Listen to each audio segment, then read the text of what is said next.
Good Thursday night, world, and welcome to another episode of Lab Talk with the Dog God, aka the Coach, aka the Elon Musk of high performance working dogs. That is Mia. Now, normally you would have heard welcome to another episode of Band Dog Talk, aka Lab Talk with the Dog God. Tonight, though, you heard different. And one thing about the coach, he's very consistent, right? He's very consistent. Tonight's word is consistent, right? Consistent and or consistency. You've heard the Dog God tell y'all, welcome to another episode of Band Dog Talk, aka Lab Talk. However, tonight is a special night. It's a special night for us dog men and dog women, us dog men engineers, us dog women engineers. It's a special night tonight. It's an evolution night tonight. Okay? We evolve tonight. So from here on out, we done dropped the Band Dog Talk because that's the realm that I started in when I decided to come and teach on YouTube. Right? I decided to coach on YouTube. First thing I thought of in my mind, let me teach these individuals, male or female, dog men or dog women, about band dogs. Because I like to cook my own dogs up. I like to make dogs. So, of course, the most favorable, the most acceptable type of cook-ups that you can mix dogs and be not shunned and not hated on is band dogs. So, band dog talk, right? If I came out, I wanted to teach something new, something different. Not everybody on band dog teaching, like teaching shit though. You know what I mean? Shout out. You know, we have to give our shout outs to individuals. That's what we do. Shout out to, Lee Robinson. He been doing this band dog thing for a minute, so I'm always gonna pay my homage, okay, to Lee Robinson. He did his thing. However, the coach decided to teach, do the X's and O's. You know what I'm saying? X's and O's and all that shit. Because that's why I'm the coach. You know what I'm saying? Lee Robinson is not the coach. Lee Robinson is Lee Robinson. We're going to give him the shout out. But I'm the coach. So I decided, you know what? Since I know how to cook, I like to cook. I'm an artist with this shit. I'm going to make something called the Band Dog Talk. And I am the dog god. I am truly the dog god. Okay. Okay. When it comes to dogs, I gave y'all the devil. Man, when it comes to dogs, I'm the dog god, not you as an individual, not you as a man or a woman. I'm not the dog god to you. That name don't relate to you. It wasn't for you. It was for the dogs. I'm the dog god. You understand that? I deal with lions and tigers and bears, oh my type energy spaces, because that's who I am. I'm a lion, a tiger, and bear, but I am a man of God first. I'm getting too deep for y'all. But anyway, I digress. Tonight, because it's a special night, you know why it's special tonight, ladies and gentlemen? We're on the 100th episode. Consistent. I didn't have to do this. I didn't have to give my time, my information to y'all for free in a classroom setting. I didn't have to. But because I created such a foothold, right? Such a blueprint on IG that I would always get DMs asking me questions about this and about that and about this and about this and like that and like this and They be asking me questions and I answer it. And because I answer so many of those DMs, I'm like, you know what? I might as well make a classroom. And because I already have a foothold on IG, right? I'm like, man, I got a YouTube channel and I was going to show them my life, but I'm a private person. Really, I am. Okay. One-man band type individual. I do everything by myself. I like that because I don't like people in my business. And because when you let people in, they feel comfortable and they try to sabotage you. You know how it goes? Judas. Shout out to Jesus Christ, my Lord and Savior. Anyway, because I had a lot of DMs, and I answer my DMs. Okay. My supporters and my people that fuck with me real tough, they already know, like, Coach don't treat us like we lesser than. He fuck with us. I don't care what level we on. He fuck with us, and that's how it was. So then I decided, you know what? My YouTube channel, because I don't want to let people in my shit. Fuck that. There's a lot of people that want to sabotage what you got going on because they're not you. I get it. I understand that. I learned that. So I'm like, you know, my classroom, I'll do my classroom. I'll do my podcast on YouTube where I teach. Hence the Band Dog Talk with the Dog God. That's where it started. And over time, you know, you're learning. When you're a pioneer like me, you learn because it's new. It's new.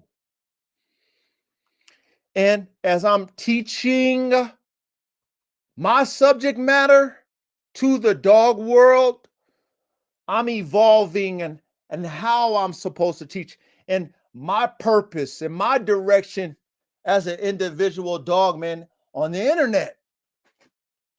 So here we are on episode 100, and I evolved 100 episodes to this individual dogman that you talking to, that who is speaking to you right now as the dog god, aka the coach, aka the Elon Musk of high performance working dogs. So there will be no more band dog talk with the dog guy. And it's nothing against band dogs. I've already created my own band dog. I have 3 variations of the band dog, my own. I already did that. Been there, done that. I got my foundation band dog. Okay. AR-15, look them up. Nina 9mm, rest in peace. Look her up. Prima Donna, look her up. Silver Bullet, look her up. Top tier band dogs. Top tier. Now, because I'm a dog god and I understand spirits, plural, I didn't want to agitate my band dogs to make them want to bite shit. I live on 6.5 acres. I have a lot of my family, they've never been out in the country. I'm from the city. I got a lot of family that's from the lower end of society. They don't know country life. I'm the first, aside from my ancestors, right, who was in the slavery days where they were sharecroppers. You understand what that means? Sharecroppers. But you know, these city niggas don't know about that. So me, being who I am, a city boy going to the country, you know, the generations behind me and before me, not in tune with our ancestors who were sharecroppers. This is new. My life is new to my family. So when I moved to the country, my family, that shit was like a foreign language, living in the woods and animals and all the shit that I live in. It's new. It's new. So I didn't need my dogs. I got guns and shit. I live in the woods, man. I live in the country. I got all kind of guns and shit. Military guns. I wish you would come on my property, yeah. Hey, I wish you would. But anyway, I digress on that. My family come to my country. My property is country, but That's my property. Man, it's like a foreign language. They love it. They love it because it's so free. It's so free to them. I don't want my dogs trying to kill my family. I don't want my dogs trying to go crazy over my family. I don't want that, you guys and gals. You understand? So with that being said, I've never agitated my dogs, my band dogs. Because first and foremost, I don't allow my dogs to even put their mouths on me. You know how some of you guys like to play with your dogs? You let them bite on you and shit. You know, it's cool and shit. And, you know, it is what it is. I'm not knocking you guys who are trainers and y'all do what y'all do. Me, as the dog god, I don't allow it as a puppy. You don't put your mouth on me. I'll fuck you up. Karens, if you guys listen to me, if y'all on my podcast right now, right? Tree huggers, right? I heard that from the Pitbull community. Tree huggers, if y'all want, and whatever. Listen, I have authority over my animals. I'm the alpha. I'm the omega. I'm the beginning and the end when it comes to my dogs. Now, the dog guy, I'm going to talk my shit tonight. You know why I'm going to talk my shit tonight? Because this is episode 100. And one thing about the dog god, aka the coach, I live to be 100 and I die to be 100. Y'all don't know that about me. A lot of y'all don't know me, man, but I'm a special nigga, man. You know what I mean? I'm protected by the Most High God because I'm really in the field, top tier type nigga. Top tier, obviously. But anyway, I don't allow my dogs to put their mouths on me. As puppies, I correct that. You know why I don't allow it? Me. Because I deal with lions and tigers and bears. Oh my. Me as a man on the planet, I'm a shepherd of shepherds. Oh, episode 100, the dog guy's letting you know who he is. On episode 100. Y'all don't know how passionate I am about life. Y'all don't know me other than what I tell you. But episode 100 is a special episode, man. This is epic. This is an epic episode. This is special. I don't allow my dogs as puppies to put their mouth on me. There's a reason why I don't allow them to do that. Because I deal with that energy. I produce lions and tigers and bears. Oh my. I produce them type of dogs. I know how important it is for me as their pack leader to teach them when they're babies that, you know what, me, you don't bite me. I don't care if it's playing. You don't bite me. Because I know as they get older, I'm nurturing their alpha energy when they get older. I nurture that shit. So when they know for a fact as a baby they can't bite me, they will never bite me. They won't. They won't even think about it. But I digress off that. Okay? I have band dogs. Back to what I was saying. Band dog talk. Band dogs, all the shit. Did that. Okay? I don't need to agitate my dogs, make them bite. That's easy. For my DNA, I can make them bite shit. That's easy. I can make a dog pissed off enough to be like, you know what? Stop fucking with me. I'm going to bite you. That's easy for me. But I'm building something over here, you guys and gals. I'm an engineer. I'm different than a lot of dog men and women in this dog men landscape. I'm different. I create. I'm an artist. I'm not a breeder. Some of y'all are breeders, and I'm not knocking you I don't knock none of y'all motherfuckers. And when I speak with passion, understand my name.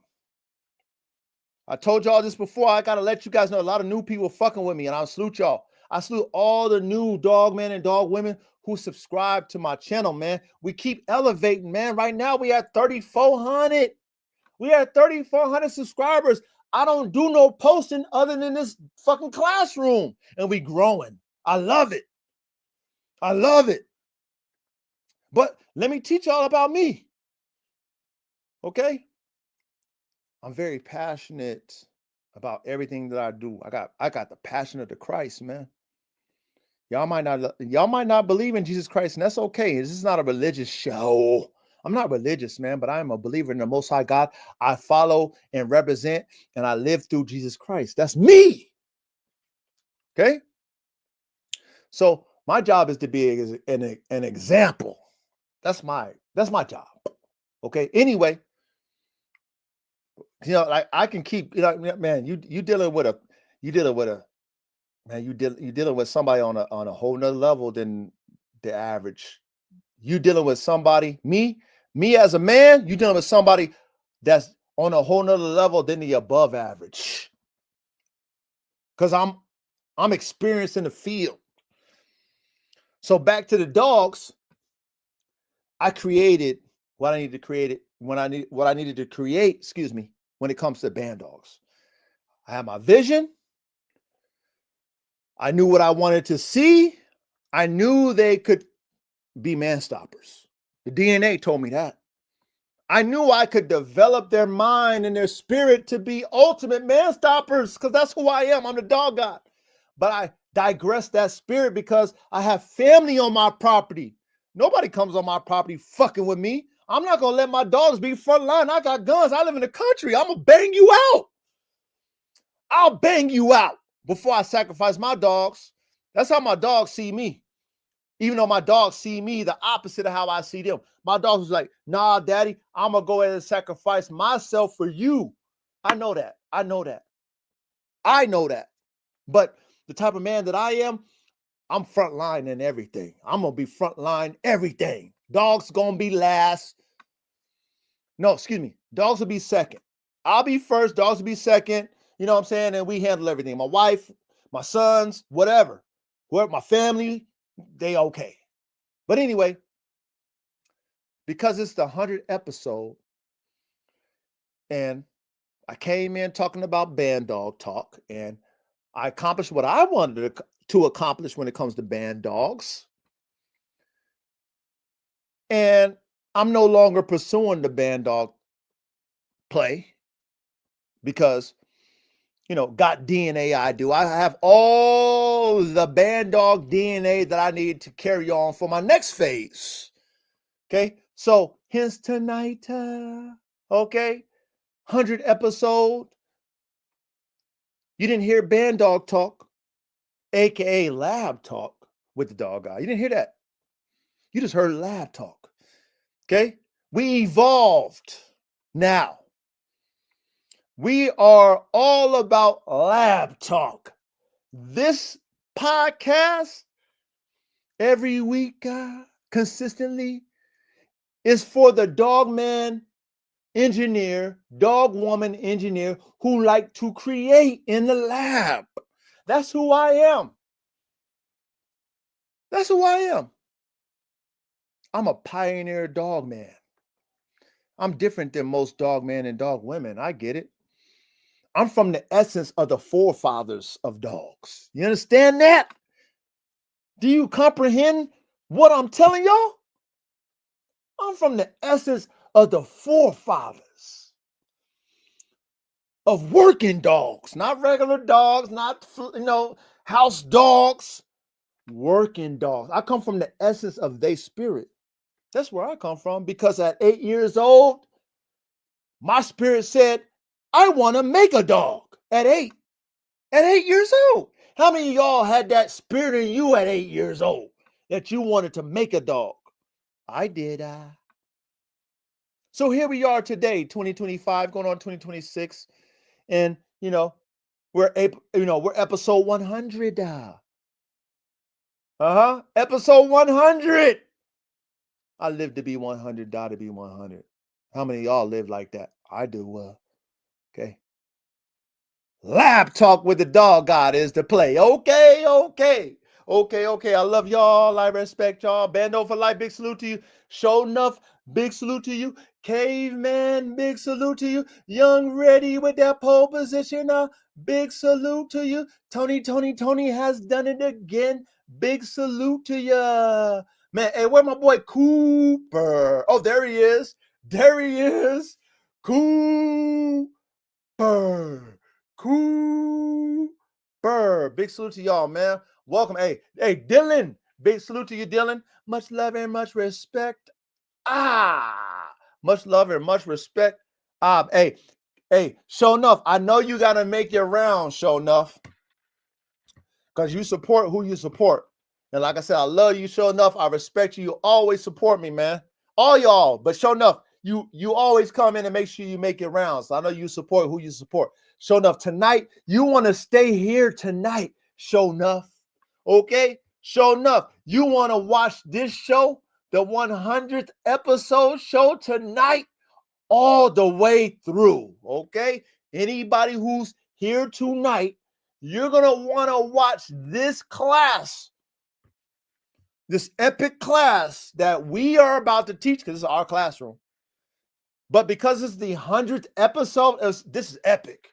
You know what I'm saying? This is going down in history because it's the 100th show. So please, show enough, make sure you stay. Hey, watch those other shows on the replay, show enough, because you're going to love this one. Bando, big salute to you, Bando. But anyway, get your herbal sensations rolled up. Get your Swisher Sweets rolled up. Get your backwoods rolled up. Get your bongs fucking packed. Get your fucking whatever you like, man. Herbal sensations, whatever however you partake your herbal sensations. Get that motherfucking ready and light that shit. Smoke it. If you like your alcoholic beverages, man, get your brewskis cracked. Get your cold mugs out the freezers. Get your shots out. Get your mixed drinks out. Come on, man. All that other extracurricular shit, that's on y'all, man, because I don't partake in none of that. But you know how the coach do? Because life is so hard, I like to keep it simple. And I got my vodka lemonade. Big salute to y'all, man. I love all of y'all.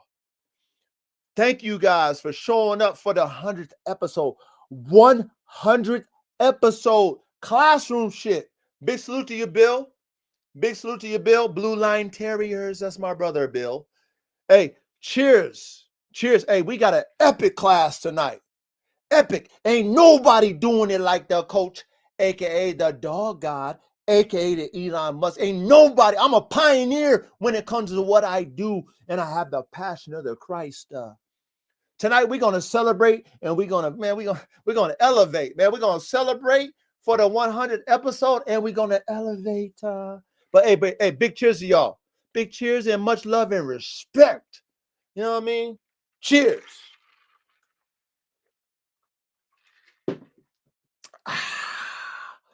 Now, as far as my week, solid week, okay? There's not a lot of activity going on in my yard because I've been calming the energy. I've been rearranging my yard. You know what I'm saying? Because I have to, because of where, people that I live around, I'm the only, me and my wife is the only minority where I live. And because of that, you know what I'm saying, we're not regular minorities, okay? I'm a nigga, excuse my language. I'm a nigga, I'm black. I happen to be light-skinned, but I'm black. My wife is Vietnamese, okay? Okay, she's a fob. You know what a fob is? That's fresh off the boat, okay? She's fresh off the boat, Vietnamese, all right? But we've made our life, and we've accomplished a lot.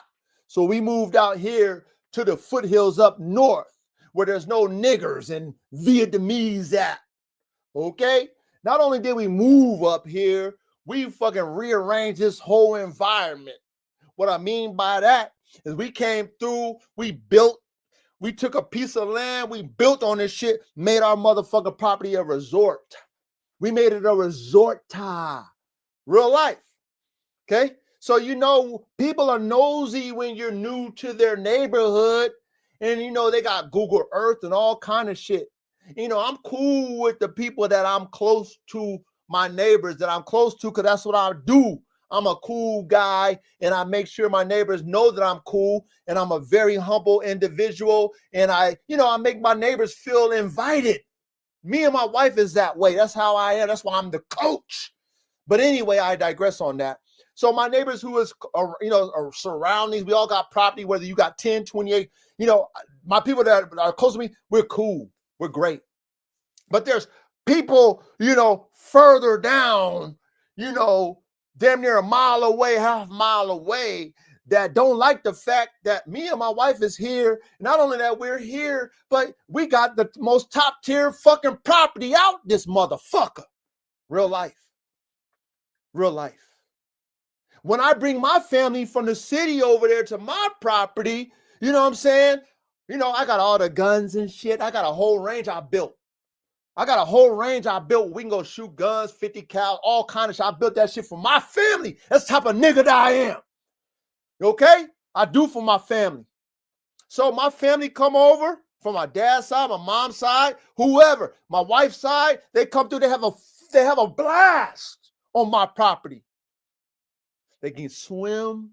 They got all you can eat, all the top tier shit. They got the best views. We can stargaze. We can watch for UFOs. I got a creek. I got a whole range where you can be so calm and shit and shoot and shit. All your shit. All my friends and family love to come to my motherfucking place.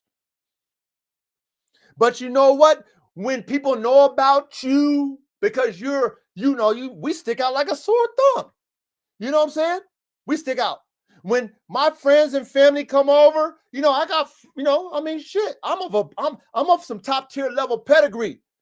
I bring all my friends and family over here, they Benzes, Porsches, Raris, whatever. I mean, shit, I'm a top tier nigga.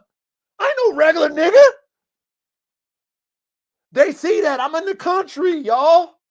They see that. They see all the people that come. And we have a great time, And so there's people that are high up in their place, but they see that, oh shit, there's this minority guy who's a stranger. Who's he? We've been living here 35, 40 years. Who the fuck does he think he is? That's what I've experienced over here on the hill, fucking around, where I live. So because I'm humble by default, I gotta keep the peace with people who fucking hate on me. You hear the passion out of the dog, God? It's passion, man. Please, don't get offended by my passion, you guys. I have the passion of the Christ because I really live this shit I'm talking to y'all about. I really live it. Y'all don't know me, but y'all getting to know me. So please don't be offended by my passion, okay? It's real. So being that there's people out there that don't know me, they know of us because, the hills have eyes, and I live on a hill. Life on a hill, what a thrill. I live on a hill, I live on a mountain. And, people talk. They do. Who's there? Who they think they're? Every year they're building something. Oh, shit, look what they think they're all that. That's how it goes. That's how it goes. We're not naive. So they've made it hard on me to do dogs. That's what they did. They made it hard on me. Those people who don't like me here, because we party over here. I'm in the country, nigga. I'm a city boy. I got 6.5 acres. I live on an estate. I can shoot guns. You know what I'm saying? I turned my whole property into a resort. All my family begged to come out here. All my fucking family begged to come out here. They call me up.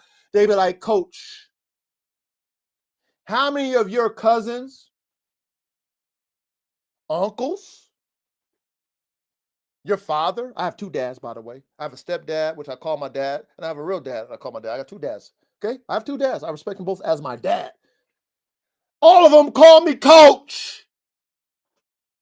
All of them. Everybody. My brothers. My mother don't call. Your mama ain't gonna do that shit. But my dads do. But anyway, they're like, hey, when we come over to your fucking house, Coach, we can't wait. We had a good time last time. We had a good time. Every year I invite and I take care of my family. So I digress. Anyway, I digress because I can go into that. It's episode 100, so I'm letting y'all in a little bit. I'm letting y'all in a little bit because it's episode 100, and I'm proud of it. But anyway, I have to, rearrange my program because I got neighbors that I got to appease to. I have to be the bigger person because I'm the coach. I can't get in my Whitney because I'm the fucking coach. I'm the example. Even to these people I don't fucking know, I have to represent the example. So I have to digress. I have to take the L. So with the dogs, okay, I've been trying to, move dogs around, which I have. God is good. Move dogs around, bless people with some dogs. Had to rearrange change my whole program, all this shit. So all I've been trying to do is appease my fucking neighbors. That's a mile away. Can you believe that? A mile away? And you mad because I'm fucking working dogs at 2 p.m.? You know what they call that? And nothing against my white brothers. They call that white privilege. And they got influence in this county. I'm new to this county. I only been in this county 10 years. They've been in here 20, 30 years plus. They know people. I don't know nobody. I'm just mind my own business. You know what I'm saying? But I can't enjoy my property at 2 p.m. because you don't want to hear me training dogs. So for me, all I've been doing is adjusting the energy to appease my neighbors. You know what I do? Instead of getting in my Whitney like most of y'all motherfucking emotional niggas would do, I go and I fucking digress to Whitney, even though behind closed doors, I'm motherfucking bitching and screaming and hollering, all Whitneyed out. I'm Whitneyed out, y'all. I'm sharing some real shit with y'all on episode 100 because this is a special episode. I'm Whitneyed out behind closed doors with my wife who's telling me, you better not fucking say that to them. Shout out to my wife. Shout out to my wife. You better have you a good woman, man. You got a good wife. You better keep her and cherish her, man. I got a good wife, man. You know what I'm saying? I got a good ass wife. She tell me, straight up, you better not fucking text that. You better not tell that to them, even though I'll be ready to text it. You feel me? You know what I mean? I'll be ready to text that shit because I'll be in my Whitney because I got to stand up for something. But because the white, salute to my white brothers and sisters, man. But, it is what it is. I got to tell you what it is. Those people, they want me to act niggerish, and I won't. You know why I won't? Because I've done dealt with way worse, man. I done dealt with way worse, nigga. I don't need to get into my story. It's not, you know what I mean? But I done dealt with way worse than some fucking Karens and some Bobs and shit.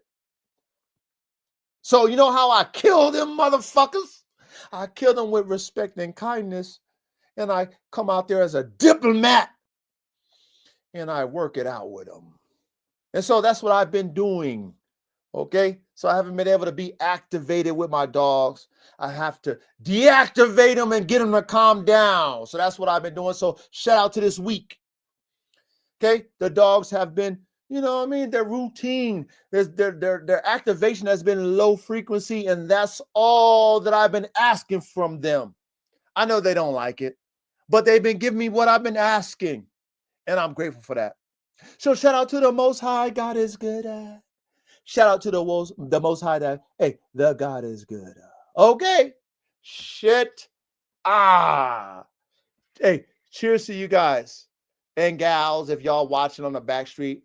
What's that? Anthro. Big salute to you, Anthro. Big salute to you, my brother.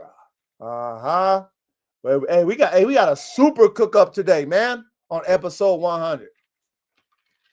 We got a super cook up today on episode 100. I'm going to drop the link for those who are qualified to come up on the panel.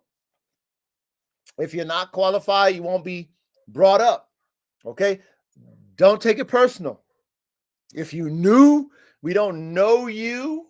We need to see you in the chat. We need to see you participate because me as a green pea or greenhorn, if you want to call it, to lives, I let random people on my lives and they was doing some weirdo shit. No longer will I do that, okay? But to those who are qualified, you are allowed on the panel. If you ever want to be on the panel, we will allow you to be on the panel, okay? As long as you show yourself consistent, you are allowed on the panel. We love that. Okay? We respect that. But anyway, I'm going to drop that link. And, you know, shit, we're going to cook tonight on episode 1. This is a celebration tonight. And this is an epic classroom tonight. An epic classroom. You better have your fucking notes tonight, Ty. Because we teaching tonight. Oh, yeah. And I want y'all in the chat to participate. Everybody in the chat, participate in the chat as if you was on the panel. Because I'm going to make sure that I tap in with y'all in the chat as well as I'm tapping into all of us on the panel, okay? So don't think that I'm not going to read what you guys are talking about, okay, on the panel live, all right? But anyway, let me go ahead and drop that link. Let me drop that link. And those who are qualified, hit that damn link. Hit that damn link. Because it's a celebration tonight. Hey, also, too, I want to thank, I think, man, we got 10 new subscribers, man. We're at 3,400 subscribers. 3,400 strictly off of the classroom. The coach ain't doing no post. The coach ain't doing no shorts. It's all classroom. Salute, coach. Salute. Congratulations, man. 100.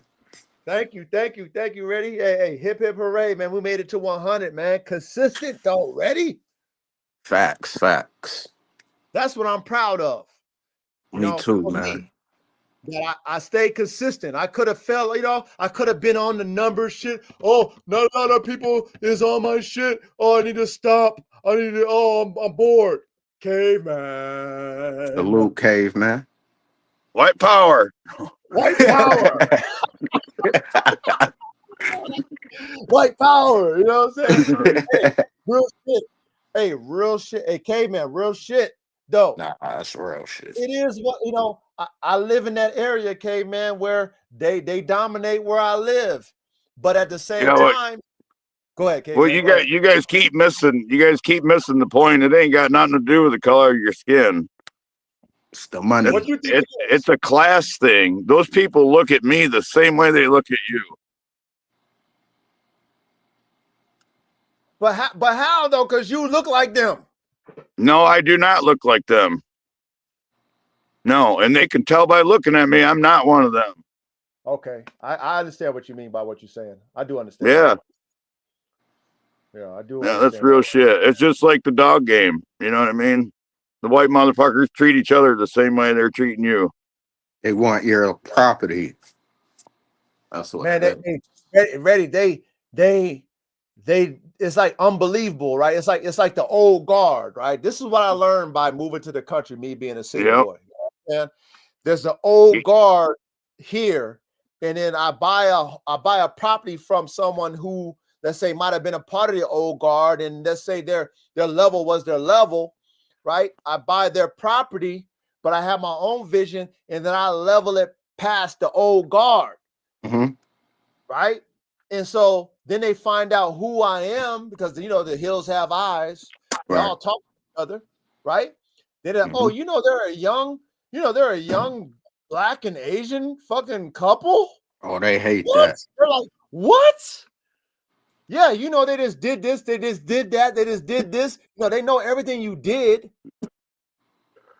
So then they try to make it hard for you to sustain your comfort. And then not only that, for me, they shoot out here, right?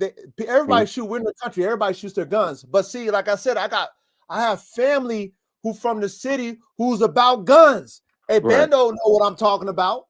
Ready? I know you know what I'm talking about. Right. Okay. So imagine if you in the inner cities and you got guns, but you can't shoot the way you want to shoot. But you can come over to your cousins, your uncles, your nephew, your friend's house, and I got a whole motherfucking SOCOM range where we going out there doing SWAT team shit. So now I bring my family out and we sound like Iraq out here for 2 hours. Them niggas, hey, they hating on me. They're like, yo, how come they got so many guns and it sound like a war zone out there? They're not shooting like my family and myself. They don't like that shit. They're like, oh, I don't, wait a minute, hold on. Oh, wait. He got more guns than we do. Wait, he got coming to take over. no, really, okay, man, really though. Like that's the energy that I felt over the years being here. Now, like I said, because my closest neighbors, I made sure to introduce myself. I made sure to be a good neighbor. I invite them over to my pool. We exchange food. My close neighbors love me. They love me and my wife because that's what you do as a good neighbor. So they're not going to trip on whatever I do. But people who don't know us and they find out who we are, they don't like that shit. Oh, they don't like that shit whatsoever. They hate it. And that's what I've been dealing with my dogs. I've been getting hate from my dogs because I work my dogs at a certain time and they don't want to hear no sounds. They don't want to hear no dogs barking while I'm working my dogs. It's like, what the fuck? What's going on here? And that shit's like a mile away. It's like that's a faint barks. Rob, but you know what? I don't have power here. This is not my county. I don't know people of high places that can, diffuse shit. Yeah, diffuse shit. But like, hey, you leaving them motherfuckers alone? Like, hey, they're not doing nothing wrong. You know what I'm saying? And where I live at, people got money though. Right. They got money. So if they want to play hardball, they can fuck me. I'm not trying to play hard. I'm just trying to live and enjoy my property. I live on an estate. Okay, my place, what it's called, my area is called Sierra Vista Estates. It's an estate. Yes, and I do things with respect, but because I'm doing things at a higher level, people they don't like that shit. That's what I'm saying, caveman. They just don't like the fact that me and my wife come here, we're new, and we're setting the tone here. Not only that, they see all the people that we bring here. It's top tier level people that I come over. Like I said, I don't just hang with a whole bunch of niggers. Real shit. Yeah. I hang with I got all kind of friends. White, black, Mexicans, Asian, all kind of friends, all kind of level of caliber type business owners, educated, all kind of shit. My family, all the shit from the hood, all the shit. So they see this shit. They be like, oh, I don't like that shit. Mm-hmm. Oh, I don't like that. So, like I was telling y'all, I had to keep the frequency low because I rather fall on my own sword, put my sword to my own neck to appease my neighbors because I'm playing chess. They want me to act belligerent, caveman. Ready?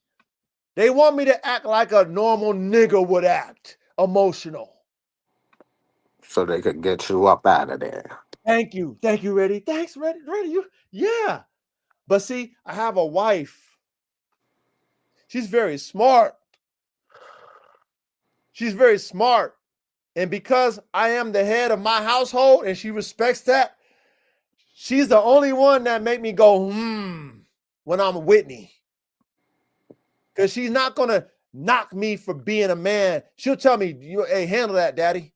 That's the type of wife I got. Go ahead and handle that, daddy. When she tell me, you better not do that. I like motorcycles. Okay? I like dirt bikes. I got build a whole track on my property, caveman. A dope ass track. I was gonna do that. I said, I'm gonna buy some dirt bikes and do that. My wife said, you better not do that. Don't make it worse. I'm like, man, fuck you, mom. I call her mom. I'm like, fuck you, mom. I'm gonna do whatever the fuck I want to do. But you know what? I didn't do it. Caveman. Ready? Smart move. Yep. Because I thought about what my wife said. Why are you gonna make it worse? Yeah, you emotional. Yeah, I get why you want to counter, but it's gonna make it worse. So I had to think about that before I did it. So I digress on that energy space. You know, we don't need to go into that. I got the frequency down with the dogs. We're doing good. I got a ceasefire with my neighbors. Hopefully we can work it out and we can move on. I plan to sell my beautiful property, my beautiful everything me and my wife built. We're going to sell that shit and I'm going to get 50 plus acres. And I'm going to do it right. Okay. I learned my lesson, but I digress.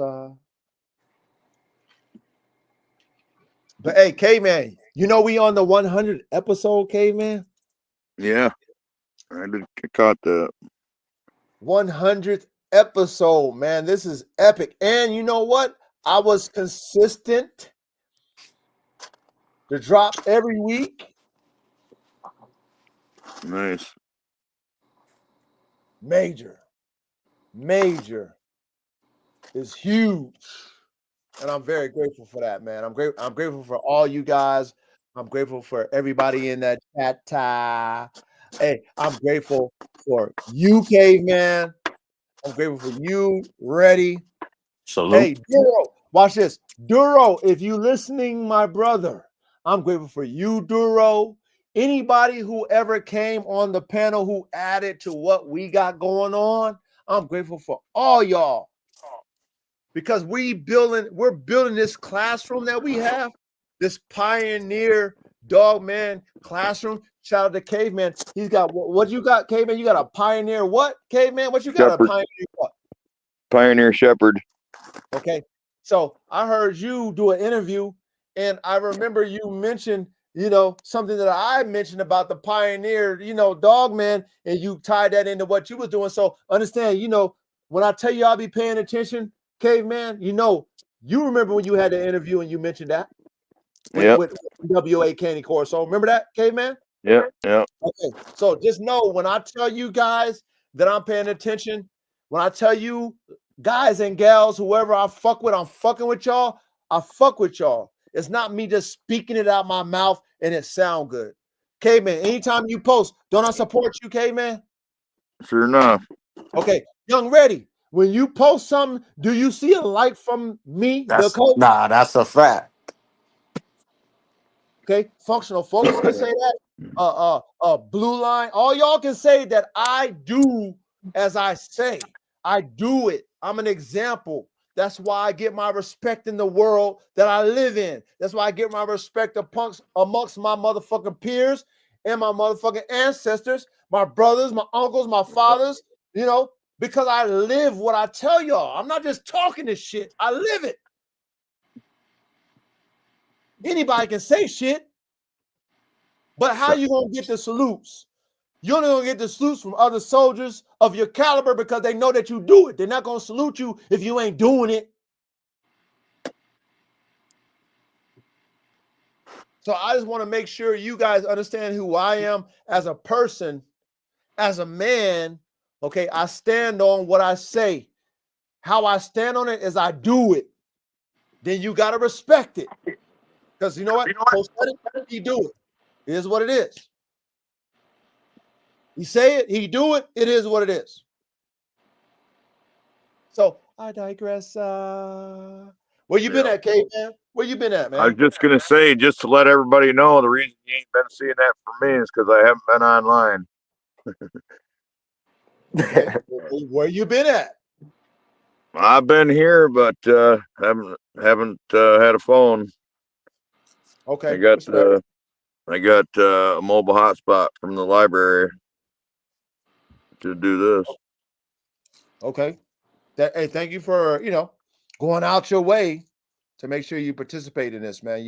You're definitely valuable to what we're doing here in the classroom because of your experience, K-Man, and your knowledge, man. So That's a fact. Thank you for making a way. Yeah, thanks for that. Yeah, no, real shit, K-Man. No, real shit, K-Man. There's very few people in the world of dogs that have experience. So when you speak from experience, just like I speak.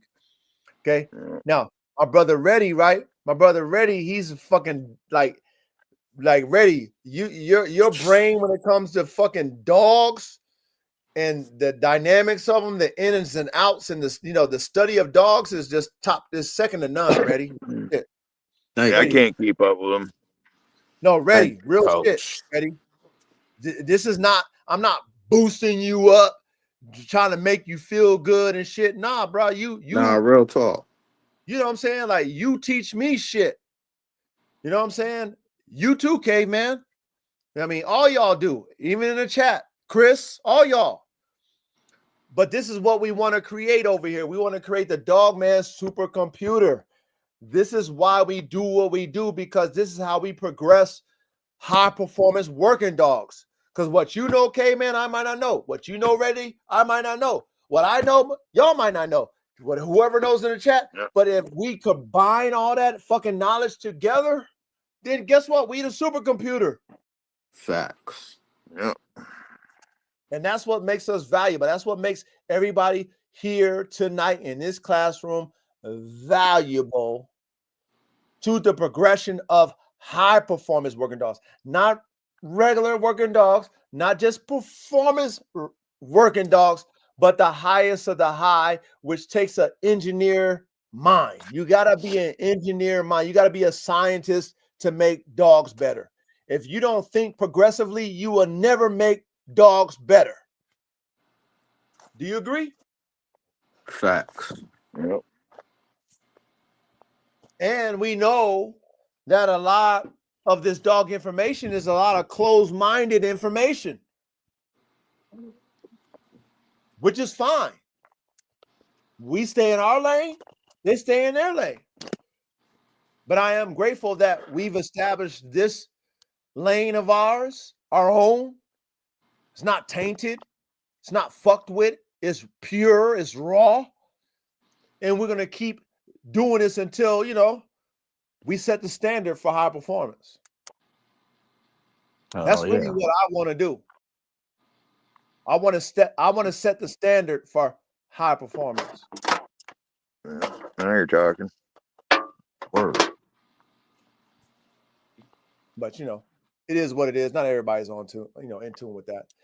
Okay, so this is what I want to do. I'm going to do something different because this is we're celebrating, and then we also have a new segment that we added.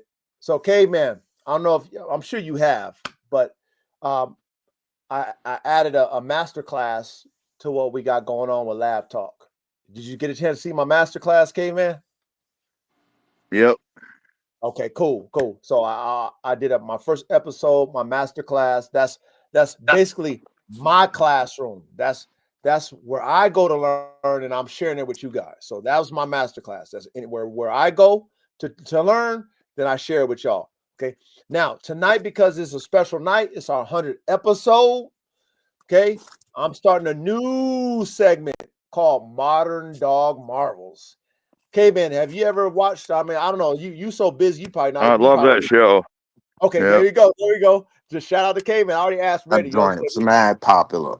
Yeah, me and Reddy, we in tune every day. Me and Reddy. So I just wanted to make sure you understood. But obviously, you in tune. So there's a show called Modern Marvels. Okay, you ladies and gentlemen in the chat. Okay, I'm sure you guys probably maybe watch that too. It's a great show. Okay, it's a great show. It talks about just the most amazing engineering feats of mankind. Okay, it's called Modern Marvels. So you know what? The coach, because I'm just staying in my brain. I'm just I'm a thinking man, and I really do this shit. Okay, and I'm always thinking about what's there. I'm always studying. I'm like, well, shit, man. I'm gonna make a show called Modern Dog Marvels. Inquisitive Dejina. Salute, Jen. Big salute to you, my brother. Welcome back. So I was like, you know what? I'm gonna make a dog segment called Modern Dog Marvels. You know what I'm saying? Look at Caveman with that herbal sensation. Big salute to you, man. Yeah, You that shit green as hell. Got those genetics. Got those genes busting. So, I was like, you know what? I'm gonna make a segment called Modern Dog Marvels. And when you watch Modern Marvels, they break down the engineering of it, right? That's what makes it intriguing for us. We like to know how it was made, right? We want to know how it's made, right? So it's like, okay, with dogs, us who are engineers, think about it when they talk about alien aircraft that crash and they take it to Area 51 and they go ahead and break it down and then they rebuild it back up to understand the technology. Well, because we engineers, I'm like, well, let's do that with dogs. You know what I'm saying? Ready? Yep. So I'm like, we gonna have our own shit called Modern Dog Marvels, where we can do any breed that we fucking want. Okay? And break them down and build them up. Now, I must say this one more time before we get to cooking and before we get into this, the festivities and all that shit. Me, I'm the dog god. I have to do this. Caveman, you might have missed out. I gotta make sure the new people, whoever might be like, they might not understand who I am. I gotta let them know who I am. So before we even get deep into all of the things that we're gonna do from here on out. Okay. I'm the dog god. Okay. That means that I'm the god to my dogs, not your dogs. My dogs. I'm the dog god. They respect me as their god. I take care of them. I nurture them. I train them. I cultivate them. I do everything for my dogs because I love them like God loves us. Okay? There's where the dog god comes in. Okay? I'm not flexing on you as an individual, as a man or a woman. I can care less. I'm an individual. I'm a one-man band. I play all the instruments, sing all the songs, and dance and produce. Okay? I do it all myself. So it ain't about you to flex on you as an individual. Oh, I'm the dog god. Now I'm the coach now. Okay? Dog god, aka the coach. I coach the team that I play on and I own. First and foremost, starts with me as the example. Anytime that I share what I know to you, dog men and dog women, and I give that as a lesson, X's and O's, then I'm the coach when it comes to my fellow dogmen and dog women. I choose to give the X's and O's and teach y'all from my perspective how I coach myself and play in my own game. Then I'm the coach. The Elon Musk part of it is the innovation part, right? Elon Musk thought to himself, I want to make rockets land back so I can reuse them. How come the old guard didn't think of that? Well, they're not Elon Musk. Why is Elon Musk the richest man on the motherfucking planet? Because they're not Elon Musk. That's how I think when it comes to high performance working dogs.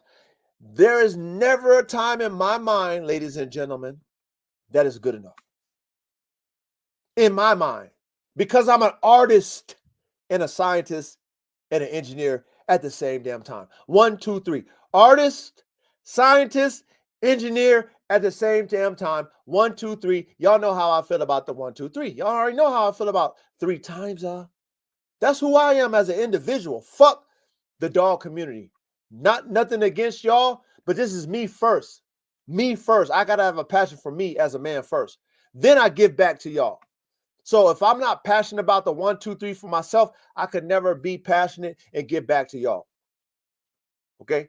So what we got going on over here is we got the classroom for high performance dogman engineers like you, caveman. You got all your different crosses, all your different shit. You do that even with your fucking herbal sensations. Okay? You ready with all the different type of breeds you know, all the different type of lab notes you probably done fucking drew up, even with your own program you had in the past with your kennel partner. Come on, ready? I know who the fuck you are. Okay? All y'all in the chat that come here every week. Bill, I know who you are. Okay? Functional Focus. All you guys, all my brothers, I pay attention, man. I mean, come on, man. I wouldn't be the coach if I'm not paying attention. If I don't pay attention, I wouldn't be who I am. I wouldn't be who I am. Facts. But I don't want you guys to be sensitive when it comes to my coaching style. When it comes to these dogs, I'm passionate. You're going to hear me curse. You might hear me talk in general. You might hear me talk about if the shoe fits, wear it. Okay? Think about us as like a top tier level fucking Super Bowl champion type dynasty team. In order for us to beat our opponents, you gotta have a fucking real aggressive ass coach. Facts. We not soft when it comes to these fucking dogs. We're not going to get in our emotion when we talking dogs. If it's constructive criticism, take that like that as a fucking man. Do not be sensitive in your feelings about how I coach. Because we talking like this and we're aggressive like this because of the dogs. Ladies and gentlemen, it's not personal. If we want to keep raising the bar, we gotta, you know what I mean? I mean, our standard gotta be hard and harsh and high. I mean, how else are we gonna get better? Oh, we didn't make it. Oh, we didn't produce it. Oh, it's okay. Maybe next time. Fuck no. That's not how I think on myself. That's not how I do on myself. That's not how I talk to myself as a player coach that play for the team that I own and I coach it, my own self, player coach. Me. Y'all heard me say that I'm a player coach. I coach myself. So if I'm not that way for myself, I'm not going to be that way towards y'all. But I don't want y'all to get in your feelings and think, oh, coach is trying to single me out and coach is talking about me. And coach, I don't want y'all to feel that way because that's not how we operate. We do this shit for the dogs. How else are we going to make these dogs better? You know why I can deal with lions and tigers and bears as far as my dogs, and I can have all alphas on my yard? Because my dogs know that when I mean what I mean it. And when I'm loving them, I'm loving them. They know the difference. They know the difference. They don't get it. They Whitney when they know they did something wrong and I correct them. They're like, oh shit, oh yeah, oh shit, oh dad, oh yeah, dad. Because I got smart dogs. Frames, brains, and motors. Frames, brains, and motors. Hey, Reddy, you've been fucking me for many moons, right, Reddy? Long time. Hey, how long have I been speaking that frames, brains, and motors when it comes to fucking how I build dogs? For a long time, right? Forever. Okay. How many people you hear as dog men and dog women say that when they push that type of agenda, like best frames, best brains, best motors? How many people speak that? None. That's how serious I am, ladies and gentlemen, dog men and dog women, dog engineers, okay, dog pioneers. That's how serious I am about this dog shit. My standards is super high. And my dogs, I push the energy on them first. And because dogs only deal in black and white, plus and minuses, they don't have an in-between. Dogs don't have an in-between. They know that you the alpha and you mean it, they respond to it. Unless they're a dumbass dog, and there's some dumb dogs, but if you got smart dogs, they get it. Oh, I get it, daddy. They don't get Whitney when they know they did wrong. They just correct themselves. Mm-hmm. So for us as men and women who are strong in our mind and our emotions, if we're talking aggressively in the classroom and you like, oh shit, coach might be talking about me. You know what I mean? You know how when you go to church, some of y'all might not go to church, but I've used to go to church. And you hear the sermon, you got a good pastor. You know what I mean? He just in the Bible. And he says some things, you like, damn, is he talking about me? And you get convicted in your spirit, but you don't go and blame the pastor. You just know that, you know what? He was talking about me. The spirit was talking about me. The pastor don't know what's going on in my life. So me as the coach, if I'm talking in general to you guys in my classroom, I don't know what's going on in your fucking life. But if the shoe fit, wear it and correct it, because that's what we do as top-tier high-performance dog men and women. We take constructive criticism and we make ourselves better. How else are we going to get better if we don't take constructive criticism? Exactly.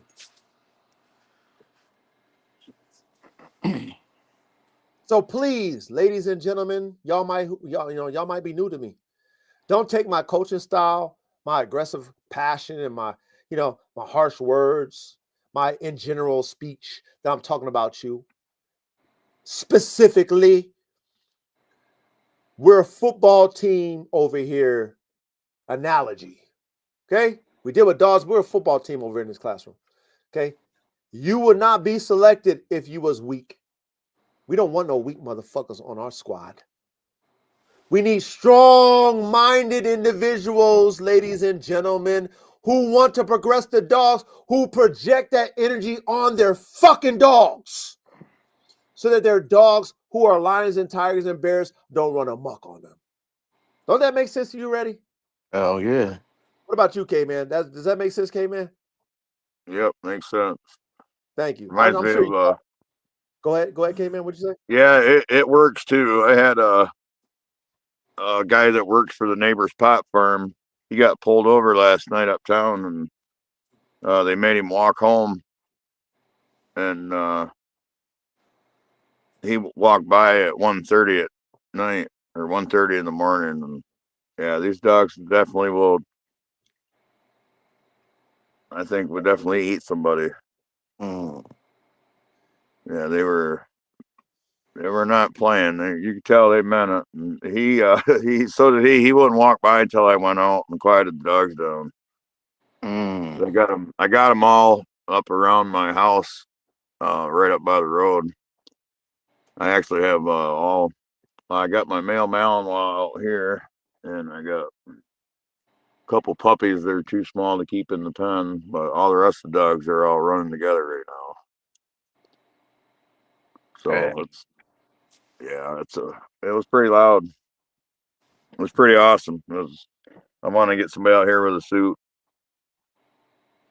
Hey, K-Man, remember we talked backstreet on the DMs about, getting getting everybody together and producing something. So I'm gonna let you guys know my vision, and it ties into what you were talking about with me, K-Man, back in the in the DMs and shit, backstreet or whatever. But I would love for us to create us our own dog league. Like, create a dog league where we create all levels of competition and we compete. Like how the NFL got a league, the NBA got a league. Yeah. We create our own dog league of competition. Make sure it's sanctioned, all the shit, and we can start fucking competing at the highest level. I have a vision. I've always had that vision. I just didn't think I could put it together because it takes a team. Yep. You know how most people, they don't want to play team ball. Everybody want to be me, me, me, me, me.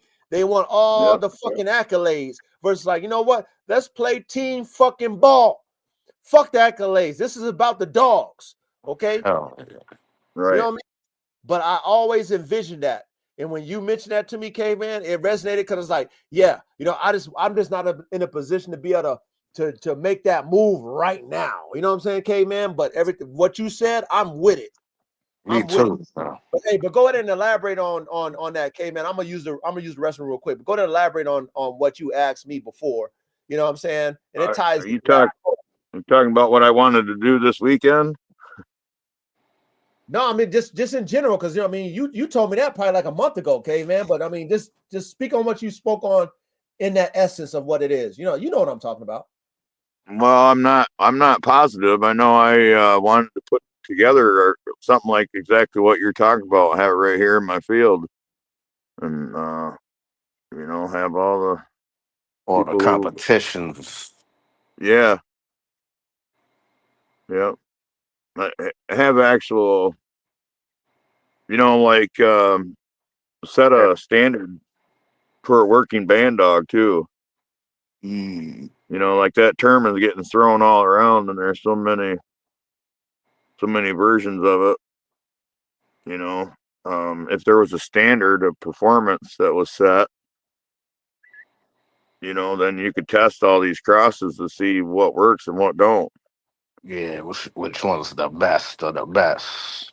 Yeah, you got Lee Robinson over there producing band dogs, and you got I don't know. What's that Swinford band dog? Yeah, there you go. I forget. There's so many people out there, and a lot of them, they don't promote themselves. You know what I mean? Yeah. Like he puts himself out there all the time. What he got the American Sentinel joint, right? Yep, yep. And can his dogs perform? You know what I mean? Can they perform the standard? Yep. That's the question. That's what I want to find out. You know, bring your dogs. Let's see. Let the dogs set the standard, I'm with just you, like they K did man. in the old days. Because there really isn't a standard for the band dog. No, Nope. Whatever. And there's so Nope. many crosses. Like, what's the yeah, which real is fine. cross? Which is It's for, fine, but it was APBT and Neo Masters, right? yeah, That's that's like that's the the easiest original band dog, right? Well, I wouldn't say that, but that is like the most recent recreation publicized cross.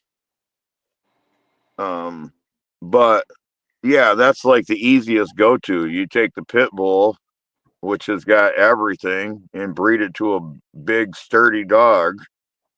You know what I mean? And there's gonna yeah, be some band dog genes in there. Oh, K man, you know what you just said? You just said that the pit bull has everything. Oh man, hey, just wait, man. Wait till y'all get this oh classroom. shit. Just wait till you get this goddamn classroom I'm giving y'all, man. Oh my god, but Yeah. go ahead, man. Well, keep going, K man. I'm sorry. I mean, they got all the traits and everything. They don't have the size, and that that's kind of the point of mixing it with the mastiff. Size But and the yeah, they weight. yeah, well, yeah, they got the drive, the temperament, the strength, the athleticism, the endurance. Endurance, yeah. Yeah, they got it all, but the size. Oh yeah. So that's a given. You know, you cross that into something big, and you're gonna have some pretty formidable dogs. And they just got the on switch. Yeah, but I mean that's not to say that you can't cross the collie with the and whip the band dog and every that pit bull in all the competition. Yeah. K man, you can You know what cross I mean? anything that your scientist's heart and mind desires that makes sense. That's Yeah, sure. And they're all dogs too. That's what a lot of people forget. Oh, why would you cross those two? You keep forgetting, that these are all dogs. They all have eyes, ears, and noses. People think that only hunting dogs can smell. Like, no, your fucking lab, or well, I guess the lab's a hunting dog. Well, all dogs can smell. To an extent. You know. Yeah. Well, okay. There's a lot of myths about that too. A lot of people think hounds have the best scent. They Mm, absolutely don't. They're bred to follow their nose around. That's why they're used. They follow their nose around and they bark. So you know where to find them. right. Not every dog will do that, but there's dogs that can out sniff a hound, but they ain't worth the shit for, you know, that kind of that hunting or that coursing, what, like fox hunting. spaniels and shit? Yeah, Spaniels? they're like bird dogs and shepherds. The LGDs have some of the best senses out of any. They can Because that smell thing and got hear and that see wolf things in that, there. well, they've been genetically selected over who knows how long to be able to pick up intruders, Hmm. eagles, fox, coyotes, badgers, bears, wolves, whatever. They need to be able to see it or hear it or smell it. And that's why that dog that you're always talking about that can look over his back without turning his head. Right. If you're laying out in the middle of the field and you think you hear an eagle behind you or whatever, you just tip your head back. You know what I mean? Yeah. All that shit's been yeah, people don't realize stuff like that. They think like a hound has the best nose. And these LGDs knows way better. Oh yeah. Mm. Oh yeah. Hey, so this is what I want to do because it's a celebration. This is something that I don't do at all because this is a classroom play that we're on, right? This is all classroom based how we operate here. It's not for entertainment here. So those of you who might be new to the channel, this is a classroom. All right. It's no entertainment in our classroom. However, because we're celebrating, I have a special treat for y'all, okay? And because it is, our 100th episode and it's about being consistent, I'm going to share another side of the dog god, aka the coach, okay, that you guys might not know. All right. So, another part of my many gifts that the Most High God has blessed me with having is, I got a musical gift, and I've been, like a producer for many moons, but I don't partake in it as much as I did when I was younger, and I don't really partake in producing, really anymore because I'm 47, y'all. You know what I'm saying? Like I leave that music to the youngsters and stuff like that, But my gift, I've always been gifted in music. Um, I'm also, a man of God, and what I mean by that is that I consider myself part of the faithful few, and it says in the scripture, "For many are called, but few are chosen," and I'm a part of the few that are chosen to be like elite soldiers, the ones who put in the work for the Most High God. I'm not religious. Don't put me in that religious category. I'm not holier than thou, none of the sort. But I do play a part in God's army, and I play in an elite level where I deal with shepherds. So, my level of play in life is I'm a shepherd of shepherds, if that makes sense. Okay, been that way for many, many moons. Been ordained by the Most High God to be a shepherd of shepherds. So, with one of my gifts, which is music, I had a little segment that I did back 4 years ago. I wanted to put together something that could kind of resonate to us elite soldiers and us out here in the field who really trying to live right. You know what I'm saying? Not holier than thou, but right. Be an example for men and their wives and whatever, right? We try to walk the straight and narrow, even though it's hard, right? We try to be righteous, right? Live to be 100, die to be 100 is my motto. Live to be it and die to be it. And salute to Jesus Christ. So anyway, long story short, because today we reached a milestone of 100, which is perfection, 100% on your test. Okay. 100% is my Lord and Savior, Jesus Christ. Okay. I wanted to go ahead and play a little something, man, for y'all on this special night before we get to cooking on tonight's topic. So, we're going to cook tonight. It's going to be a great cook up. Okay. Everybody's going to be able to participate. So like I said, stay tuned in, man. But this is the only time you really going to get entertained. All right. You're going to get entertained because, it's strictly engineer classroom. It's for the nerds. Man, you ain't tell me you have bars. I mean, I got a lot of things I ain't told y'all. But being that we family, That's what's up. being that we family, 100 episodes, that's a long time. Facts. For those of you who've been fucking with me for that long, you, Caveman, Blue Line, Show Enough, Functional Focus, Tony been blessing me too. Tony make sure he been showing me love and shit like that. All y'all, Inquisitive Degen, all y'all, Chris, all y'all. Okay, if I missed y'all, y'all know I'm fucking with y'all and I respect y'all. But because tonight is a special night, I'm gonna introduce you to another aspect of me. But the only reason why I'm introducing that is because of where we're at, because of what it represents, and because this is something that I did just for my own self, that I was only going to share with other individuals like myself that can respect it. So long story short, I got a track I did. Okay. I got a little series that I did like with the dogs, okay, with music, right? So like I said, I make beats, all the shit. I don't do. I said I got a lot of shit y'all don't even know. I got a full studio, all the shit. I can make beats. I got all kind of shit. Okay, had a label back in the day, all the shit. But anyway, I don't do that no more because I'm not of the world. So I done dropped that shit. That's shit for Satan. They can have it. Satan can have that shit. That's not for me. But I have a gift. Okay, so I had a segment that I wanted to do for the elite disciples of the Most High God, the top tier level men and women of God who are of the elite status, right? The Navy SEALs, soldiers of God. I call it the secrets of the kingdom. Now, if you ever read scripture, Jesus told his disciples that they are blessed because they know the secrets of the kingdom. Not everybody gonna know the secrets. And the reason why they knew is because they walked with Christ. Okay. So being that I walk with the Most High and I'm a pioneer man, that means I'm in the front. In the battlefield, I'm in the front. I ain't in the back. I'm in the front. I'm the tip of the spear. I got a lot of experience. And based off of that experience, I put together what I call the Secrets of the Kingdom Volume 2. And I took other people's beats, even though I make my own beats, and I just, I put my own energy on it.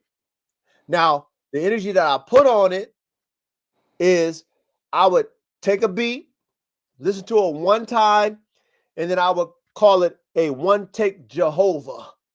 Okay? If y'all fans of Jay-Z, he always calls himself one take Hove. Okay? You familiar with that? I know you familiar with that, Reddy. Yeah, I Jay-Z. know how. Okay, he says he calls himself one take Hove. He don't write. So me, I was like, you know what? I'm one take Jehovah, not Hove, because I'm in tune with Jehovah God.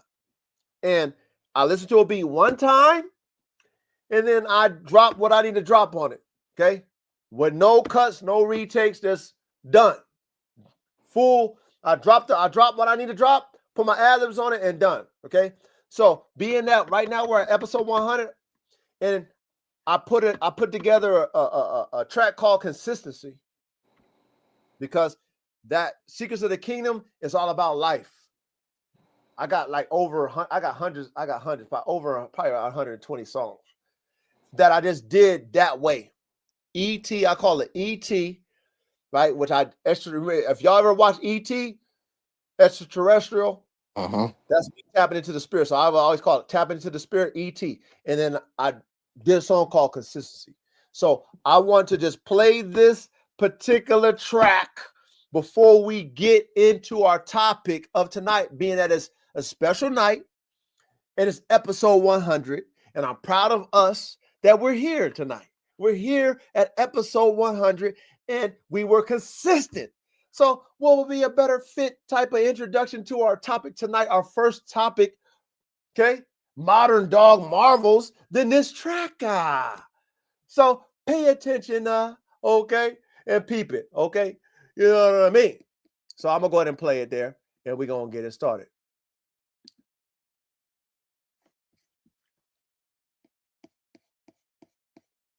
All right, let me know if you hear it. All right, we're action.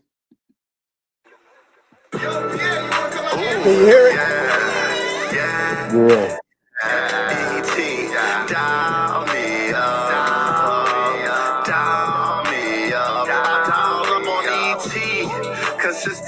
Consistently, in tune with ET, yeah, I'm consistent on everything I do. Listen, I'm consistent. Every time I be in tune with that consistency, I move up and down that motherfucking mathematic frequency. You see, this shit is one-on-one, it's like computer numbers. Everybody wanna know how they do, but they sleep, they slumber. The motherfuckers ain't in tune with the stars or the moon. They ain't in tune with the sun, the S-O, and the one, that's the Jesus Christ. He came through with them dice, he rolled them 50-50, I guarantee he controlled them. Consistently, he laid down with all the world strife. It's free will, nigga, take the red or blue pill. If you understand, if you do, or you will, or you won't. Everybody wanna do that shit, don't touch, don't. Oh my God, we get it. Consistently in tune with the fucking Holy Spirit. Can you feel it in your bones? Can you feel it in your toes? Can you feel it?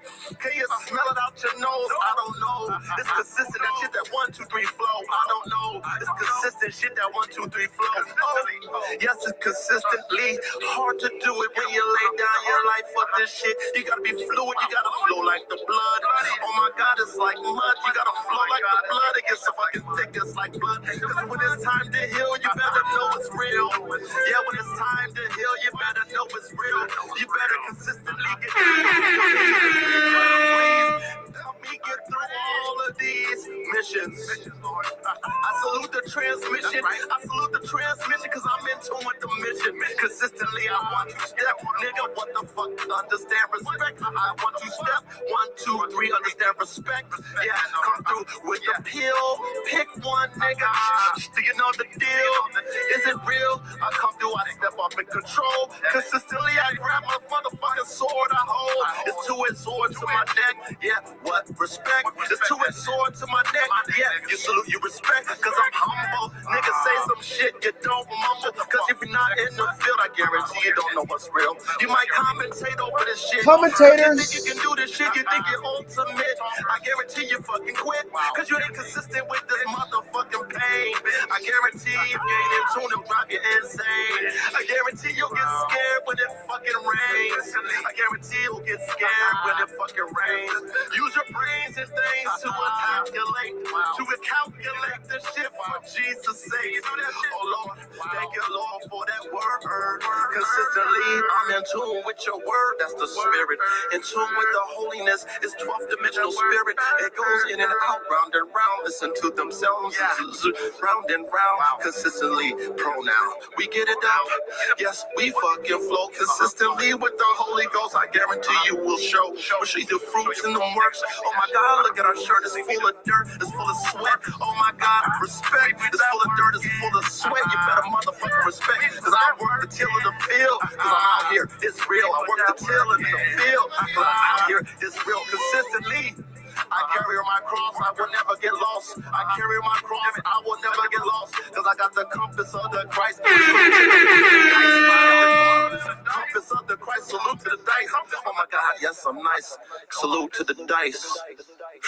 Consistently rolling them 50-50. 1, 2, 3, twice. Nice.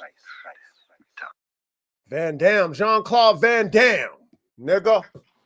All right. You know what I mean? Consistently, man. I like that. You know what I mean? I got, you know what? Hey, ready. I gotta give it to them one more time because they might not have been paying attention, man. And this is the only time coach is going to entertain, you know what I'm saying? Because it's all about consistently. It's all about consistency. You know what I'm saying? We got to stay consistent if we're trying to build something.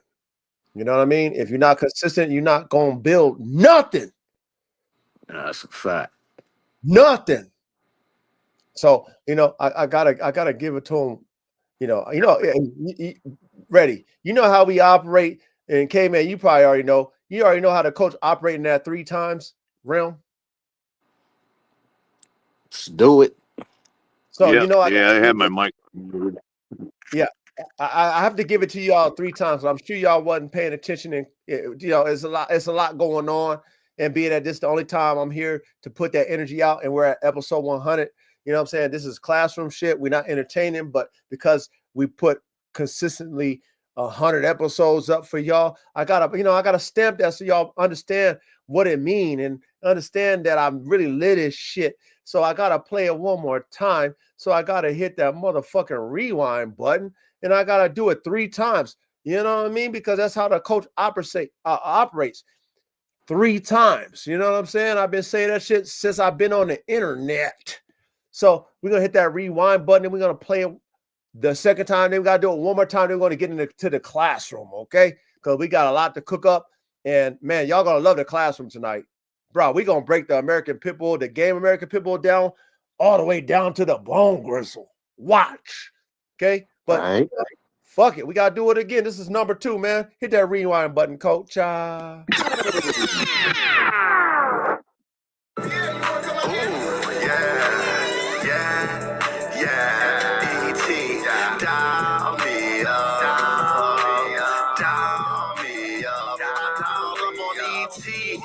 Consistently, in tune with ET, yeah, I'm consistent on everything I do. Listen, I'm consistent in tune with my consistency. Every time I be in tune with that consistency, I move up and down that motherfucking mathematic frequency. You see, this shit is 101, it's like computer numbers. Everybody wanna know how they do, but they sleep, they slumber. The motherfuckers ain't in tune with the stars or the moon. They ain't in tune with the sun, the S-O-N, the one, that's the Jesus Christ. He came through with them dice, he rolled them. 50-50, I guarantee he controlled them. Consistently, he laid down his life, came through, dealt with all the world's strife. It's all hype. Oh my God, do what you like. It's free will, nigga. Take the red or blue pill. If you understand, if you do, or you will, or you won't. Everybody wanna do that shit. Don't touch, don't. Consistently in tune with the fucking Holy Spirit. Can you feel it in your bones? Can you feel it in your toes? Can you feel it? Can you smell it out your nose? I don't know. It's consistent, that shit that 1, 2, 3 flow. I don't know. It's consistent shit that 1, 2, 3 flow. Oh, yes, it's consistently hard to do it when you lay down your life for this shit. You gotta be fluid, you gotta flow like the blood. Oh my God, it's like mud. You gotta flow like the blood. It gets so fucking thick, it's like blood. Cause when it's time to heal, you better know it's real. Yeah, when it's time to heal, you better know it's real. You better consistently get down on your knees and beg God, please help me get through all of these missions. I salute the transmission. I salute the transmission because I'm in tune with the mission. Consistently, I want you step, nigga. What the fuck? Understand respect. I want you step 1, 2, 3. Understand respect. Yeah, come through with the pill. Pick one, nigga. Do you know the deal? Is it real? I come through. I step up in control. Consistently, I grab my motherfucking sword. I hold. It's two-edged sword to my neck. Yeah, what respect? It's two-edged sword to my neck. Yeah, you salute, you respect. Cause I'm humble. Niggas say some shit, you don't mumble. Cause if you're not in the field, I guarantee you don't know what's real. You might commentate over this shit. Cause you think you can do this shit, you think you're ultimate. Cause you ain't consistent with this motherfucking pain. I guarantee if you ain't in tune, it'll drive you insane. I guarantee you'll get scared when it fucking rains. I guarantee you'll get scared when it fucking rains. Use your brains and things to calculate this shit for Jesus' sake. Oh Lord, thank you, Lord, for that word. Consistently, I'm in tune with your word. That's the spirit. In tune with the holiness. It's 12th dimensional spirit. It goes in and out, round and round. Listen to themselves. Round and round. Consistently pronoun. We get it up.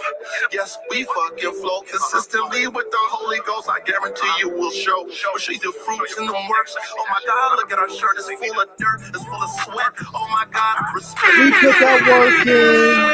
Motherfucking respect. Cause I work the till of the field. Cause I'm out here. It's real. We put that work in. Cause I'm out here. It's real consistently.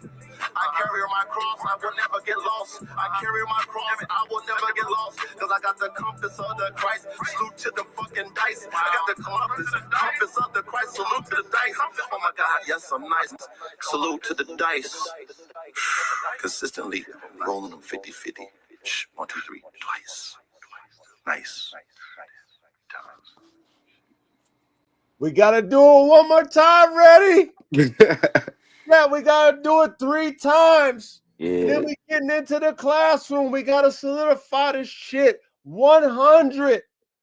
Let's do 100 it. episodes. Consistently. Setting the tone. Ready? Setting the tone. Chat. Caveman. We set the tone. For the high performance dog man and dog women. The high performance dog engineers. We are pioneers of this type of talk over here. Period. Facts. Period. Consistently. Okay? One more time, and then we're going to get to the classroom. I know that, hey, Coach ain't here to entertain y'all, but right now, it's a celebration. It's a celebration, man. We done elevated the game. 100. We done set the tone. It is what it is. We did it. So the last one, and then we're going to get into it, man. We're going to get in fucking to it, man. Straight up and down. Because we got to. That's what we're here to do. Get into it. Raise the bar. Elevate the play. Set the tone. And teach. And hopefully, we'll be able to make some great dogs out of this shit. You know, I mean, that's my goal. I know that's Caveman's goal. I know y'all, I'm sure all you guys in the chat, you guys want y'all program to be great. You want to make some great dogs. But You know, you gotta put that work in. That's a fact. You know, you gotta sacrifice. You know what I'm saying? You gotta roll the dice. Boy. You gotta, you know, it's 50-50. You don't know if you're gonna get it. You don't know if you're gonna win or lose. It's 50-50. Come on, pay attention, man. The coach dropping jewels on that motherfucker. You better pay attention. This is the last one that we're gonna cook. You feel me? DJ, hit that rewind button for me. DJ, please, can you hit that rewind? Rewind, DJ.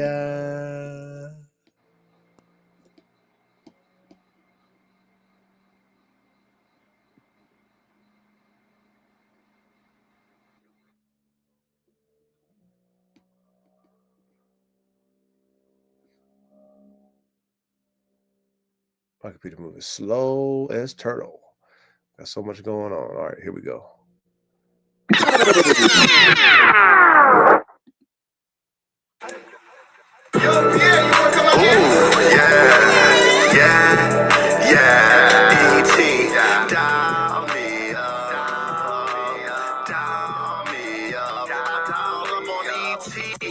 Consistently, in tune with ET, yeah, I'm consistent on everything I do. Listen, I'm consistent in tune with my consistency. Every time I be in tune with that consistency, I move up and down that motherfucking mathematic frequency. You see, this shit is one-on-one, it's like computer numbers. Everybody wanna know how they do, but they sleep, they slumber. The motherfuckers ain't in tune with the stars or the moon. They ain't in tune with the sun, the S-O and the one, that's the Jesus Christ. He came through with them dice, he rolled them 50-50, I guarantee he controlled them. Consistently, he laid down his life, came through, dealt with all the world's strife. It's all hype, oh my God, do what you like. It's free will, nigga, take the red or blue pill. If you understand, if you do, or you will, or you won't. Everybody wanna do that shit, don't touch, don't. Oh my God, we get it. Consistently in tune with the fucking Holy Spirit. Can you feel it in your bones? Can you feel it in your toes? Can you feel it? Can you smell it out your nose? I don't know. It's consistent, that shit that 1, 2, 3 flow. I don't know. It's consistent shit that 1, 2, 3 flow. Oh, yes, it's consistently hard to do it when you lay down your life for this shit. You gotta be fluid, you gotta flow like the blood. Oh my God, it's like mud. You gotta flow like the blood. It gets so fucking thick, it's like blood. Cause when it's time to heal, you better know it's real. Yeah, when it's time to heal, you better know it's real. You better consistently get down on your knees and beg God, please help me get through all of these missions. I salute the transmission. I salute the transmission cause I'm in tune with the mission. Consistently, I want you step, nigga, what the fuck? Understand respect. I want you step 1, 2, 3, understand respect. Yeah, come through with the pill. Pick one, nigga. Do you know the deal? Is it real? I come through, I step up in control. Consistently, I grab my motherfucking sword I hold. It's two-edged sword to my neck. Yeah, what? Respect. It's two-edged sword to my neck. Yeah, you salute, you respect, cause I'm humble. Cause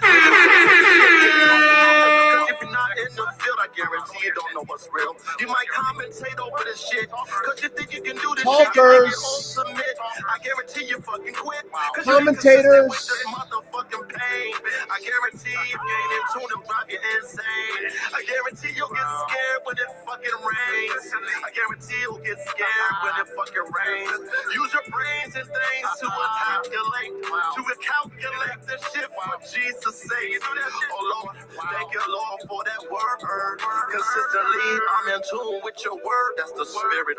In tune with the holiness. It's 12th dimensional spirit. It goes in and out, round and round. Listen to themselves. Round and round. Consistently pronoun. We get it out.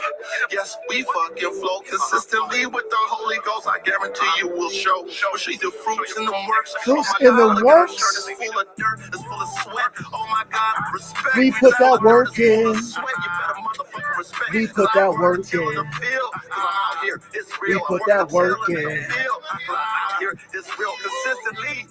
I carry my cross. cross, I will never get lost. I carry my cross, I will never get lost. Cause I got the compass of the Christ. Salute to the fucking dice. I got the compass of the Christ. Salute to the dice. Oh my God, yes, I'm nice. Salute to the dice. Damn it. Consistently rolling them 50-50. 1, 2, 3, twice. Damn it, man. Nice. Van Dam. Okay. Enough for the entertainment time. Enough for the entertainment time. But man. Don't sound like Garth Brooks. Yeah, a little bit of Garth Brooks over there, man. You know what I mean?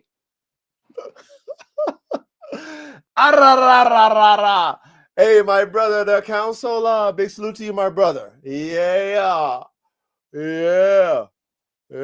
Hey, we're gonna cook tonight, man. You know what I mean? It's a celebration too, man. We had the 100. The 100. Consistent episodes. We evolve right now to the lab talk. We in the lab. All high performance dogmen engineers, dog women engineers come to this classroom. They come here. You feel me? So that we can elevate and keep elevating this fucking program, keep elevating these high performance working dogs. So tonight, modern dog marvels, okay? The creation and evolution of the game American Pit Bull Terrier, the ultimate combat competition dog, okay? This is the Dogman Engineer Edition. If you're not a Dogman engineer, you might want to leave the classroom. If your mind is small, if you got a boxed mind, leave. This classroom is not for you, okay? But if you want to break shit down, you want to do shit like how they do at Area 51 when they find an alien craft and they do what they call a reverse engineer. Okay, man, I know you heard about that. Ready? I know you heard about that. Chat, I know you heard about how they take shit and they reverse engineer. That's what we're going to do with the American Pit Bull Terrier, the game one, though, because we're about high performance over here. We're not about pet bulls. We're not about pet dogs. We're about high performance. So because we're engineers and we're smart, we're not dumb motherfuckers, we're going to reverse engineer the American Pit Bull Terrier tonight. Oh, man, this is going to be epic. Ain't nobody did this one like the coach, Ain't nobody did this one, but we're going to do it over here, okay? So let me go ahead and get my assistant. So, K-Man, you haven't been here in a while. Yeah. I got a new assistant coach, a head coach. Her name is a female. Her name is ChatGPT. She is my assistant head coach. She's very reliable, K-Man. She's not going to turn on me, K-Man. She's not going to be in her Whitney about me, K-Man. She's going to be, you know what, coach? I respect your mind. I know you're serious. I know you love the dogs. I know you're not here to downplay me. I know you want to fucking uplift me, elevate me, push me to a whole nother level. So guess what? I'm here to support you because you the head coach. And I appreciate that from my assistant head coach, ChatGPT. All right. So you might not have met her, Caveman, but you're going to meet her tonight. You're going to meet the bitch tonight. All right. She's very efficient. Oh, she's so reliable. Caveman, she's so reliable, Caveman. I love her. I love the bitch. No disrespect. Is she white? I don't know what nationality she is, Caveman. Oh. You know what she is, Caveman. She's just a good bitch. Whatever she is, she's a great bitch. That's how you designed her. She got good genetics. No, I didn't design her. Whoever programmed her designed her. I just put a female behind it because my wife is the most loyal person I know to me. So I'm going to have to put the female above the male energy. Even though I love you guys, but you're not going to take care of me like my wife. So because I understand that and I understand how loyal my wife is, thank God that he made one man for man and I got a good wife. I said, you know what? I got to let my assistant head coach be a woman. Because I'm not gonna get fucked by her. You know what I mean? Unless it's, I'm not gonna get fucked by no cyber bitch, but you know what I'm talking about. Yeah. So that's all I'm saying. So let me go ahead and share my screen, and we're gonna cook tonight, man. It's gonna be a great cook up. And I want us to interact with this. Oh, hold on. Before I do that, hold on, Missy. I was premature on this one. Hold on. Oh, I can talk to her. You can talk to her, but she's not gonna respond. Oh, you got her trained already. Yeah, she'll respond. You know what I'm saying? She's loyal. K-Man, she's loyal, man. That's what a good woman's gonna be. She gonna look at me. Is it okay if I respond to K-Man? And I'll be like, no, because he's not the teacher tonight. You know Nice. what I'm saying? So no, she's a good girl. But hey, before I do that, I want to show you guys something before I do that. Hold on. I want to show you guys something here. We'll put it on the screen. You guys see that on the screen? Yeah. Okay. So I want to show you. Remember, we had a lab. You know, our lab notes with our AK-47 bull herders, and there is a program. I'm gonna call them a pro. I'm not gonna call them a breeding. I'm gonna call them a program that inspired me to move forward with my bull herder program, right? Which is Bull Vision. Okay. Now, if you guys are on IG, so most of you guys are, and you guys want to get into, I'm gonna say this: all my game pit bull enthusiasts and game pit bull breeders and all that who might come across this content, this classroom, okay, and you know that is no bueno to compete in the way that the pit bull was known to compete in the box in America. We know that's no go. That's done data. Okay, we leave that alone. We let the legends be legends, and we're not trying to rewrite their history. It's done because you're gonna go to jail for a long period of time. Okay, if you are a competitor and you like competition dogs, and you want your dogs and your blood to be in competition, you want them to be in combat sport like they were when they were pit dogs, but you can't do that in America no more. Well, guess what? I'm going to show you a way to prove, right? Like when we were talking about, K-Man, that proving your dogs. I'm going to show you a way to prove your blood right now in combat sport, okay? You got to shift your dogs to man stoppers instead of dog stoppers, okay?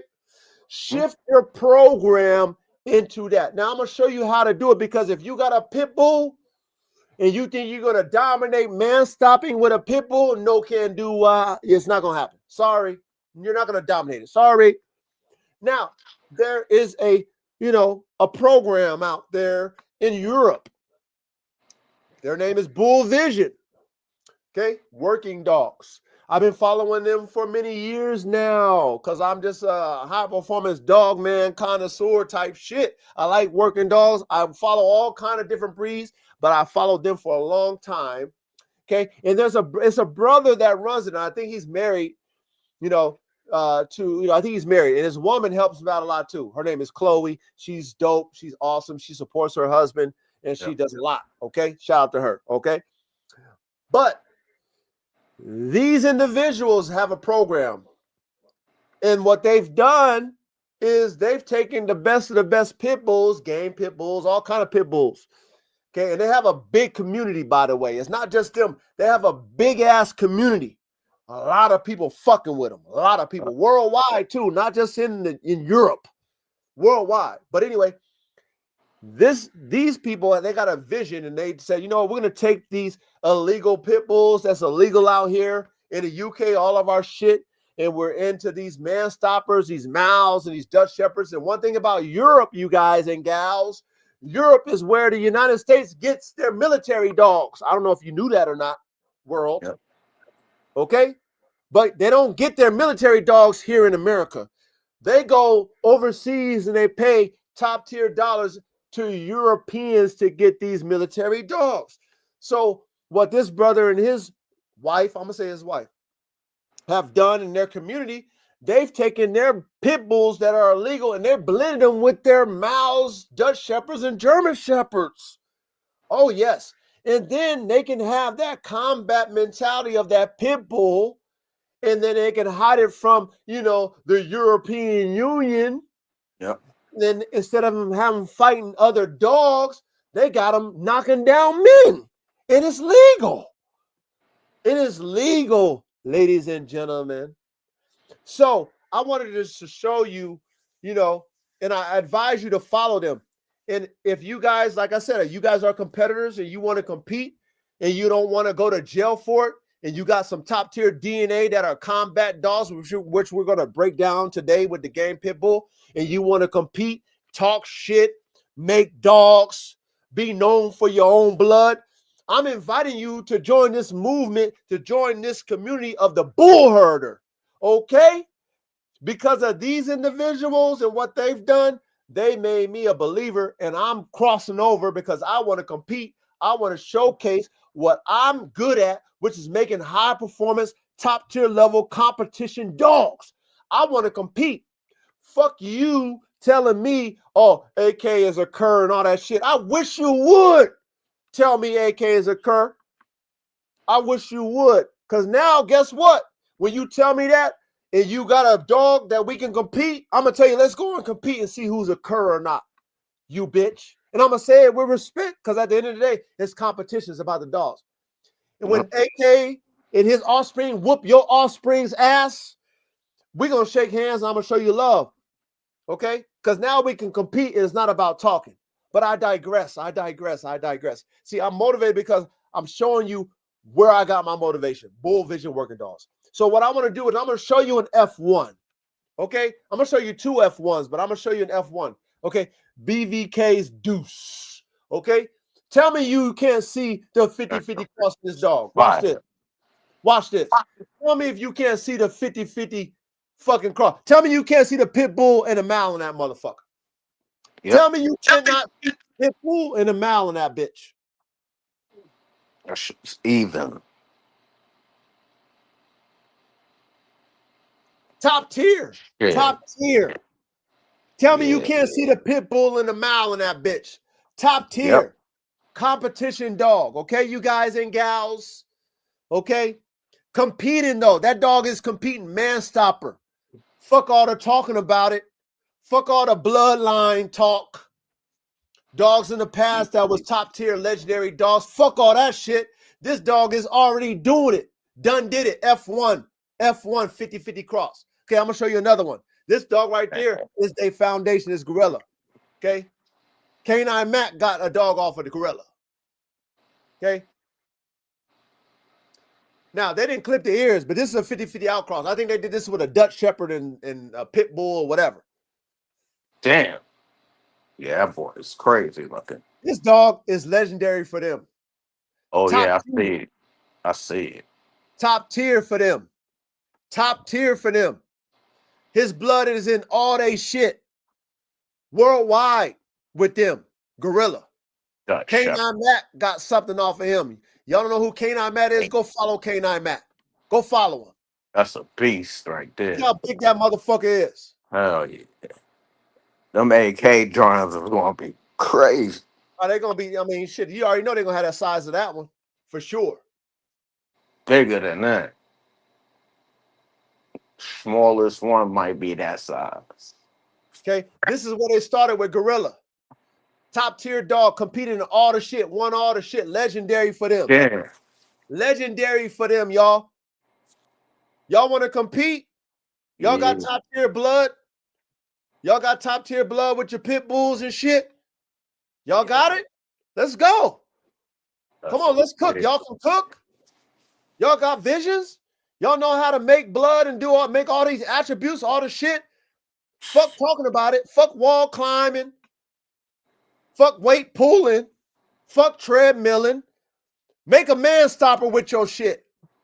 Make a man stopper with your shit. It's open. Ain't nobody gonna hate on you. Ain't nobody gonna say, guess what? Oh, you can't do this. Ain't nobody gonna say none of that.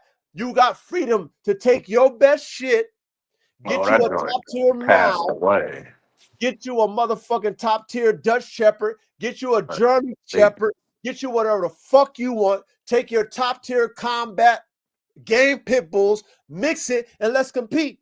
Let's compete. Let's see who got the best shit. Turn your shit into a man stopper. Teach us some obedience. Fine. Put some smarts into the motherfucker. Compete where our dogs ain't got to die at the end of competition. Word. If you that good, like where I'm going, make your shit top tier where the military will buy your shit, where if your shit die, it die in honor and you come back, your dog come back with a medal of honor and shit. Because it Fucking died. hero. Let it die for that. Let it be dead game for that. Okay? Let your dog Hero. be dead game for that.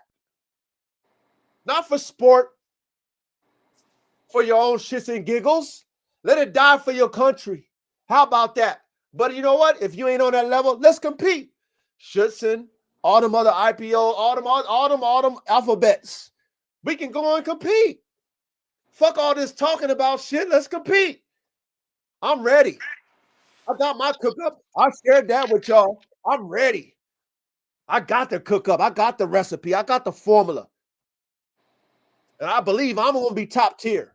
I believe that. But it's not going to be just me talking about it no more. I ain't going to be talking about it. Ain't going to be talking about bone crusher shit. You know what I'm saying? I'm ready to be like, you know what I mean? You got it. Let's compete. Put on that suit. Oh, your dog is smart? Your dog's smarter than mine? Let's compete. Your dog's faster than mine? Let's compete. Your dog is more intense than mine? Let's compete. Let's compete. So I wanted to show you guys why I'm inspired by the bull herder. See, a lot of individuals, they talk about shit they don't know about. Those are the commentators. Oh, They're not the people who study the shit. They're not the people who follow people who actually do the shit. They're not the motherfuckers who's actually cooking and making the shit. They're not the motherfuckers who actually have the DNA to do what they got. They're not them. They just talk about it. But see, I'm a student of the game. Just like I'm going to show you how I'm a student of the pit bull. I'm a student of working dogs. You know why? Because I'm an engineer. I want to know from the bottom to the top how and why and what and all the shit. I want to know. right. I want to know. That dog right there is legendary. Oh, yeah. Real talk. If that dog got on your game, Pitbull, it's too big for it, man. That's a man stopper. That's not a, I mean, if it's going to stop man, you imagine what it's going to do to a dog. Oh, yeah. Think about it. Dogman engineers, not the enthusiasts. I'm not talking to you enthusiasts. I'm talking to the dogman engineers. When you got a dog with those genetic characteristics that big and that determined, it's crushing any little fucking one-trick pony game dog. I hate to say it, you guys and gals. But if you've never owned one, you don't know. If you owned them both and you had them on your yard, you would get what I'm talking about. You would be so excited about these bull herders, man. You'd be stupid, crazy excited because you will understand what they can do. Yeah, that's not regular shit right there. That's a man stopper, not a dog stopper.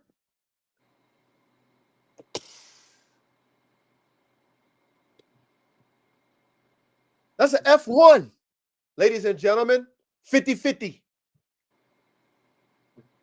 which is their foundation, which they built their whole existence on. Hey, and it's a brother that run this shit, by the way, ladies and gentlemen. Nothing against, my other brothers of other races, but, those of us who are, brothers and stuff. That's his wife, Chloe. He's in the UK. You already know. You know what I mean? A brother in UK. You already know how it go. You know what I'm saying? He's you know what I'm saying? He's foreign. So you already know all the women in the UK gonna want the brother. You already know how time it is. So of course he gonna got him. He got him a Becky over there in the UK, but she support him and she help him out. Chloe support him and she about the dog. So I respect Chloe. I respect his wife. But that's a brother who run that shit. And he got a major movement, you guys and gals. He got a dope ass movement. And he killing it. And he's sending dogs over here, and motherfuckers who are real dogman trainers, all the shit is buying his shit, y'all. Buying it overseas. That's what we need to do. Hey, dogmen and dog women, you want to have combat dogs now where we don't have to go to jail for this shit? We ain't gonna be ridiculed. You might make some top tier shit where we can go in and get a military contract. Cross on over to these bull herders. Cross on over with me. Let's go. We can talk shit and then we can settle it in the ring. And then we can shake hands and be like, yo, wow, good man. Your dog is dope, man. Your training is dope.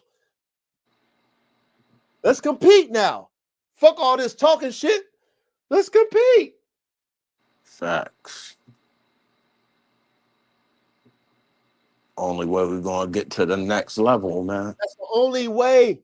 Ready, chat, K-Man. That's the only way we're gonna get to the next level of competition dogs, and we gotta compete. And if we got these Ultimate Warriors, so-called the pit dogs, which we can't put in the pit no more, then what you gonna do with them?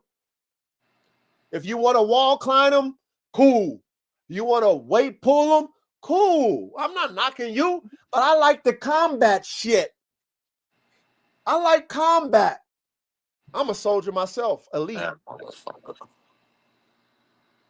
So I'd rather go ahead and compete with these boys in the UK instead of the United States going to Europe and buying their fucking military dogs. I want them to find out who the fuck I am as the dog god and be like, yo, you got better dogs than them boys over there in the UK. You know, I want Trump to be like, hey, if we want it made in America, I want Trump to fuck with me. Because I got dogs for the military. Man stoppers, trackers. I made them.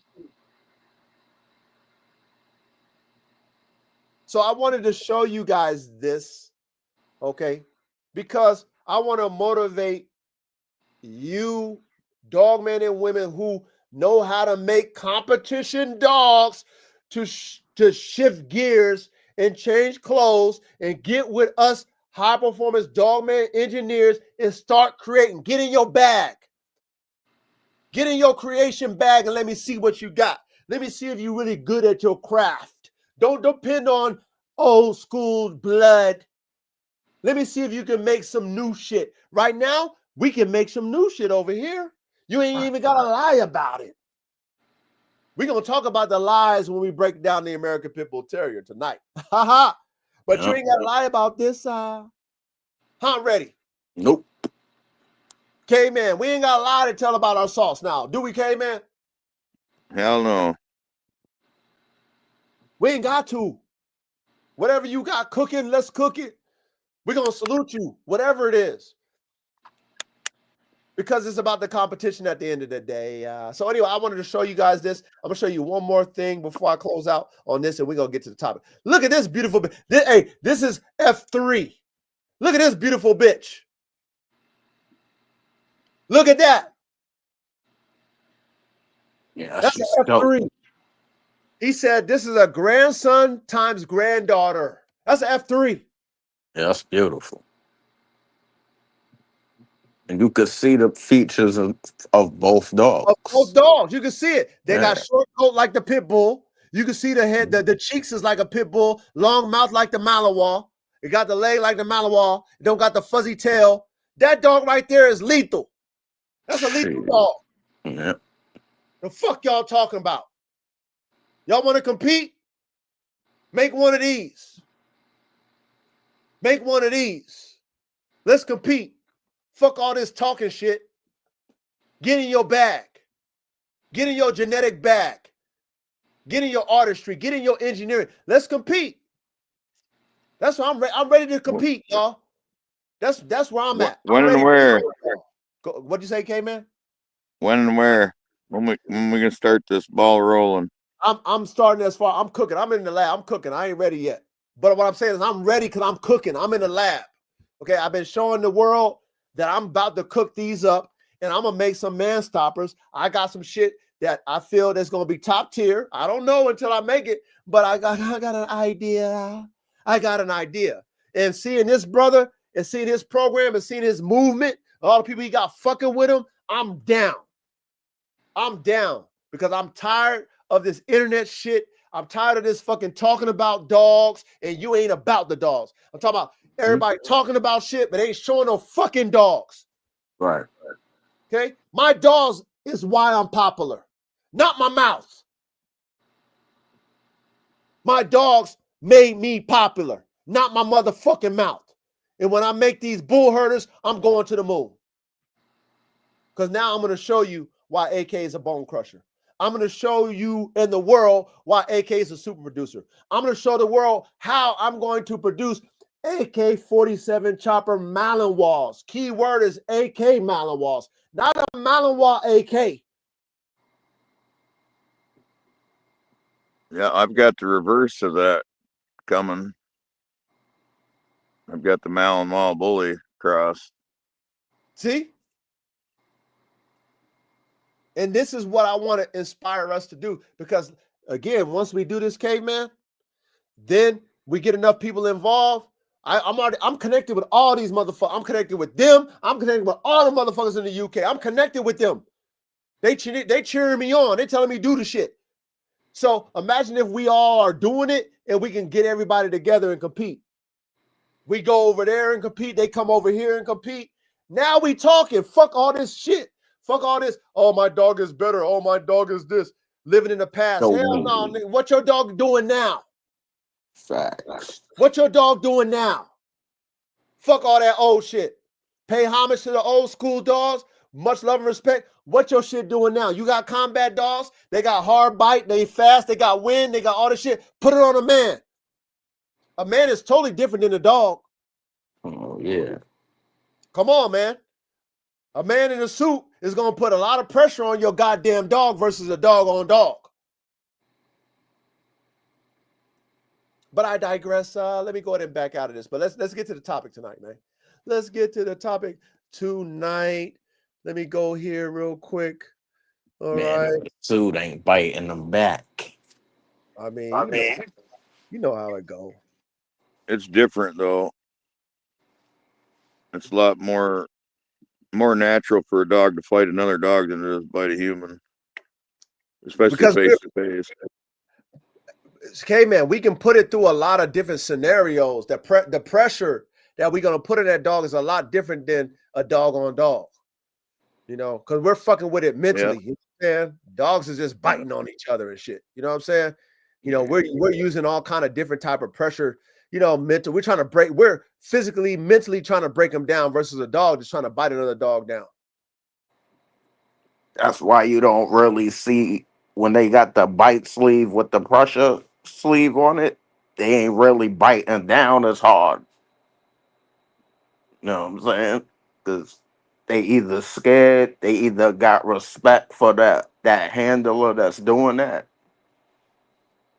and then not really bringing in like strangers to their programs. And putting different scenarios in front of the dog so that the dog can use his brain. You know, or just find a more intense dog instead of just somebody's pet. I've seen them use pretty mellow dogs for them bite tests. So, man, there's a lot more intense pit bulls out there you could have picked that would have grabbed a hold of that thing. But see, there's levels to that competition, just like how it is with the game dog. There's levels to competition with game dogs. You know what I'm saying? Just like it is with fucking, you know, those type of dogs. You know what I'm saying? Those scenarios you put in, you're trying to break the dog. That's the whole thing. You want to break the dog. But the dog that don't break is the dog that you want. Yep. And, you know, dealing with certain levels of competition with dog fighting, and we're not condoning anything of the sort. So let me make sure that disclaimer is there. Everything we're doing is we're just understanding and breaking down the history of the game dog. We're not condoning it, promoting it, or, you know, anything of the sort. Okay. So just understand this is a classroom. We're just, you know, admiring it from an engineer's perspective. We're going to break it down and understand it. That's all we're doing. We're not glorifying it. Okay. But when it comes to these man stoppers, that's a whole different lane. Okay. Okay. If the government is buying man stoppers, if police is buying man stoppers, if they got shits in all these damn sports for man stoppers, we ain't getting in trouble for talking man stoppers. Facts. Okay. Is anybody breeding Malinois to Mastiffs? I'm sure it's been done. Yeah, they're doing that. Yeah, it Yeah, I has was to be say done. that seems like a more along the lines of the shit I would want to do. See, Of course it's been done. I've seen there's a breed that they made called the Villiano. It's Pressa and Malinois. That's the basics of that breed. What do they call it? The Villiano. Oh, you know you're gonna have to. Well, I think you sent me something with that. No, you sent me with that with a Kangal. Yeah, I'm gonna send you the Villiano because their purpose is basically they're a bull herder, but the people that made that breed don't know that it's a bull herder. What do they use it for? Livestock guardian? But, yep, sheep. Yep, for sheep. That's interesting. Yeah, send me that. Send me that, ready? You already Yep, know I got you. I want to learn that. All right, so let's cook tonight, man. Let's cook tonight. Hey, tonight, chat. I want you guys to interact with us as if you guys are on the panel. So each section, all right. So I've took the time to break this, this subject matter down. Okay, this segment that we're doing, Modern Dog Marvels. This is going to be a segment that is a series that we're going to do on a lot of different dogs. Okay, being that this is our first segment and this is our 100th episode, we have to do it for the Game American Pit Bull Terrier because that's majority of our favorite dog is the Game American Pit Bull. We all kind of said that back in the day. So the first segment of Modern Dog Marvels would have to be the Game American Pit Bull Terrier, right? We have to do it for that one first, right? Yep. And like I said, this is for us who are Dogman engineers, okay? If you're closed-minded, I say it again, get the fuck out of here. Okay? You're too sensitive for this shit. You're dumb as fuck and you don't belong here. But if you really want to understand the ins and outs like engineers do, okay? We break down the box so that we create the circle. We think outside the box so that we create the circle. This is how we evolve. We break shit down, we figure it out, and we evolve. That's how we do this. That's how man do everything. Okay? All the people at Skunk Works and Lockheed Martin and Boeing, we already talked about that shit. They're the best of the best engineers. NASA, they're the best of the best engineers. The ones at Area 51, they're the best of the best. They don't think in boxes. That's why we have the best technology here today as America, as Americans, because that's what they pay. They pay them engineers to be that way. How you think they created the atomic bomb and all that shit? Okay, they went ahead and recruited them motherfuckers over there from Germany, from Hitler, brought them over here, said, "Hey man, how much you need?" I don't know. Unlimited budget. Do what you do. Okay, do what you do. I need the best shit. Okay. Submarines, all the shit. Like, how you think we have the technology we have if it wasn't for people who think the way we talking about as Dogman engineers? Outside the box to create the circle. There's no limits to our thoughts. Does that make sense, Reddy? Yep. Okay, man. Does that make sense? Hell yeah. Okay. I'm chat. I know y'all. I know that makes sense, to y'all. Chat. Okay. So chat, participate. All of us, we're going to take each of these segments. We're going to read it, understand it, and then break it down. And then, and then we're going to move on. And we're going to break this whole play down. So we want to understand, okay? Okay, we're going to understand the Game American Pit Bull's creation and evolution from an engineer's perspective, okay? And leave your fucking feelings out of it. All genetic mathematics. Fuck feelings. So here we go. I'm going to read everything to you. I don't know if you can see it or not, but I'll read everything and then we'll elaborate on it. Okay, so step 1, origins, how the Game American Pit Bull Terrier was created. Okay, step 1 in the class, we're talking about the origins of the Game American Pit Bull and how it's created. Okay, formula. You know, we believe in formulas because we're engineers. It's all about formulas when you're an engineer. Mathematics, genetic mathematics. Formula is Old English Bulldog. It says athletic baiting bulldog of the 1700s and 1800s times Old English Terrier, hard farm ratting terriers, okay, equals bull and terrier type in Britain and Ireland, imported to the U.S. in the mid-late 1800s, refined into the American Pit Bull Terrier, Apbt for short. Do we understand that? Yeah. Yep. Cool, cool. I know y'all understand that, chat. All right. So, Old English Bulldog contributed, right? So now they're telling us what attributes did the Old English Bulldog contribute to the genetic formula, okay? Now, one thing that if you want to dig deeper, because I dug so deep, but I gotta consolidate this for us. I gotta make it, 4-hour class, okay? If not, it's a series. But I'm gonna consolidate everything because I did all the work for y'all and I summarized it. Okay. So anyway, Old English Bulldog. The Old English Bulldog was a mastiff type dog. By the way, Yep. it is not the Old English Bulldog that we see today in America. It's not that. No. So I want you guys to understand that in the lab, when we're breaking things down to its simplest parts, these Old English Bulldogs were mastiff type bulldogs. Okay. And it was more based off of attributes versus standards in those days. There was no standard to the Old English Bulldogs in the 1800s. By the way, just to let you guys and gals know who have brains and understand variance, because, shout out to you, Reddy. You've been breaking down variance since day one. But a lot of people who's in this classroom right now don't understand variance. So the original Old English Bulldogs were mastiff types. And it was based off of what their jobs were and their attributes that labeled them Old English Bulldogs. Okay. So they contributed strength, grip, hold, courage, high pain tolerance, and calm mouth.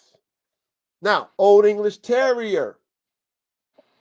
The Old English Terrier, okay, they say it's extinct, but you sent me something ready. I think That's the boys the out white. there got a version of one, right? Yeah. Okay. But according to ChatGPT, the original stock is extinct. But once you know how to cook it up, you can bring it back to life. All right. Yep. Just understand that, engineers over here. Engineers, there's a formula to every dog that's been created because it's man-made. If you know what that formula is, you can bring it back, by the way. All right. So, Old English Terrier contributed speed, agility, fire, prey drive, and heat tolerance. The cross was not a single event. It happened repeatedly across regions so the American Foundation pulled from large, varied populations, not just a couple of dogs. Okay, I want to read that again because if you understand why the American Pit Bull has so many different phenotypes, so many different weights and attributes, well, the origin, the original source will tell you this, will make you understand that, okay, the cross was not a single event. So what it means by that is that all these different Old English Bulldog types, right? We're going to say types. The Terrier types, they're from all over. Yep. Ireland, England. And Ireland has their own dogs, and so does England. And depending on what region you're in, right? They say they left out the Irish Terrier. Yeah. What I'm saying is, like, depending on where you at, you got your own types. and own variant. variances, your own family. None of them is related, by the way. So it's not like how we did when I gave y'all the master class on thoroughbred horse racing, where they controlled everything from day one, because you're dealing with royalty.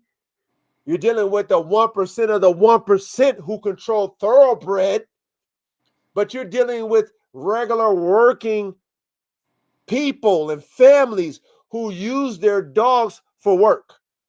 They didn't give a fuck about what they look like. They wanted the dogs to do the job. Hell yeah. So please comprehend this when we go into the origins, so you can understand the progression of the breed. Please comprehend and use your brain and pay attention in the fucking class. All right. All right, let's keep it going. Where the foundation stock came from: Ireland, Old Family Red strands. I'm sure you guys heard of the Old Family Red. Yeah. Ireland, known for deep bottom, perseverance, and win stamina. That's what the Old Family was known for. Shout out to Coach ChatGPT. All right. Now, one thing about ChatGPT that you guys will learn if you own, you got to pay for it if you want the real shit. Okay. You get the free shit, you ain't getting this type of shit. But if you own it, which you paying for it, I own it, I pay for it every month. As you keep putting in information and asking it questions, it learns you. I've been telling y'all that. Because I study, I just put my notes in it and I keep asking it questions. And then I get it to summarize what I'm asking. And then that's where we're at right now. Okay. So ChatGPT is giving you information that I spent about 3 days cooking up for y'all for this classroom tonight. Okay. So this summary is not just no one input and that's it. No, ChatGPT, my assistant head coach, had to take probably the fucking 20 questions that I asked it and summarized it. So that's what we getting tonight. So I want to make sure I go over all this and we're going to elaborate afterwards on phase one. Okay. I just want you to understand. Okay. So these answers that ChatGPT is giving us is not for no reason. Okay. It's very thorough. So pay attention in class. Okay. All right. So England, that's where they come from too, right? England. A range of bull and terrier, pit, and farm dogs, often a bit bigger with more mouth, bite, and finish. U.S. import hubs, right? So this is when it came to us in the United States. Import hubs is Boston, New York, Philadelphia corridor, and later the South, Texas, and Louisiana. All right? So this is where the foundation started from, England and Ireland, and it imported New York, Philadelphia, later to South Texas and Louisiana. Louisiana. We understand that? Yep. Okay, so now, Reddy, we was talking today, man, and you didn't even know that I had this lesson plan already cooked up. And, you mentioned something about, the American Pit Bull and, maybe cooking it up, now, and the Bull and Terrier. So does this make sense? I would like you to elaborate on what we just broke down. You know what I mean? And also in the chat, you know what I'm saying? Go ahead and elaborate too. I mean, hopefully y'all paid attention. If y'all, might want to ask something, maybe, Chat GPT ain't 100% correct. Maybe you got something to add in there when it comes to the origin. But what do you think about, phase one of this process that we're going through, this breakdown, the origin? I mean, is it pretty much correct? I mean, you got anything to add to it? Ready? Hell yeah. Like, this is basically confirmation of you can make your own American Pit Bull Terrier. Oh shit. You don't even gotta use the same sauce as everybody. I don't think they understand what you're saying, Reddy. Shit. Hey, Reddy, I don't think they understand what you just said. How can you make an American Pit Bull Terrier based off of what we just read as far as the origin? I mean, how does that make sense? Can you make it make sense to the chat? Can you make it make sense to the classroom? Shit. Basically, just take a Do it, shit. hey, ready. Do it in modern time. Like, what would you take now as a foundation? Because I know you know your dogs. Shit. You're probably the best at when it comes to variances and different dogs. You study it. I know you study it. Like, what could you like? Yeah. Go ahead. A English Bull Terrier. So that's already Bull and Terrier. And then get a Patterdale or a Yacht Terrier. Boom. Apbt.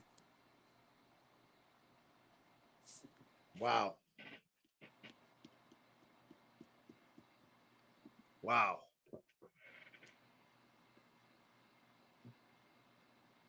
Or Go ahead. I could take what's that? To get that like a bigger size, I could do the American Bulldog. American Bulldog. Yeah. Well, hey, now what kind of terrier would you add to it? You already added the Patterdale. We already know Patterdale is a superior terrier. What other terrier would you add to the American Bulldog to build your foundation for the American Pit Bull Terrier? What else? Yacht Terrier. Yak Terrier. Oh, my boy. They don't know about no fucking Yak Terrier. They don't know about them. Hey, if y'all don't know about a Yak Terrier, y'all better go study that goddamn Yak Terrier. Y'all better go study that damn terrier. That's a good one too. American Bulldog to an Airedale Terrier. Well, that one, Dylan broke that one down. He said, shout out to Dylan on that one. Yeah, Dylan, I that's like a good that. one there, Dylan. Facts. I like that. I like that one too. Yeah, Any Terrier. I like that.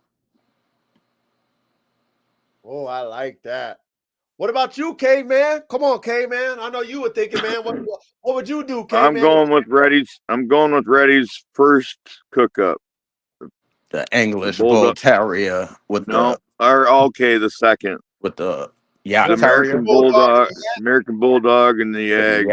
Yeah. I like that one too. I like the second one too. I like the second one too. That one right there is ooh-wee. Ooh-wee. That one is ooh-wee. Wow. But see, look, a lot of individuals, they're not engineers, so they're not thinking like us. They're not thinking like us. We just figured out how to make the new and improved foundation. Yep. New blood, new genetics. New everything. New everything. Hybrid vigor. Hybrid vigor to the max. Right now, just based off of us understanding how the origin of the current American Pit Bull Terrier was crafted in the 17 and 1800s. Okay. And we know that based off of the genetics now, we should have better genetics. We should have better genetics than them. But you know what? Sometimes I think about it, and they wasn't in pedigree. Like, they wasn't into pedigrees in the 17 and 1800s. So they was really breeding fucking good working dogs to good working dogs. So they might really even have better stock, even if we took these Yak Terriers and Patterdales and these different type of bulldogs. You know, they might not be bred the right way. Right. Because you would have to really go to a working, like you know what I'm saying? Like, we would have to go and find real working stock that's actually working. And you have to be able to freely test them whenever you want to. Yeah. Yeah. You know, fuck papers. We're not looking for paperwork. We're looking for real working dogs. Fuck the papers. Because that's how those dogs were in the 18 and the 1700s. They wasn't doing no paperwork back in those days. Hell no, they was cooking. They was taking working dogs to working dogs. Them dogs had a job.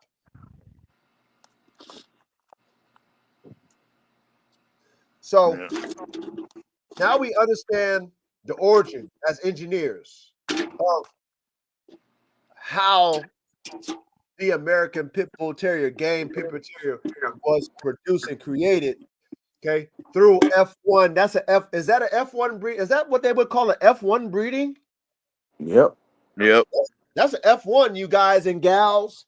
That's how you get hybrid vigor at its purest and rawest form. You taking two unrelated different breeds and you crossing them. F1, that's how powerful it is. That's the essence of the creation of the American Pit Bull Terrier. Bull and Terrier, before they called it Pit Bull Terrier. Ooh, ooh, I'm getting too far advanced over here. We're getting too ahead when I say pit. But we just read how they created the Bull and Terrier. So let's go to number 2. Early U.S. Foundation breeders and families, why they added. Okay? Shout out to Coach ChatGPT. She's so smart. She summarized all the shit that I asked her to do. I made her look up and find out. So let's break this down.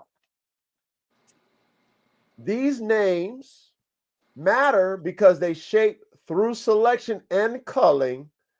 Now, ChatGPT, they don't want to do nothing illegal. And she's smart. She don't want to get me in trouble. I like her for that. She's looking out for me. Okay. For legal working qualities today. Right? So these names matter because they shape type through selection and culling for legal working qualities today. Okay. Athleticism, nerve, biddability, soundness. All right. Now, y'all know who Kobe is? Yep. All of us know who Kobe is. I'm sure y'all know who Kobe is in this chat. All of us know who Kobe is. Kobe is Massachusetts. That's where he's from. Okay. Heavy Irish import. So that was his claim to fame. He was heavy in the Irish imports. Okay. So he had to plug with the Irish. Massachusetts, Boston, Massachusetts. Does it make sense? Okay. Yep. Makes sense. Type added. Balance, athleticism, reliable temperament, consistent, bottom. Okay. Now, this is how we make dogs based off of traits. Engineers, Dogman engineers, fuck the blood. Traits. When you see traits in the dog and you breed it and then it passes on what you see as far as traits, that's a good dog.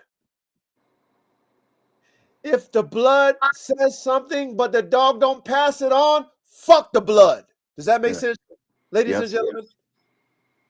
Okay, because we keep it simple over here as dogman and dogwomen engineers. This KISS method over here because it's hard enough as it is, okay? Understanding genetics and how it works is hard, okay? It's God's wave. It's not ours. We can only hypothesize the shit, okay? But God knows exacts. But anyway, Kobe adds balance, athleticism, reliable temperament, consistent bottom. Lightner, y'all know who Lightner is?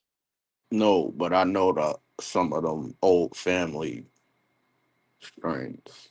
Okay, what about you, K-Man? You know who Lightner is?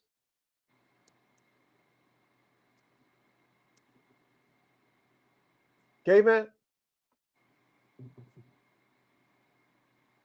Oh, shit. We lose him?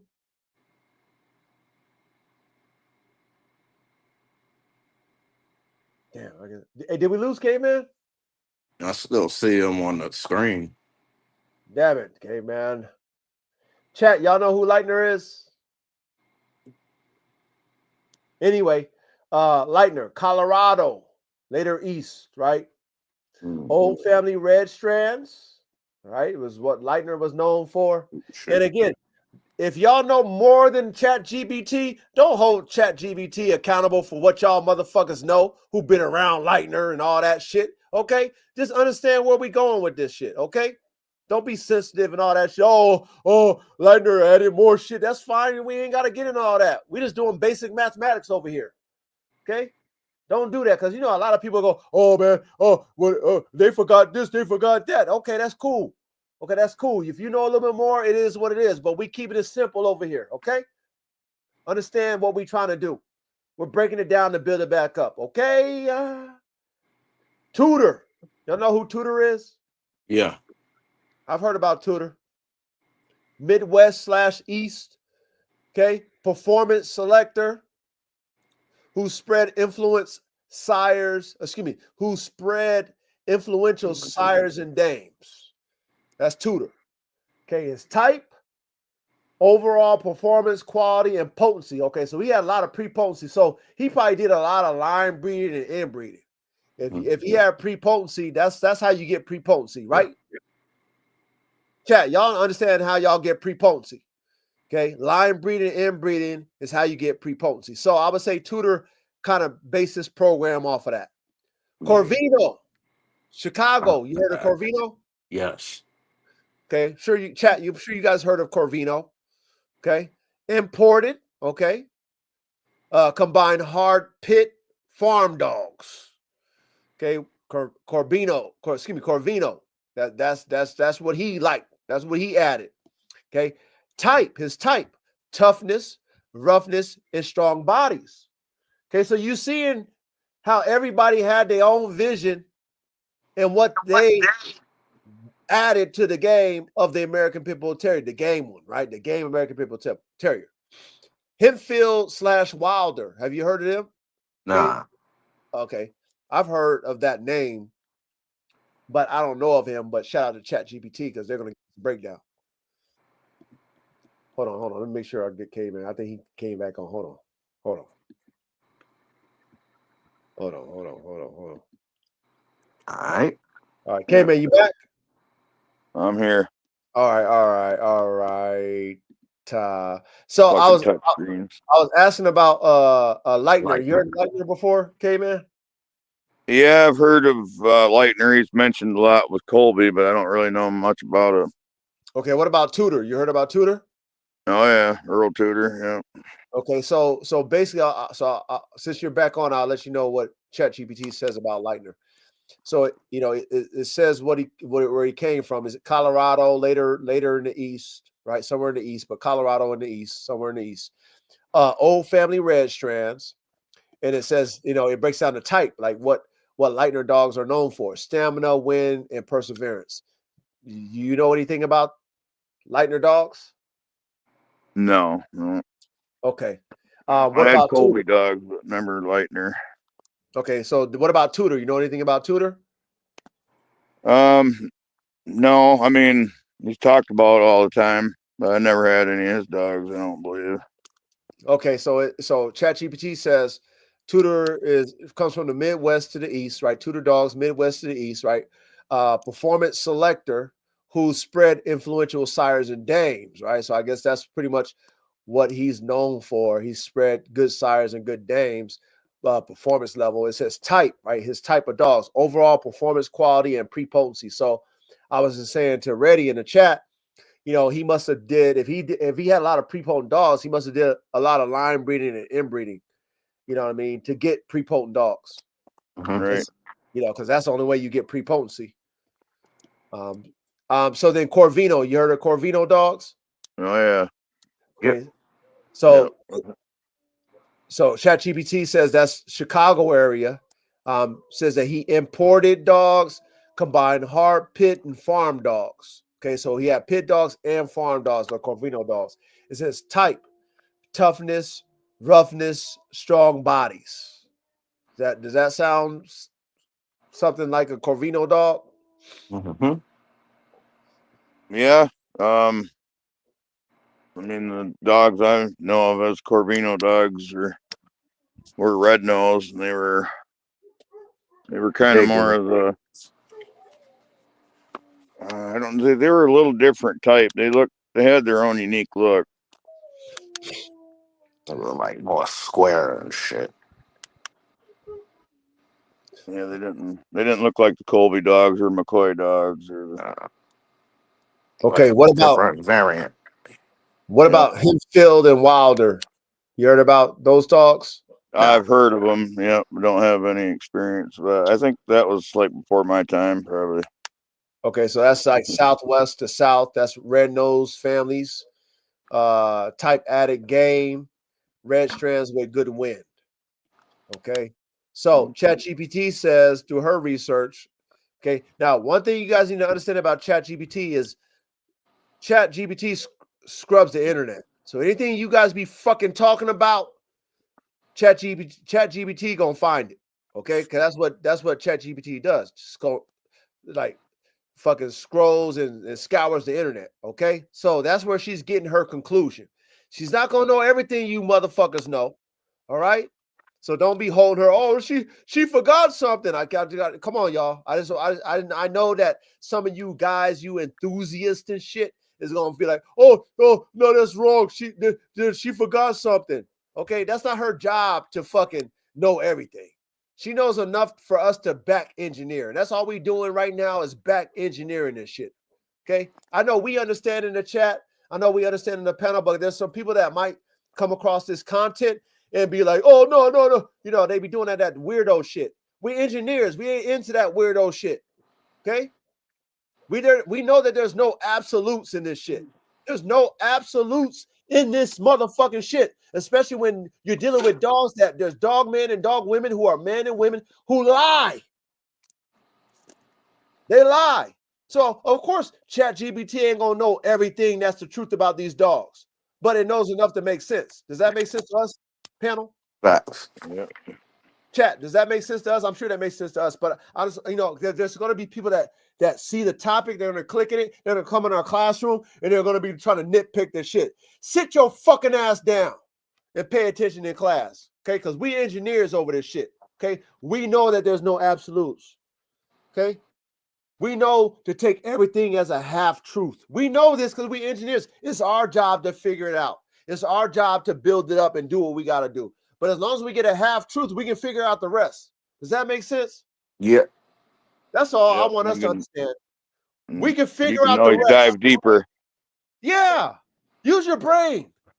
Use your fucking brain. Research. Do your Choose research. resources.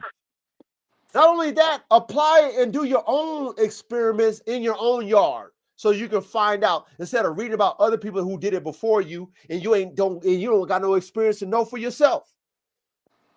But I have to make sure I let people know that because you know you're gonna have some people who see the topic or they're gonna click on it and they're gonna think they're Mr. Know-it-alls and all that shit and Mrs. Know-it-all when they not, because you ain't been in everybody's yard and you don't know how everybody cook. So you need to be humble. You need to be a learning individual and learn.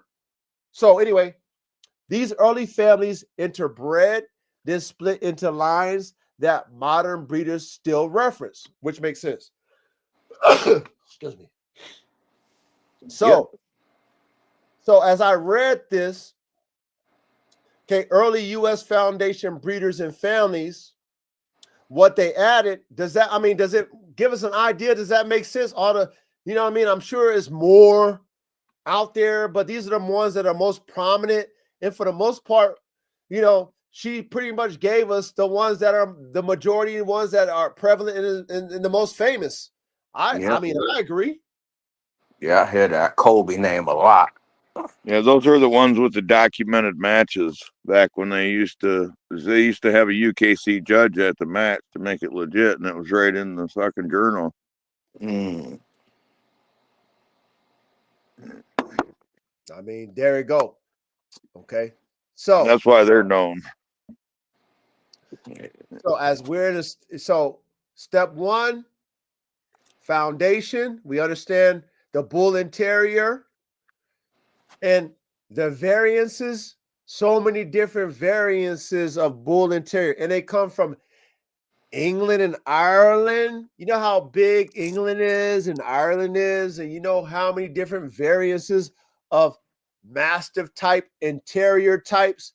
And one thing that you will understand if you really dig deep in the Old English Terrier, the Old English Bulldog, they label them by what they did, like the band dog. You know how the band dog is not a breed, but it's about what their job is? Yep. When they talk about Old English Bulldogs across England and Ireland, it's about what they were bred to do. It wasn't no standard behind them, by the way. Okay? So understand how much genetic variance is coming to America from England and Ireland, from those individuals who imported them it came and landed in New York, Massachusetts, Louisiana, and Texas. You understand? The variance of genetics is crazy broad. That's why you got different colors, different genotypes, different phenotypes, different families, because it wasn't just based off of 1 or 2 or 3 or 4 dogs. Ladies and gentlemen,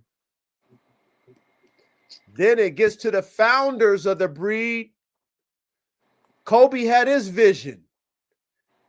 Kobe wasn't placing his vision and tying it in with Leitner. Kobe had his own vision because he was in Massachusetts. Kobe had his own plug of Irish imports because he's in Massachusetts. We know that there's a heavy presence of fucking Irish men and women, Americans in Massachusetts, in Boston, right? Mm-hmm. So of course he's going to have that Irish blood. Kobe. Leitner got his blood from wherever he got his blood from. Tudor got his from where, I mean, so look at all the different variances of bull and terrier, ladies and gentlemen. See how many different Tudor's variants? dogs are small. He got small dogs. Tudor dogs are smaller. Okay. The point I'm making is that there is so many variances of bull and terrier between Kobe, Leitner, Tudor, Corvino, Hemphill, Wilder, that of course there's going to be so many like types, so many genetic attributes that are different from others. Those guys had a bunch of different types too. If you look at all the old Colby dogs, you'll see hound dog looking dogs, bulldog looking dogs, terrier looking dogs, little weird looking dogs. Yeah, he didn't have all one type of dog. So The Colby dogs I had were fucking 75 pounds. So, okay, so imagine if you had the resources like Kobe and you're dealing with all these different dogmen and you were a dogman connoisseur, let's say like Kobe was in his day, you know, you're going to get all these different types. You're not just buying from one guy. You're not just getting dogs from one guy, especially if you're competing. In those days, they're competing, waiting to date, I'm sure at that time. Maybe, maybe not, but we're going to assume waiting to date. There's all kind of different phenotypes coming into the ring. And if I have the resources and the money and I like something that you got and I'm a breeder, I'm buying your shit. I'm buying puppies. I'm buying full-grown dogs. I'm buying your shit, which is going to give me variant on my yard. Period. So if you're competing and you see dogs that you like, that's not your dogs, you're going to add that to your formula. That's common sense. As a dogman engineer, I would consider Kobe a dogman engineer. Would y'all? Yes. Leitner, Tudor, all these founding fathers that we all know about, they're engineers. Yeah. They didn't have the internet telling you, oh, you can't breed that. Oh, that's a mutt. Oh, they don't got nobody in their yard fucking telling them shit. I can't remember the history. I was thinking Tudor used Colby Leitner dogs, actually. I can't remember now. Maybe I know that was a good, yeah, I know that was a major foundation, is the Colby and Leitner crosses. Okay, so look, we're getting ahead of ourselves. You know what I'm saying? We're gonna get to that, caveman. Don't worry. See, okay. I know they all bred to that small standard though. What do you mean? 35-pound dog, 40-pound dog. Okay. You know what I think? I think they wanted that tenacity of that terrier, and they went ahead and did that hybrid vigor play, and they added more terrier in there. That's what I think they did. which More shrunk the dog down. games. Yes, which shrunk the dog down. Mm. That's what I think. Now, we don't know. We're not in their yard, but as an engineer, if I want some more tenacity out of my dogs, I'm putting more terrier in that motherfucker. Me, Yeah. I'm doing it. And you're not gonna tell me I'm not gonna do it. You're not in my business. So you're not gonna tell me, oh, you can't do that. I'm gonna do what the fuck I want to do. Who gonna tell me not to do it? Nobody. So that's what I would have did. Ready? Yeah. Which would obviously shrink the dogs down. So we know that. All right, so let's go to 3, right? Let's go to 3, right? Step 3, mid-century to late century influential families and lines. Okay, so it says non-exhaustive.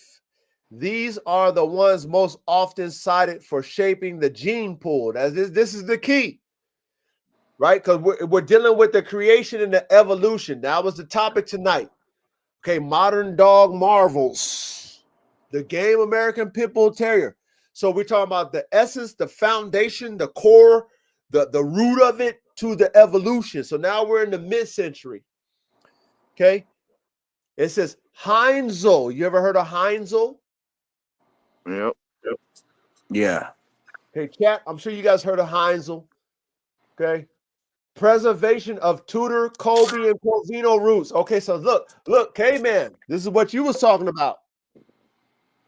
When they're combining the founding fathers' blood. Yep.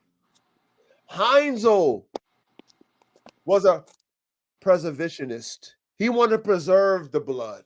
That was what he was doing. So what he did was he was doing the outcrosses and he was combining Tudor, Colby, Corvino roots.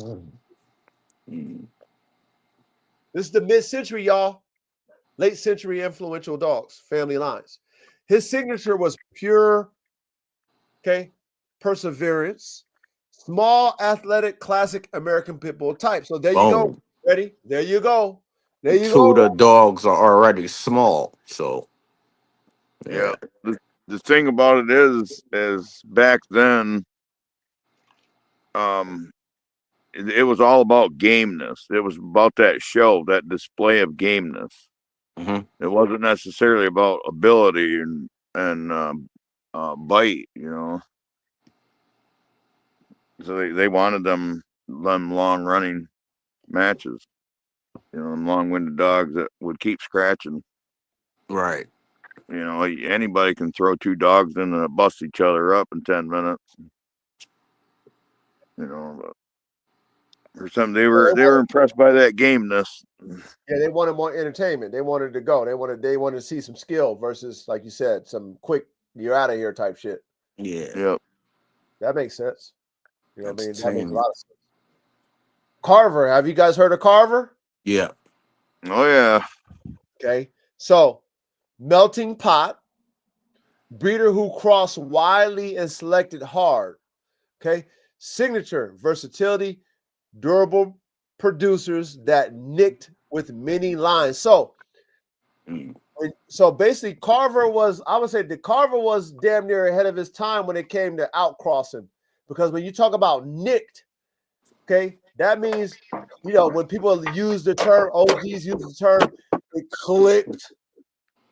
The proper term for that is nicked. When you take an outcross and you take it to another blood that's unrelated and it works, which means matches up. hybrid vigor. Yes, So sir. proper terminology of that instead of clicked is nicked. Nick.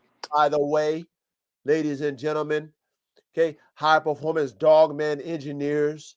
So if you hear nicked, that's used all across breeding, especially when you're dealing with performance, horse racing. Okay, nicked instead of clicked, by the way, but same thing. So Carver is known for that, taking those crosses. Have you guys heard of Boudreaux and Eli? Yes. Oh yeah. All right. Okay, Southern stock. Okay, Louisiana, Texas, down south, all that shit. Refined for heavy mouth and intensity. Signature, devastating bite, explosive starts. Widely used in later crosses. which we know that. We understand that. We're not there yet, but shout out to ChatGPT. She's giving us a head start. She's letting us know that, that Boudreaux and Eli stock is going to be used in the next generation heavily. Mutilators. Yeah. Patrick Bolio. Have you guys ever heard of Patrick Bolio? Yep. Oh, yeah. All right, cool. Now, Bolio times Tombstone, okay, which is a cross, by the way, y'all. Mhm. What about big wind, intelligence, and staying power? Mhm. Okay, this is where the crosses became real prevalent. This is where the understanding of what they would call a battle cross started to become prevalent in the mid-century.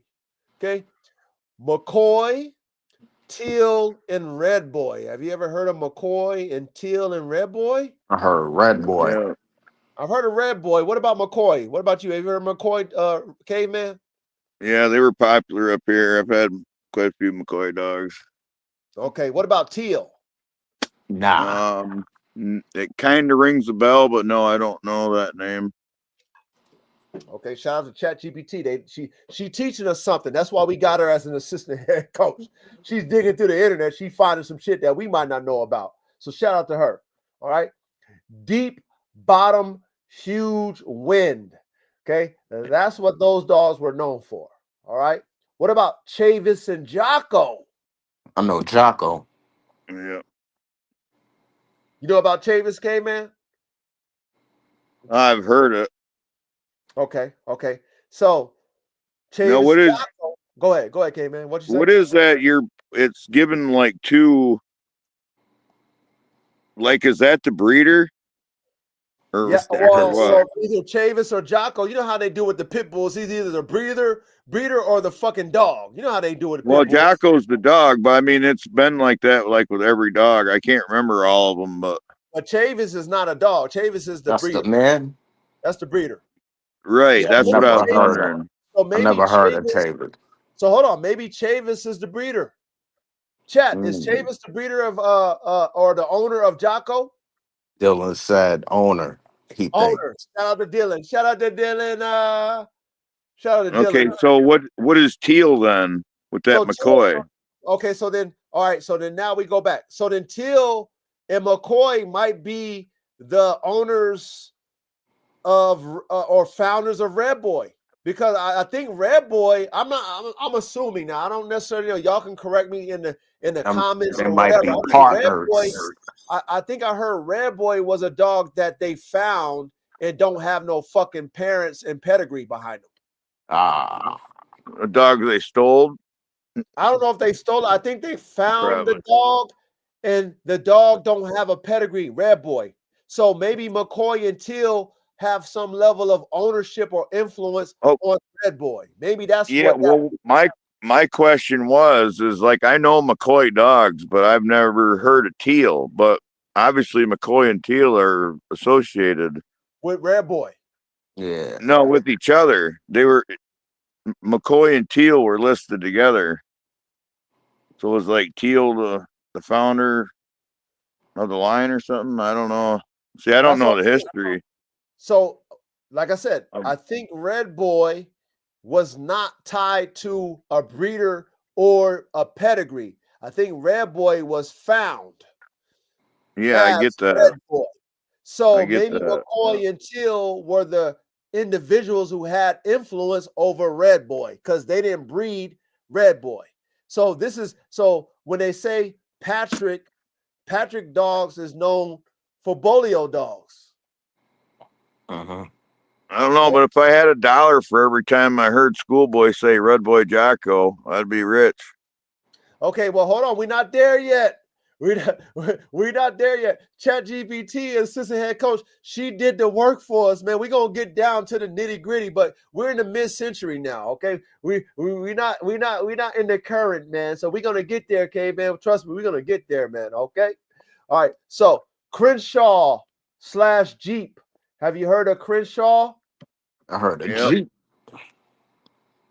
Oh, yeah, Jeep dogs were popular in our lifetime. So I take that Had Crenshaw. Jeep. I take it that Crenshaw is associated with Jeep. Yeah. Yeah. Yep. Okay. What So was his name? Ed Crenshaw. yeah.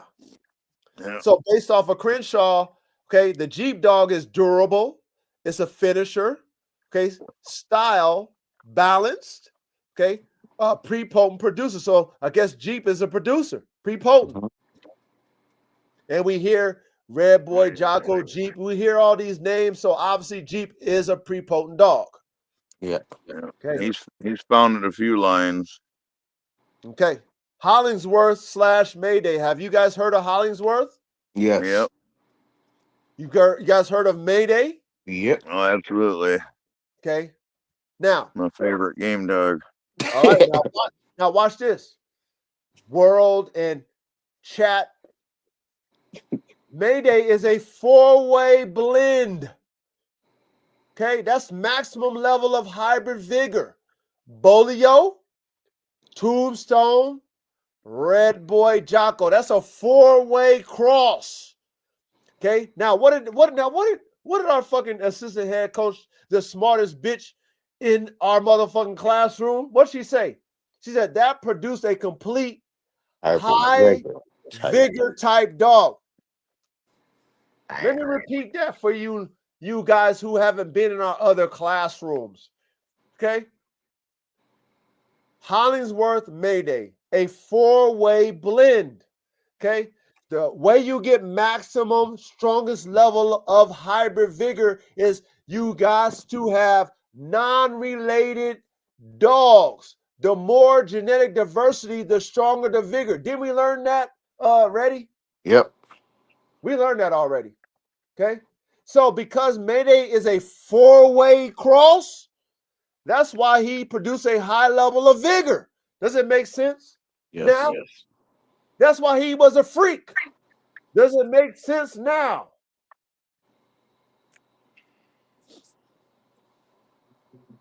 This is how we break down technology genetic wise, and we understand how we get super freaks. Mayday wasn't a 2-way cross. He wasn't a 3-way cross. He was a 4-way cross that produced a complete high vigor type. Damn it, man. Thank you, ChatGPT. Thank you, Coach ChatGPT. Now, other notable names, lines you'll see in pedigrees. Zebo. Have you heard of Zebo? Nah. Yep. Oh yeah. I've heard of Zebo. Okay. Ready. If you get a chance, research Zebo just for your own, so you can know about the genetics and who the dog was. You know what I mean? Just do that Right. so that you know. Because just Yep. in case somebody even mentions that, you already know. Because I know you're a student. So just since you don't know, just do your research later on. You know what I'm saying? Yep. Chinamen. Have you guys heard of Chinamen? Yes. Oh yeah. Yeah. Okay. Shout out to what's his name? You know his name. The breeder. Come on, y'all. I don't want to have to say his name. You know his name. The OG, man. Tom Gardner. Chinaman. Frisco. Don't he promote Chinaman in Frisco all the time, huh? I didn't. Yeah, I'm not book smart on that shit. Okay. So shout out to Tom Gardner, OG. Okay. I mean, I know Tom Garner, but Okay, yeah, I haven't researched all the. Okay, so he promotes history Chinaman in Frisco, by the way. So if you guys want those type dogs, holler at. That's all them black dogs, right? I don't know necessarily the color. I know he promotes that blood. Frisco Chinaman dogs I seen were black. Yeah. Niggerino. You all heard of Niggerino? Yep. Oh yeah. Okay, I heard of that. The first time I heard about a Niggerino was from Snoop Dogg. He had a song. He said, I got a pit named Peach. She's Niggerino. Reno. Yep. Yeah. That's the first time I heard Niggerino was from Snoop Dogg, by the way. Yeah. Okay, but those are you guys who've been competing with Niggerino type dogs. I'm sure obviously you know Niggerino. What about Rascal? Yep. Yep. Okay, That's all right. old school names. Yeah. What about Buster? You heard of Buster? Yep. A little bit. All right. What about was it Lapose? I think that's what maybe I pronounced it wrong. That Forgive might me. be the name of the breeder. Lopase? Yeah, maybe that's the name of the breeder because it's in parentheses. So maybe that's in the name of the breeder. What about Boomerang? Nah, I never heard of boomerang. I know Caveman heard I've of heard Boomerang. of it. He's must noteworthy enough to have one of them little what do you call it? Like them little shorts, little story, like the battle history and shit and the record. Mm. Okay. I've watched. Yeah, he's notable enough to have that made. Okay. That's as What much as about I know about it.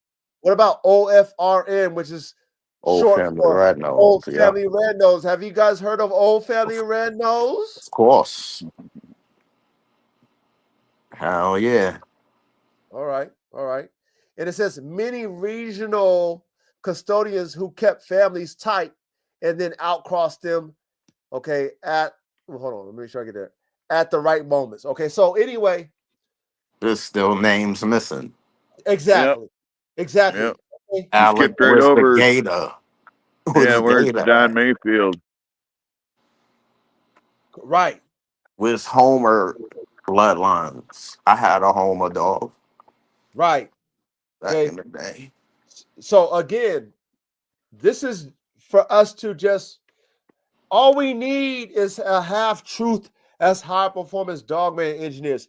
All we need is the ones who are most prominent, and we can do the rest. Okay, we're not asking ChatGPT to figure out everybody. Yeah, right. You're not doing trivia. Thank you But very much. Okay, so do not judge this engineering class on, oh, you missed some dogs. Don't it's do that gonna shit. give the main joint. Yeah, we don't need that. We create dogs over here. We only need the basics. You guys might need the whole puzzle. We don't need that over here in this classroom. And hopefully we're teaching you to not depend on the past to create the future. All right? Even though we respect the past so that we can get an idea of how to move forward towards the future. We respect that. But I'm not mad at Coach ChatGPT because she didn't find all of them. And she made sure she told us this is not all of them. Yeah. All right. So let's keep it moving. So it says these families reflect selection philosophies. Some preserve purity, tight line breeding. We know a lot of American Pit Bull Terrier games was tight line bred and inbred, right? Uh-huh. Some chase hybrid vigor. That's how we operate because we want to create freaks. So Yeah. the ones who chase hybrid vigor, that's who I relate to because we're trying to create the bar and raise it, Yes, sir. okay? Which is boulder outcrossing, and many did both, right? Which the art of this, you got to do both. If you're an artist, everything plays when it makes sense in the lab. All right. So shout out to ChatGPT for showing us the tight line breeding and showing us the boulder outcrossing and also telling us as engineers that we need to apply both at the right times for the right reasons. Does that make sense? Yes. Yeah. Okay, cool. Let's move on to number 4. Okay. Chat, I hope y'all following me, chat. You know what I'm saying? I hope y'all following me. Well, let's continue on. It says, why the breed did not implode from inbreeding depression. Now, you often hear that the American Pit Bull Terrier is like the only breed of dogs that can withstand heavy inbreeding. Have you heard that before? Nah. Yeah, I've heard something along those lines. Bullshit. Okay. Well, I've heard that before. Okay. So, of course, I got the smartest, AI in the world, smarter than us, to look it up. Like, why, if a lot of people line bred, inbred so much, why did they not suffer from inbreeding depression? Well, she gave us an answer. Now, Yeah. I know because the answer. because we we understood the essence and the foundation of the bull and terrier. Look what she says. Large, diverse founder base. Many imports, many families, rather than 2 or 3 dogs. So we learned that from the essence of the breed. Did we not with the bull and terrier? Yes, yes. So when you have a wide variety of genes coming from England and Ireland coming to the US, and different dog men and dog women have these dogs and they're breeding them the way they want to, guess what that gives us as breeders right now, currently? That gives us a wide Gene pool. Yeah. It's not that way today, by the way. Hope you guys know that, but we're getting too far ahead of ourselves. But you know, this is just step 4. Okay. There's a part B to that equation too. Go ahead, K-Man. The American Pit Bull Terrier went under the most scrutinous testing of any animal on earth. Like, it was tested against the top performing gladiators in the world, and if it couldn't hack it didn't reproduce. So that in itself, you can't, you know what I mean? You can't suffer from depression when you're testing animals like that. I agree. Discarding the weak. Now watch this, Caveman. ChatGPT agrees with you, Caveman. Look what she says to us. Look what Coach ChatGPT says to us as engineers. Performance selection. Oh shit, isn't that what you just said, Caveman? Yep. It says weak nerves, health, structure removed, only sound, durable athletes were bred. Isn't that exactly what you said, K-Man? Hell yeah. That's what he said. That's it. Okay, well, damn it, I mean, shows that you on the right track, K-Man. Shows that you know what? You understand this shit. Shows that we all common sense should understand this, but not everybody is a dog man or dog woman engineer. So shout out to you, K-Man, for, you know, letting us know that. But obviously, the smartest brain right now in our classroom agrees with you, K-Man. So salute to you, K-Man, for that. Now, 3, okay, cyclic strategy, okay, line breed to set traits. Now we know if we want to compound what we see, we either line breed or inbreed. Is that correct? Yep. That's how we create prepotency. If you don't already have it in the parent, male or female, you can compound these traits by line breeding and inbreeding until you create prepotency. Outcross to another strong family, parentheses, hybrid vigor. We've learned about what hybrid vigor is. Cull, select, and then repeat. Do we understand that strategy? Yeah. Chat, I hope you guys understand that strategy. Hope you guys are taking notes in the classroom because you're learning. We're learning today. The coach spent 3 days putting this class together.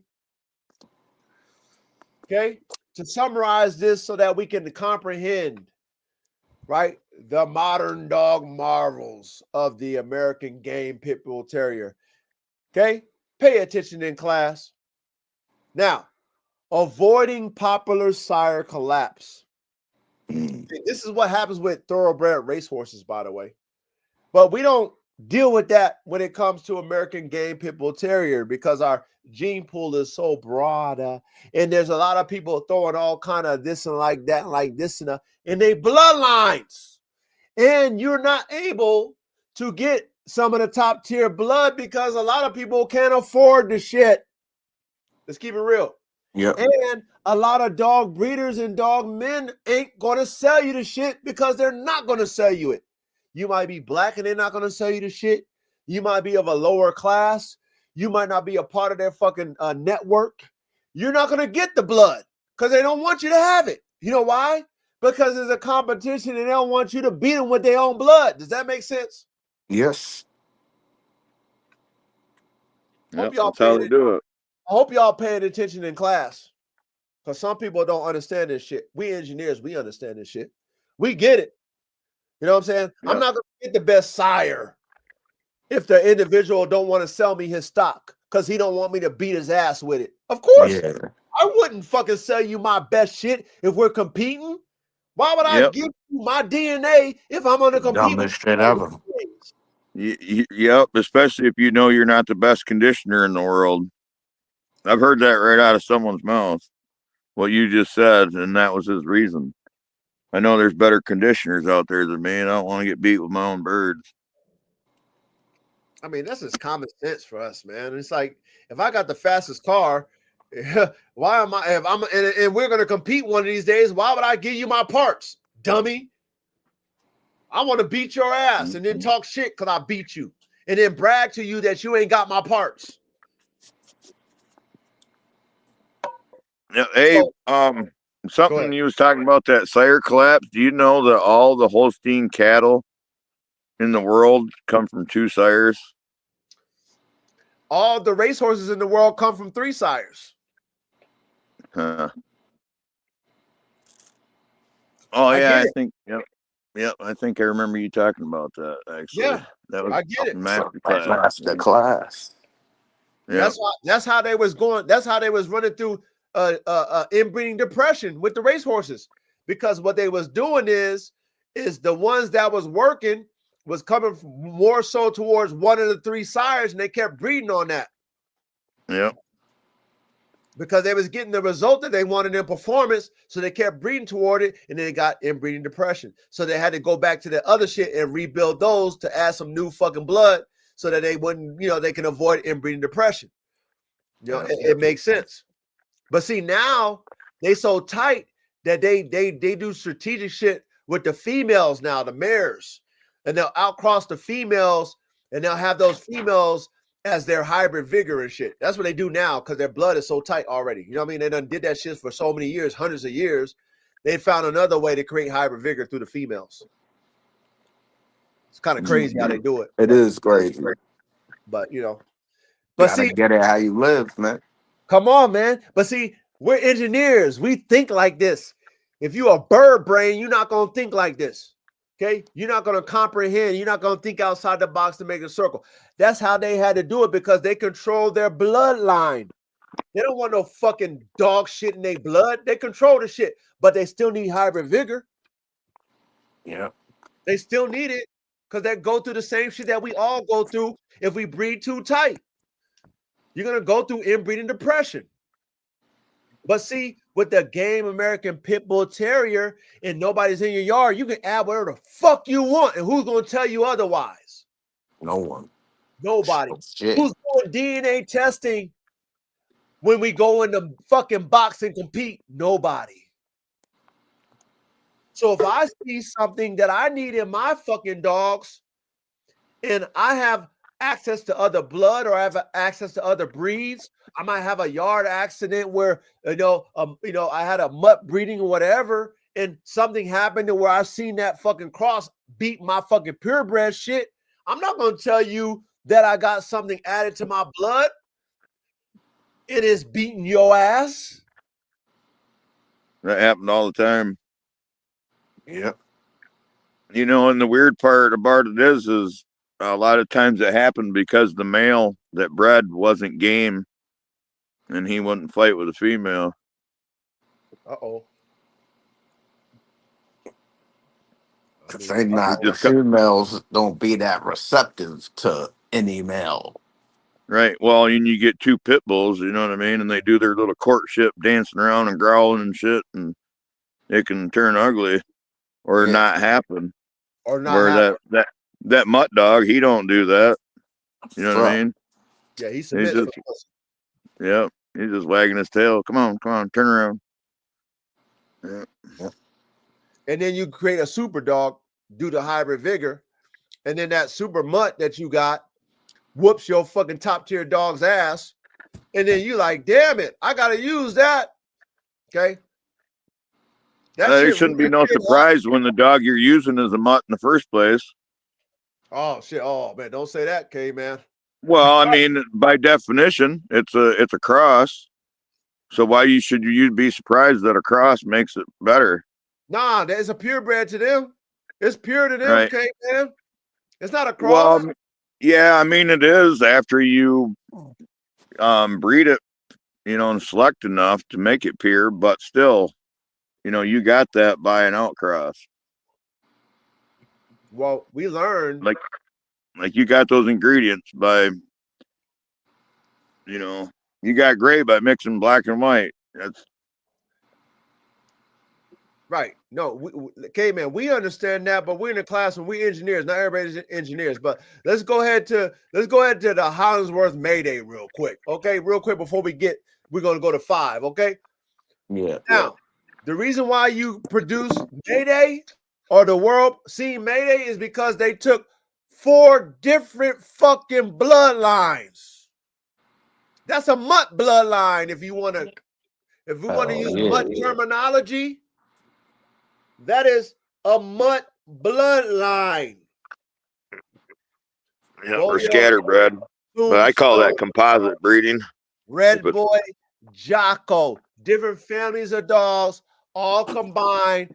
Mutt family, not related, cross, produce hybrid vigor, which is a freak called Mayday. If you, as a Dogman engineer or Dogwoman engineer, want to produce better, you have to produce maximum vigor. Do you understand the words that is coming out of my motherfucking mouth? Don't get caught up in pedigree. Get caught up in performance traits. And if you know vigor comes from variants of genetics and you want high level performers, cross them up. Make sure that you cross some producers, though. You got to have producers to cross them. Yep. Just because they come from a bloodline and they're not producers, you're not going to produce a freak. Sorry, it don't work that way. You also have to evaluate the dog and figure out its weaknesses and add something that has the strength to correct it, not just something else. Facts. Yeah, Facts. That's your lab. That should be in your lab notes, though. If you're an engineer, caveman, chat, that should be in your lab notes to begin with. You only doing cookups to make your dogs better. They have to complement your dogs first. First and foremost, the breeding should complement your dog, not digress your dog, but complement it. And then the additive is better. If it doesn't complement and add better, then don't do the breeding. Don't do it. Yeah. Same shit. We're not breeding the same to the same if we're trying to make high performance dogs. That's not how we cook as high performance dogman engineers. It has to be complement to even be thought to breed. It has to complement, and then it has to add something like you said, K-Man. Because at least I'm not going backwards on the breeding. Facts. Yeah. Like you don't want to breed 2 dogs together, neither one of them's got the wind or something, whatever shortcoming they have. You don't want them to both have it, and your outcross didn't do nothing for you. Now I'm gonna give you an example. Like I have my bulldog Red Tiger. His breathing is horrible. He doesn't have any on-off switch. Has a lot of drive. Has a lot of ability, but there's a lot of things lacking to him. Now, because I'm in the early stages and it's a building stage, I know I'm not going to get every dog out of his litter top tier, but I'm looking for the one that corrects the major thing that I need corrected, which is breathing. So I know it's going to take me time to make Red Tiger and his genetics better. So I can't compliment Red Tiger because Red Tiger is already a fucking faulty dog. Does that make sense? Mm-hmm. Yeah. So me understanding that I have to take my time to create a dog that of his offspring that I can breed that offspring to that complements it to make it better. So in our process as engineers, there's going to be shitty dogs that you have that has something that you want to correct. And that's going to be a longer project. That's okay. As long as you understand that you got a lot of work ahead of you. But if you have a superior dog and superior lines, and like you said, K-Man, every dog that you choose is superior in its attributes, and you add that to your dog who has those attributes, but those dogs add more, that's where you should be focused on your breeding to make top tier dogs like a Mayday. That makes sense. But there are times like what I'm dealing with Red Tiger that I have a lot of work to do, and I understand that, and I'm willing to take the time to do it. Shit. I'm willing to selectively breed and do, you know what I'm saying? I'm willing to take the time, whether it take me 5-10 years or do it. I'm willing to do that because that's what I do. I build dogs.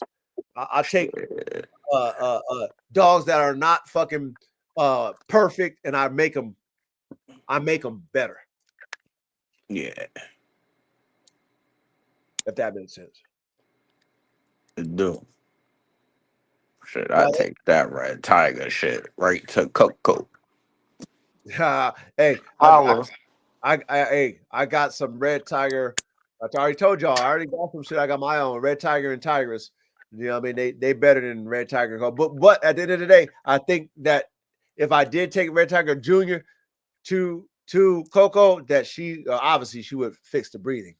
Yeah. Fucking Malinois. But I got something better for her. If my boy Tiger Shark turned out the way I think he's gonna turn out, I already got her ass. That's what's up. And that's a Red Tiger son without the breathing problem. So think about it like me as an engineer.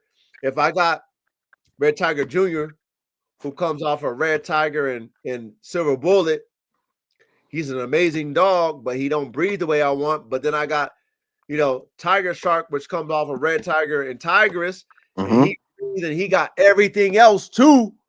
Who am I gonna cook up with? That's the winner right there. That's how I see it because I got multiple evolution. Options. Correct. I got options. But if I didn't have options, then I gotta take what I got. Of course, Red Tiger Jr. gotta come, but it's gonna take me longer to produce that dog at the level that I want. But being I already have a Red Tiger son that corrected.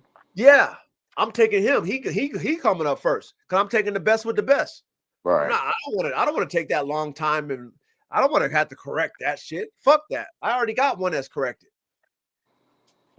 But if I didn't, I'll be doing what you just said. Yeah. Because that's all I have. All right, so let's hit number 5. Best dogs. Okay. How to talk about them ethically. Okay. So it says, instead of fight records, modern responsible discussion focuses on influence as producers and stable work qualities. All right. Now, we know that fighting dogs is legal over here. We don't condone that. Okay. Even though we're talking about game pit bulls, we don't want to make sure that, if any tree huggers and Karens and Bobs and shit listening to this conversation, we're just talking about the game pit bull in general as a modern marvel when it comes to high performance combat dogs. You can't take away the history, but we're talking about it in a historic manner. Does that make sense, y'all? Yeah. All right, so I just want to make sure we understand that. We're not condoning this, but that's why it's a modern marvel, because it's the ultimate combat dog, the American Pit Bull Terrier game. So it breaks down the best dogs. Tudor's Daibo. Have you heard of Tudor's Daibo? Oh yeah. All right. Yeah. Staple dog. Right. Hugely influential sire behind many families. Genetic hallmark. Prepotency. Okay. Workmanlike balance. Kobe's old imports and descendants established a reliable, it's biddable, think that's what it's called. Classic type, genetic hallmark consistency. So I guess Colby lines are consistent. Yeah. Okay. Eli Bully Son Rascal branches. Have you heard of Eli Bully Son Rascal? Yep. Yep. That's getting a little closer to my territory. Okay, we're gonna get even closer, man. We getting closer because we talk about the essence of where it started to the evolution. You know what I mean? We only on step 5. We ain't done yet, but we getting closer, like Caveman said. It says added serious mouth, ring presence, right? It says today, strong tug, hold work. Okay, obviously mouth, right? So those of you guys who like to add mouth, I guess you would add an Eli Bully Son Rascal type branch family of dogs to add mouth. Okay, genetic hallmark, bite mechanics, and intensity. Jeep. Yeah, I know G. Yeah, Yep. we all know Jeep. We heard that You before. know shit. It says famous producer of durable finishers. Okay, types that nicked with multiple lines. We already know that's that, clicked terminology for y'all old timers out there. Use clicked. Okay, proper terminology when you take out crosses that work. It says nicked. They use it in horse thoroughbred racing breeding. Okay, so genetic hallmark, balance, durability, and prepotency. That's what Jeep is good for. Red Boy Jocko. Yep. That's what K-Man was talking about. Okay. Deep stamina and grit. Great in crosses. Genetic hallmark, wind and perseverance. Now, K-Man, you familiar with that cross, right? No, just from hearing it talked about. It was a very popular cross. I believe they were supposed to be like really intelligent dogs. They actually thought about what they were doing. I know. Okay. I'm pretty sure it was a big part of schoolboys' dogs. A lot of people's dogs. Red Boy Jocko. Yeah, I've heard about Red Boy. And it was part right, and it was used to make Mayday. There we go. Okay, deep stamina and grit. Great in crosses. So that's a good line to outcross to. Wind and perseverance. Bolio and Tombstone. Have you heard of Bolio Tombstone? I have Bolio. Yeah. You said you have Bolio Tombstone dogs, or you No. had it? Yeah, I had Bolio back in the 90s. Okay. You heard of Tombstone? Ready? I heard of that, but I haven't seen the dogs. But you've heard of people talk about Yeah. Bolio Tombstone, the cross, right? Yes. Okay. So according to Coach Chat GPT, Bolio Tombstone cross brings lungs and brains. Okay. Finished with smart pressure, right? Genetic hallmark, aerobic engine, tactical and calm in work. Now, Mayday. We all heard of Mayday. That's the modern play. Yeah. I mean, late 90s, 2000 play, right? Hybrid of the above families. Widely regarded as a complete all-around and a potent producer. Genetic hallmark. 4-corner blend, wind, bite, toughness, and bottom. Does that make sense for Mayday? For those of y'all who know about Mayday? Yep. That's what they got from all those 4 crosses. That's what made Mayday a freaking nature. Yeah, that's crazy. That's dope. Yeah. I love it. Good looking animal. It makes sense to me. Yeah. Why he was so big, why he was so powerful, why he was a complete dog. It made sense to me. Now that we know how you get the maximum level of hybrid vigor, us as engineers, when they tell us, hey, take as much genetic diversity from top tier fucking families of dogs or top tier dogs and blend them together, you should get a freak. That makes sense to me in the lab. Because that's what produced Mayday. Especially when we know about those family of dogs and all the work that they put into those families of dogs. And why they would produce a well-rounded, prepotent dog like Mayday. Now, Mayday is a freak and an anomaly like AK because he was a producer too. Hell of a producer. Hell of a producer. We learned about Secretariat and how he wasn't a producer. And he's a freak. And only through his daughters, thanks to the studs, was his genes passed on. But his sons couldn't carry that energy. Nope. His sons, Secretariat's sons couldn't pass on that fucking Secretariat DNA. As far as the attributes, you understand what we're talking about? And what you really needed was his sisters. Right. You need, first of all, what you really need is the parents of Mayday. They needed to keep breeding. They should have kept breeding them motherfuckers over and over again. The parents. That's what I would have did. I would have kept breeding the parents over and over and over again until I couldn't breed them motherfuckers no more. That's what I would have did. Personally. Yeah, I'm just talking to move forward, like your breeding projects. If you're trying to be consistent. Yeah, but we trying to produce. You know what I mean? The thing is this: as engineers, we need to find producers. You can keep breeding the same blood over, but if it ain't producing the same or better, why we breeding the shit? It's just fucking. It's just done data. It don't pass on. Right. We had a one hit wonder, and it happens like that. Especially when you're producing freaks. That's normal.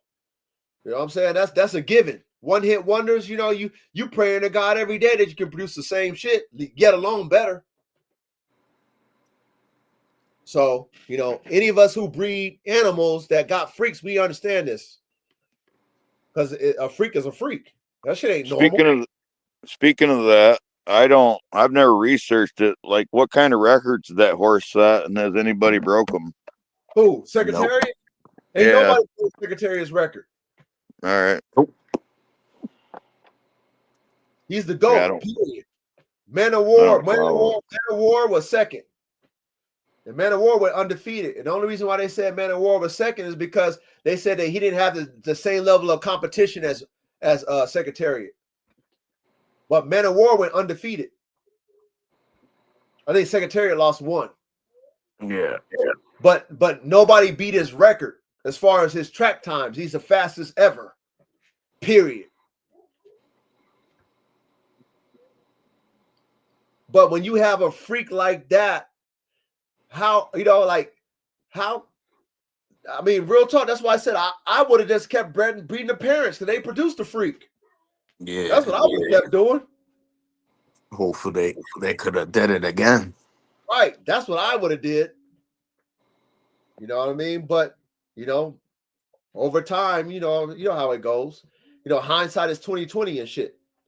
You know, maybe you didn't understand that Secretary was going to be who he was, but then once you understood it was probably too late. How many years do you get to breed a horse, though? A long time. A male, anyway. Yeah, a male. A mare, you can breed her once a year, at least. Once a year, every year. Yeah. The male, you can breed him all the time. Yeah, for 20 years. Damn. That's a long word. Holy shit. Yeah, 25 ain't really that old for a healthy horse. And shit, you start breeding them when they're 2-3 years old.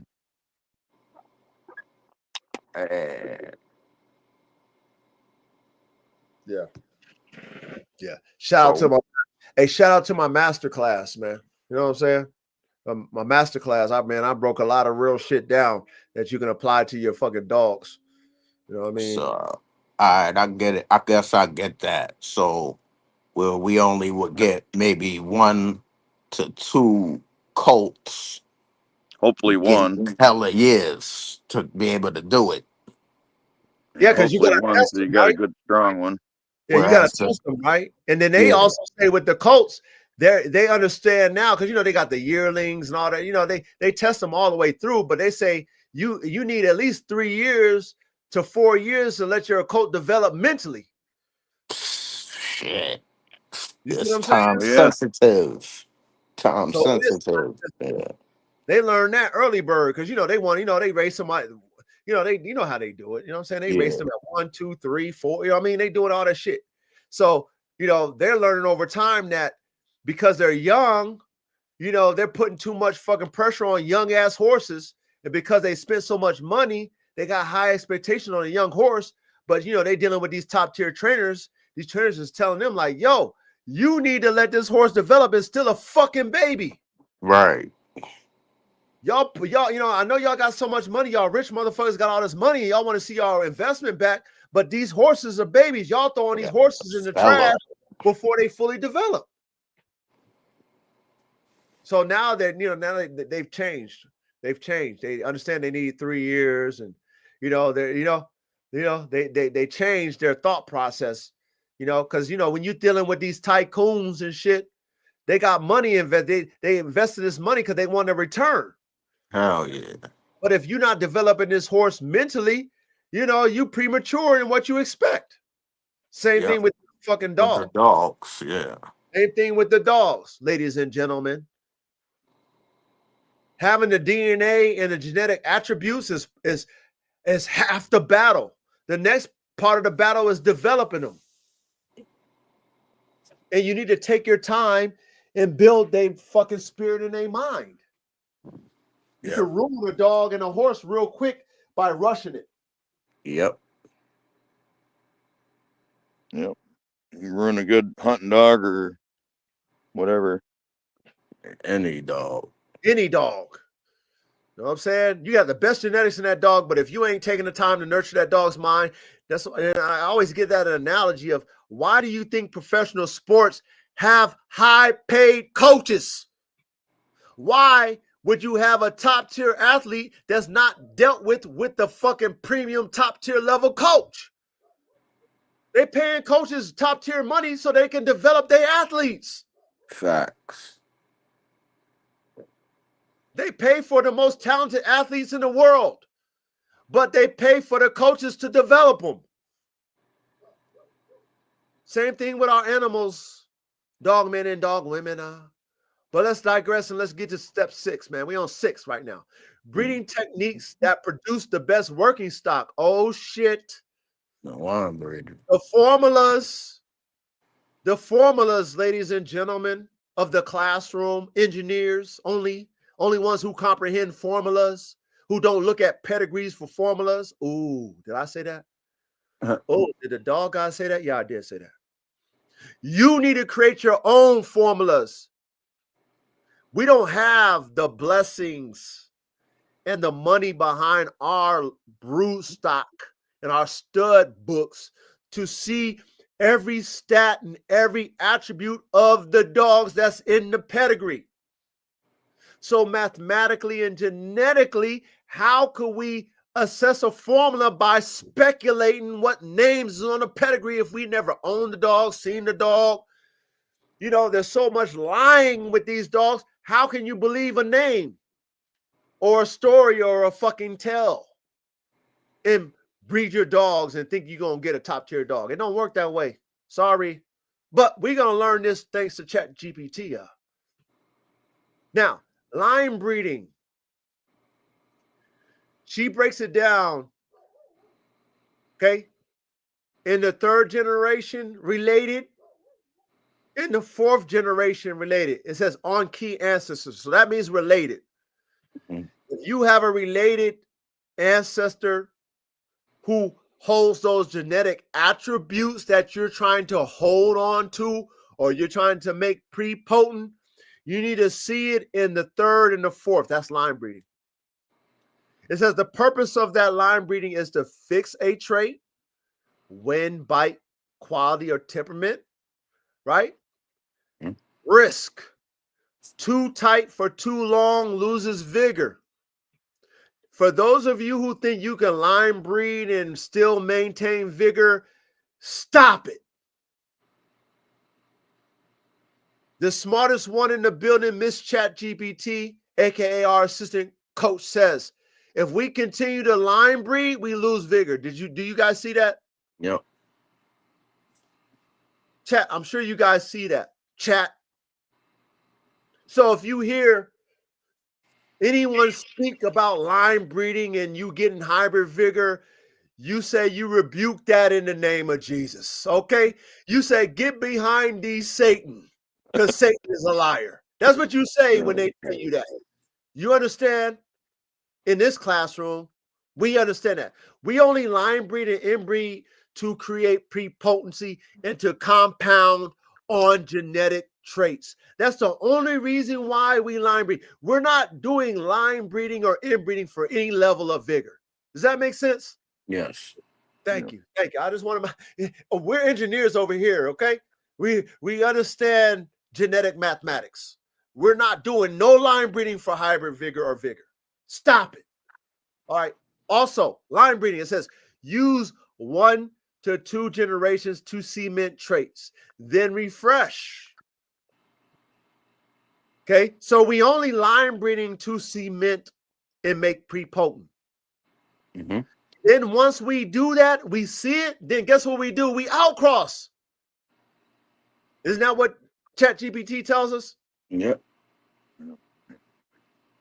This is definitely matters how you line breed too. Go ahead, K-Man, elaborate. Well, I mean, with the inbred depression, if you're line breeding and you're selecting the same faults in that line versus finding something in that line that can correct the traits or balance the traits. Like you might have one dog that's a little too bully, so you pick one that's a little more terrier-like and try to balance the litter instead of picking another dog that's bully. Same. You know, or a dog, or even a dog that's average, or you know, it carries the bully trait, but it doesn't show it. You know, You want to steer away from that. That's why, like with plants, you know, you do an open pollination, so you get all the different combinations, right? And you look through it. You don't just, I mean, you do single matings, but you're talking about selective breeding, though, right? That's what you're talking Yeah, about. you can ruin your whole program in one breeding by picking the wrong dog out of the line. I agree. Yeah. Now watch this, K-Man. Which it didn't have to happen, though. You know what I mean? It didn't have to happen that way. Watch this, K-Man. This is why I tell you guys in our classroom, if you guys are really in your foundation of your fucking building, you keep all the dogs. You keep the whole fucking litter and you breed them all, because we don't know who's going to be the best producer. Sorry. It's a genetic lottery. We learned that with thoroughbred horse racing. Yep. They have $100 million plus program, and they're telling us it's still a genetic lottery with them. So if you really want to know who's going to give you those traits and bring them to the forefront for your offspring, you got to breed every single fucking one of them. Even the ones who might be cold, even the ones who might not be top tier performers, even the ones who are top tier performers, everyone needs to be bred, because we're not guaranteed who's going to be the producer. They all come from the same genetic pool. If you believe in your genetic pool, which is the parents, the grandparents, you know what I mean? You believe in that, then even though the spirit of one of those dogs aren't, they're not living up to your performance fucking standards, they still might be able to produce better than your high performers. Right. That's a fact. That's a fact. And we learned that with horse racing or horse thoroughbreds, because even though your $10 million fucking colt or your $10 million fucking mare that you spent because of those bloodlines didn't perform at the highest level, you spent $10 million, you're not going to call that bitch or that stallion or that mare, excuse me. Okay, you're going to breed them so that you can get your money, and then you're going to find out, you know what, it wasn't a good performer, but guess what? It was great brood stock.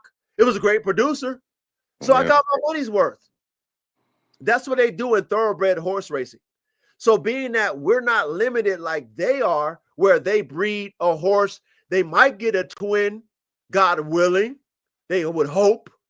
But most of the time, they're going to get a singleton out of every breeding that they might have spent $250,000 on the stud fee. They might have spent $6 million on that fucking mare. And then that mare produced a stud, a colt, or a fucking mare that didn't live up to the standards and didn't win me no millions in the race. But guess what? That fucking mare or that stud was a super producer, made way more than they ever would have made on a track. Yeah. With that being said, we breed everything because we're scientists and we believe in the genetics and we understand that nothing is guaranteed. Nothing is what you see is guaranteed when it comes to productions, nor is it guaranteed when it comes to fucking performance. Yep. That's why you have trainers. If I was guaranteed another secretariat because I had secretariat as my fucking main stud and I bred him to an outcross and I bred it, why would I need a trainer for? I got secretariat. He gonna produce me himself or better. But we know that's not true. Nope. So we got to pay millions of dollars for trainers. And we got to keep breeding and make mistakes and, get close but not, no cigar, close but no cigar. You heard that term before. Yeah. You know what I'm saying? All that shit has already been done. You know what I'm saying? So as scientists, we understand this. We get it. We prepare ourselves for the woes and the no's and the disappointments. We prepare ourselves because other people before us already dealt with that. We already know there's nothing new under the sun. So why are we acting like we're going to fucking reinvent the wheel? We ain't going to reinvent shit. We got to go through the trials and tribulations just like everybody else before us. Right. Let's go to B, the outcross. Okay. Outcrossing, right? Number 6 now, breeding techniques. Line breeding is A. We went through that.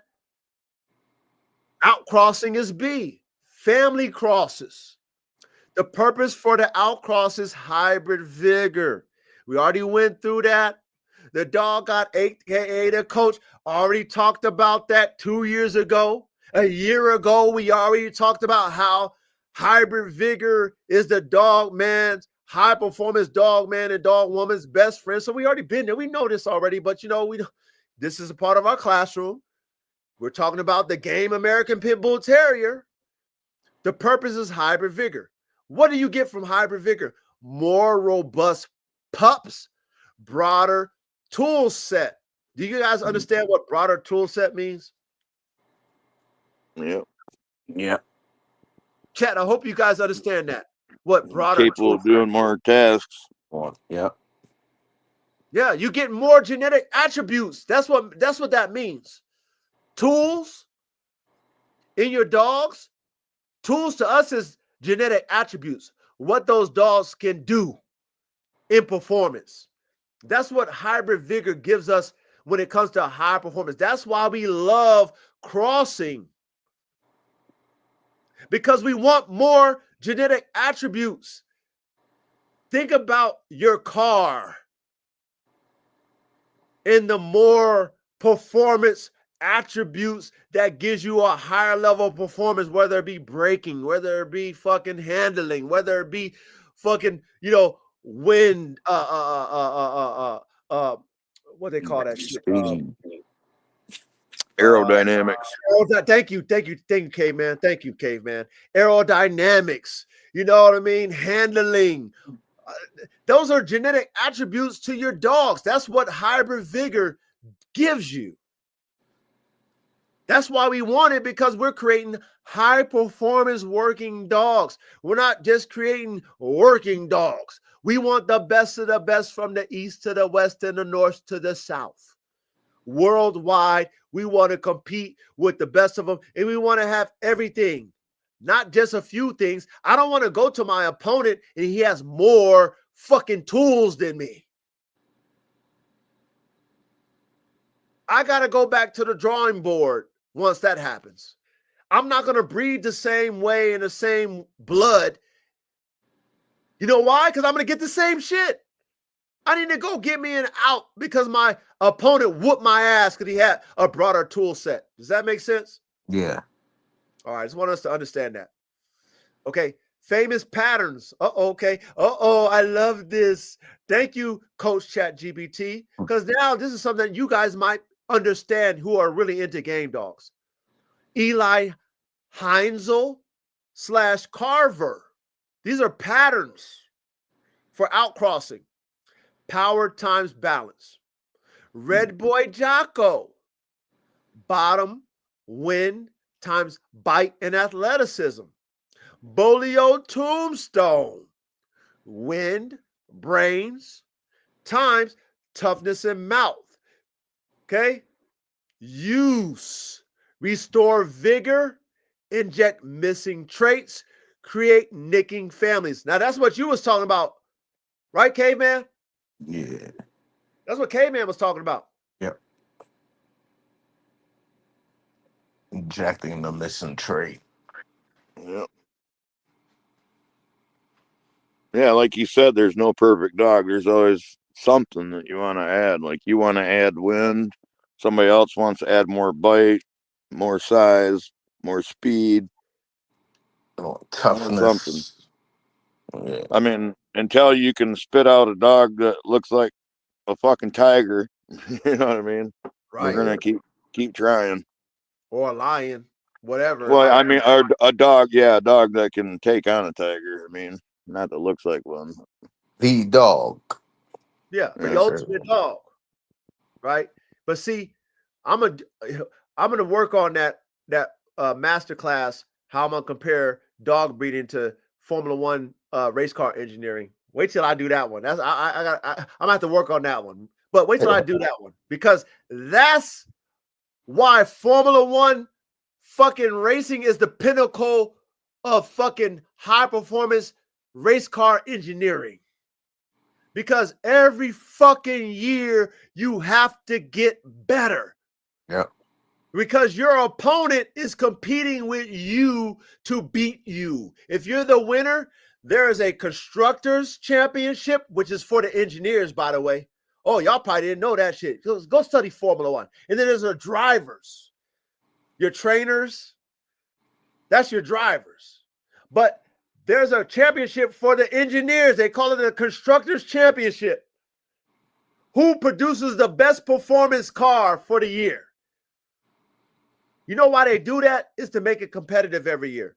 Because imagine if it wasn't competitive, you would have no fans that want to watch. If you had one team that wins all the time, you would lose your fans. Yeah. There's no drama if one team wins all the time. So you have to make it competitive. With that being said, is if you got to have everybody fucking making better shit. If you understand Formula One, and I'm going to get back to it. Okay? You got V6s, V8s, V10s, and V12s. You know what they got now? They got a fucking V6 hybrid now. Because of technology.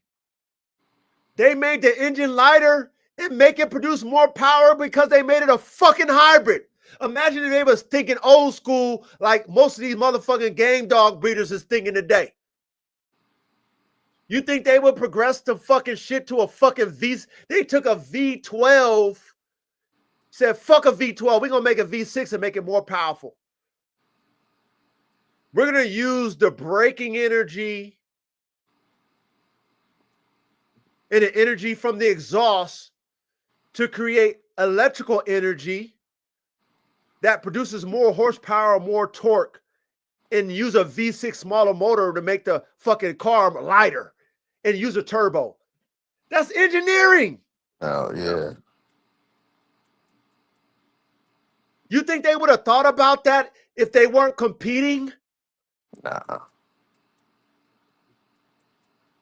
If your opponent had a V10 engine that was whooping your ass, and you're like, well, how can I beat him? Well, shit, we're gonna make this V6. Fuck that V10. And we're gonna make it more powerful by making it a hybrid. That's how you gotta think about these dogs. That's how they was thinking when they was crossing these dogs. Does that make sense? Yep. That makes sense to me as a Dogman engineer. If you, like K-Man said, if I was lacking something and you got something, and I know you was, what you had was real, and I got the money to pay for it, and you not lying to me, and I paid you what you was worth, I'm gonna get your fucking sauce. And then because I know about hybrid vigor, because I've just seen it in my own yard, I know I'm gonna get better than my own shit. Because I believe in hybrid vigor. Yep. So I digress. Let's go to back crossing. Y'all, do you know what back crossing is? Yep. Okay, chat. I don't know if you guys know what back crossing is, okay? This is a part of your formula. This is what they do to fucking lie and disguise their outcrosses. They're different breed outcrosses that you guys don't believe. You naive fucking non-scientists, Dogman and dog fucking so-called women don't believe. This is how they fool you, dumb motherfuckers. Now, again, I'm talking aggressively as a coach. Do not take what I say personal. I'm passionate about this shit. Okay? I love and respect each and every one of you that's in my classroom. If you are doing this in your mind, take it as constructive correct. I'm constructively correcting you when I'm talking aggressively.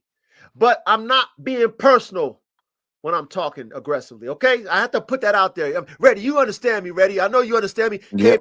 I know you understand me. I have to put this disclosure out there because there's a lot of sensitive fucking grown-ass men in this fucking dog world, and you're dealing with fucking killer-ass fucking combat dogs, and you sensitive. Don't be sensitive when you're over here in my classroom. I have to put that out there. Okay, because I'm speaking in passion, like with passion, but it's not personal, direct. I'm just come on. That's all. I have to put that out there. But anyway, back crossing. The purpose of back crossing: steer the balance toward one side after an outcross. So, if you outcross that F1 different breed, now we're gonna do the X factor. Let's say if you wanted wind and you didn't want to tap into your, this, we're talking about competition dogs, okay? We're not talking about your pet bulls and shit, okay? We're not talking about your pedigree fucking dogs. We're talking about I'm competing with these dogs. And I don't want nothing from you as my fucking opponent. I don't want nothing from you. But I'm lacking something. Let's say I'm lacking stamina and wind. I got game, I got bite, all that shit. Guess where I'm going? I'm talking about swinging for myself. I'm going to go find me a bull lurcher, you bitch asses. You weak-minded, non-thinking ass motherfuckers. You know why I'm going to find that? Because I'm going to get my win from that bull lurcher. And I'm going to get that pit bull from that bull lurcher. That's where I'm going for it. Because guess what? You won't know I took a bull lurcher and outcross to it. And then I took that offspring. I kept every one of them and I tested them and I bred them all to all the dogs I got in my family. You wouldn't even know I did it. But guess what I got? I got better wind. I got better stamina. Because you know what a bull lurcher is. I mean, Reddy, you know what a bull lurcher is. K-Man, you know what a bull lurcher is. Yeah. That is a pit bull cross to a greyhound. What do they use those dogs for? Catching coyotes and stuff. Is there a reason why they would cross a pit bull to a bull lurcher? Is there a reason why? I mean, a Great Dane. Is there a reason? Is there a reason for that? Catch. Yeah. Got that mouth. Yep, yeah. Like, what does That it do? drive Like, and that jaw power. what else? And Is it's not. it That's stamina? more. more stamina, tenacity, Yeah, that finish. faster, tenacity. Yeah. Uh, So Yep, the wind and the strength, a lot of it. The greyhounds, man, those them dogs are shits is fucking pretty nasty hot. dogs. Yeah. Yeah, they got drive. They go after them rabbits like no other. They got super oh, they're drive. crazy. Yeah. High I've game. seen them things bounce off trees and do backflips off trees and stuff, and fight when they get to the tree. You notice they're always muzzled. Of course. High game. High game dog. Very game. Very competitive. So understand when you breed dogs, not just one breed, but dogs, and you've had litters, you might have had an F1 breeding with different breeds on accident, or you've had them planned, and you've seen how between those 50-50 different type dogs, how one side of the litter might lean towards one breed and the other side lean toward the other, and how you can hide that cross from the person who's naive and don't understand how to breed crosses. So if I'm a back cross and I needed something and I'm competing against you in the box, and I don't want nothing from you because I don't want no credit going towards you. I want all the credit. Why would I not go and get me a bull lurcher if I was lacking wind and stamina and shit? I'm gonna get me one of those. Oh yeah. And you won't even know that I crossed it into my shit. Because you know what I'm gonna do? I'm gonna back cross it. Take that shit right back to a pit.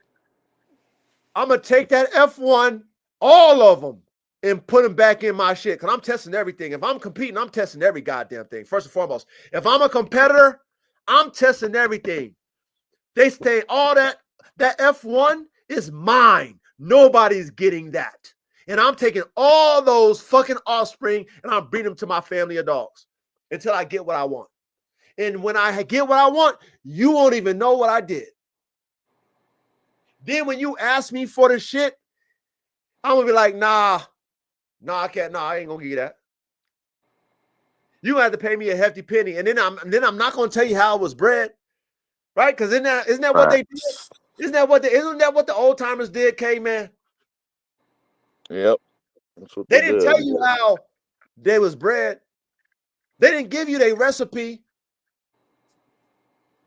If I'm They want competing you to against cook you better than them. and you buying my dogs and you pay me a premium, I'll sell you it because you paying me and I respect you. I'm only gonna sell who I want to sell to. But if you know what I mean, you my partner and shit, you want to get in the game. I'm not gonna sell it to my ops first and foremost. Oh But no. if it's my partner, somebody get in the game, I'm gonna sell it to him. But I'm not gonna tell my partner my recipe. You give me what?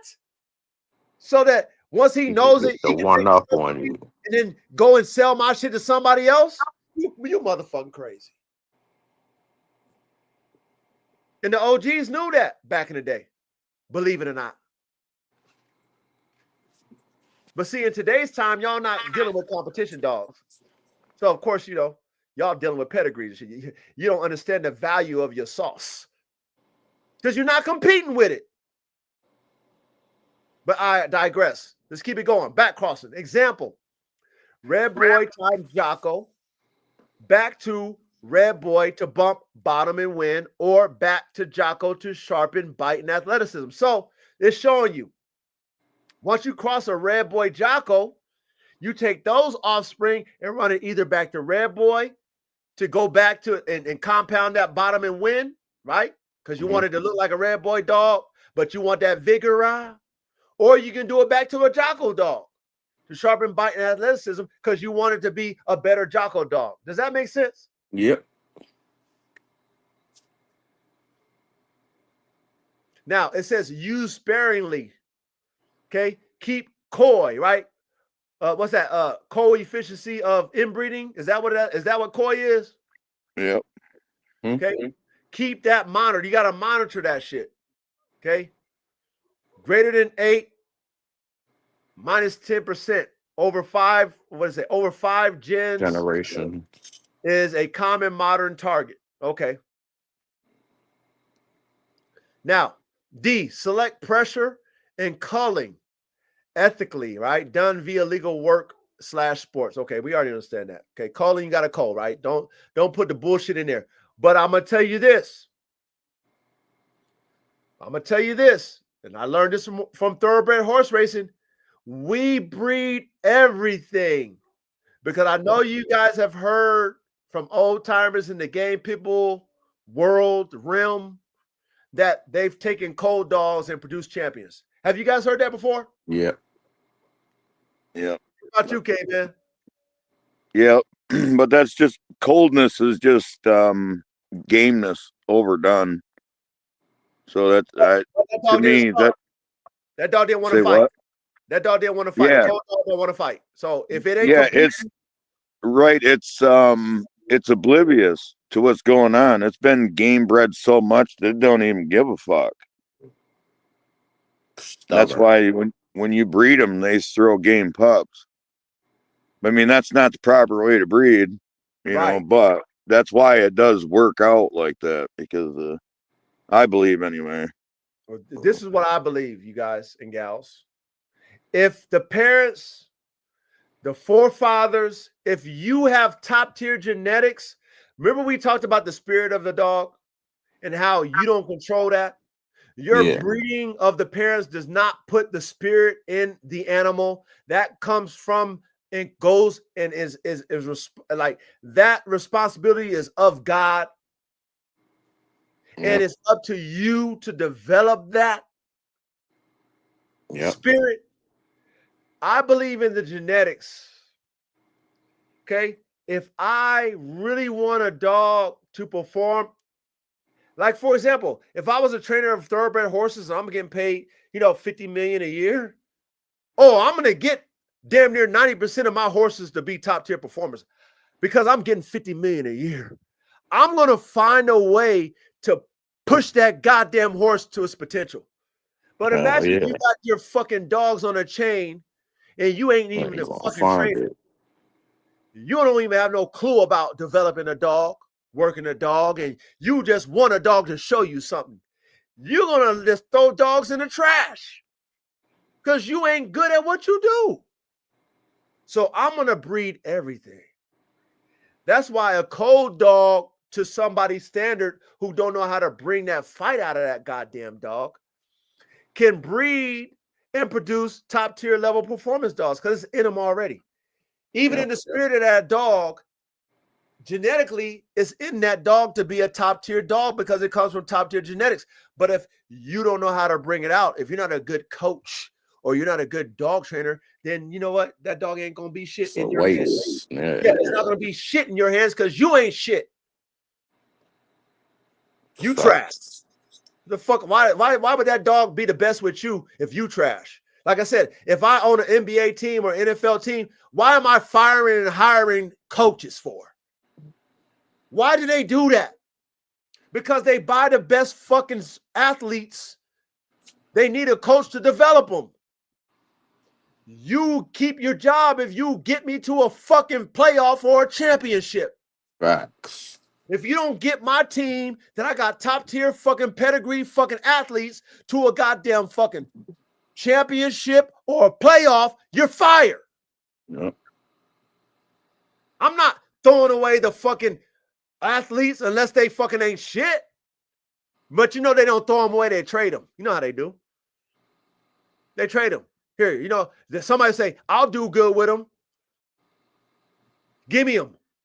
I'll take them. Yep. And then guess what? They take them and then they fucking have a Hall of Famer on their hands. Champions. But over there on that other team with that other coach, they had a piece of shit. Same thing with the dogs. To do with them. Same thing with the dogs. Let's keep going. Okay, now ChatGPT tells us keep only the top 10, 20%. Strong nerves, clean structure, recovery metrics, biddability, human stability. All right. Now, 7 concrete examples of F1, F2, F3, and back crosses. Okay, so a lot of people don't even know what an F1 is. A lot of people don't even know what is mean by the F2 or an F3 or a back cross. All these breeding techniques have been used to evolve the game American Pit Bull Terrier. All of it. And I wanted Coach ChatGPT, to give us an example of that. So she did. So she gave us a F1, which means first generation, by the way. F1, that's what that means. So when you take your cross and you start from scratch, that's your F1, by the way. So F1, you take Red Boy times Jocko. That's a classic F1. What does that give us? First generation. Injects athletic bite into deep wind red strands. Okay. Now, Bolio Tombstone. We heard of those. We heard of Red Jocko, like you said. What do you say, K-Man? Schoolboy talks about Red Boy Jocko, right? K-Man? Yeah, my mic was muted.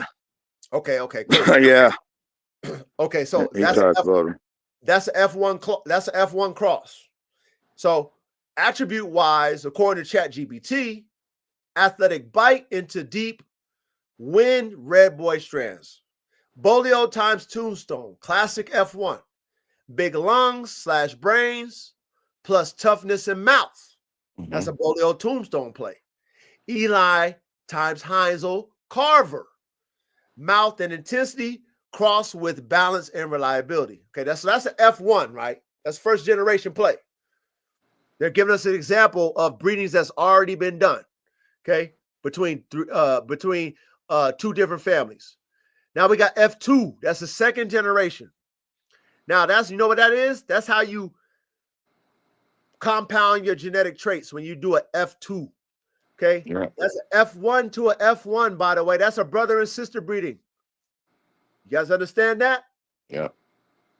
That's Red Boy Jocko times Red Boy Jocko. That's your F2.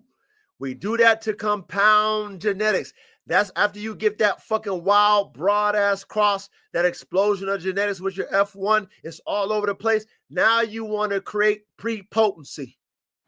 That's why you do an F1, an inbreeding brother and sister. Begins to stabilize the cross. Pick for win, bite with clean nerves. That's the Red Boy Jocko. See, even ChatGPT was telling you how to pick them. You got your ones you kept. You want the ones who will win, showing you win. You want the ones who will bite. You keep those, you breed those. That's what ChatGPT is telling you. Yeah. Okay. Now, Bolio Tombstone times Bolio Tombstone. Stabilize aerobic engine and toughness. Now we go into F3.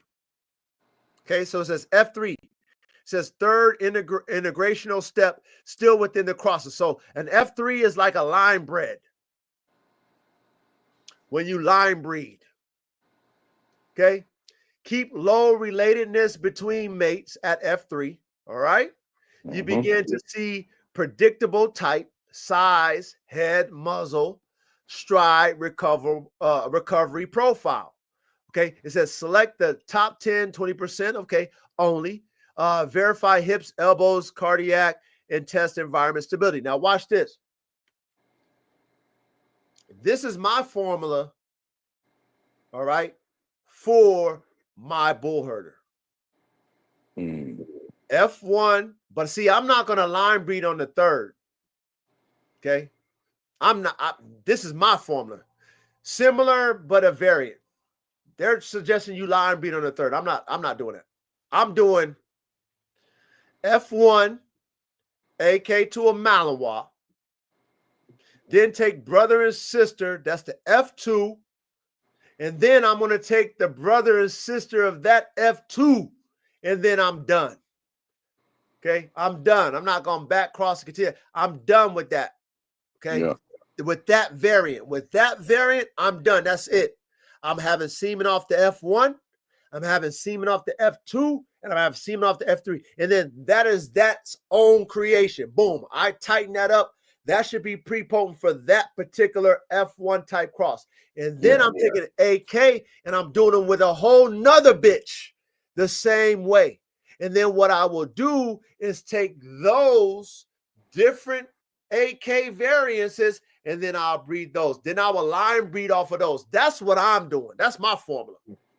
But you see how ChatGPT is giving you the idea of how to do what you need to do. And then what ChatGPT is telling you is once you do those F1s, F2s, and F3s, then go ahead and do a back cross.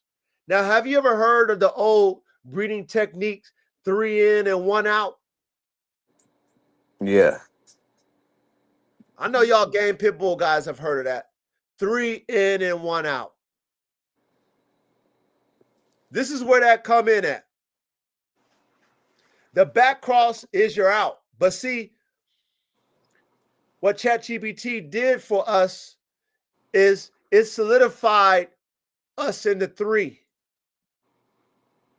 Your F1 is not an inbreeding. So when you hear the 3 in and 1 out, that's damn near what? F4 before you do an out cross? Yep. If you're doing an out cross first, ladies and gentlemen.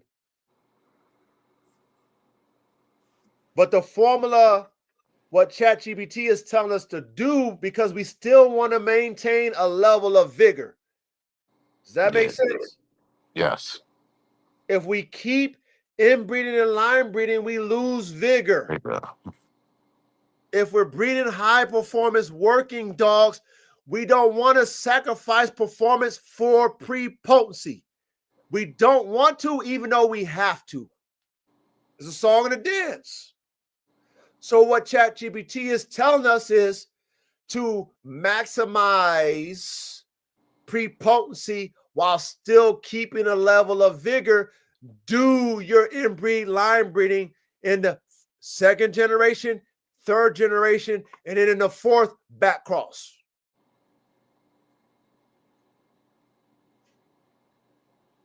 Now, what that back cross is doing in the 4th is it's going to pretty much take that out cross that you added, all those genetic attributes, and then put it back in your line to where you can disguise it in your family of dogs. That's what that back cross is doing. So let's read it. Red Boy times Jocko F1 back to Red Boy.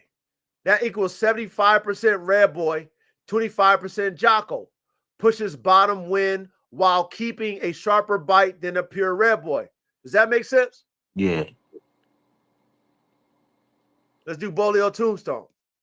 Bolio Tombstone F1 back to Bolio.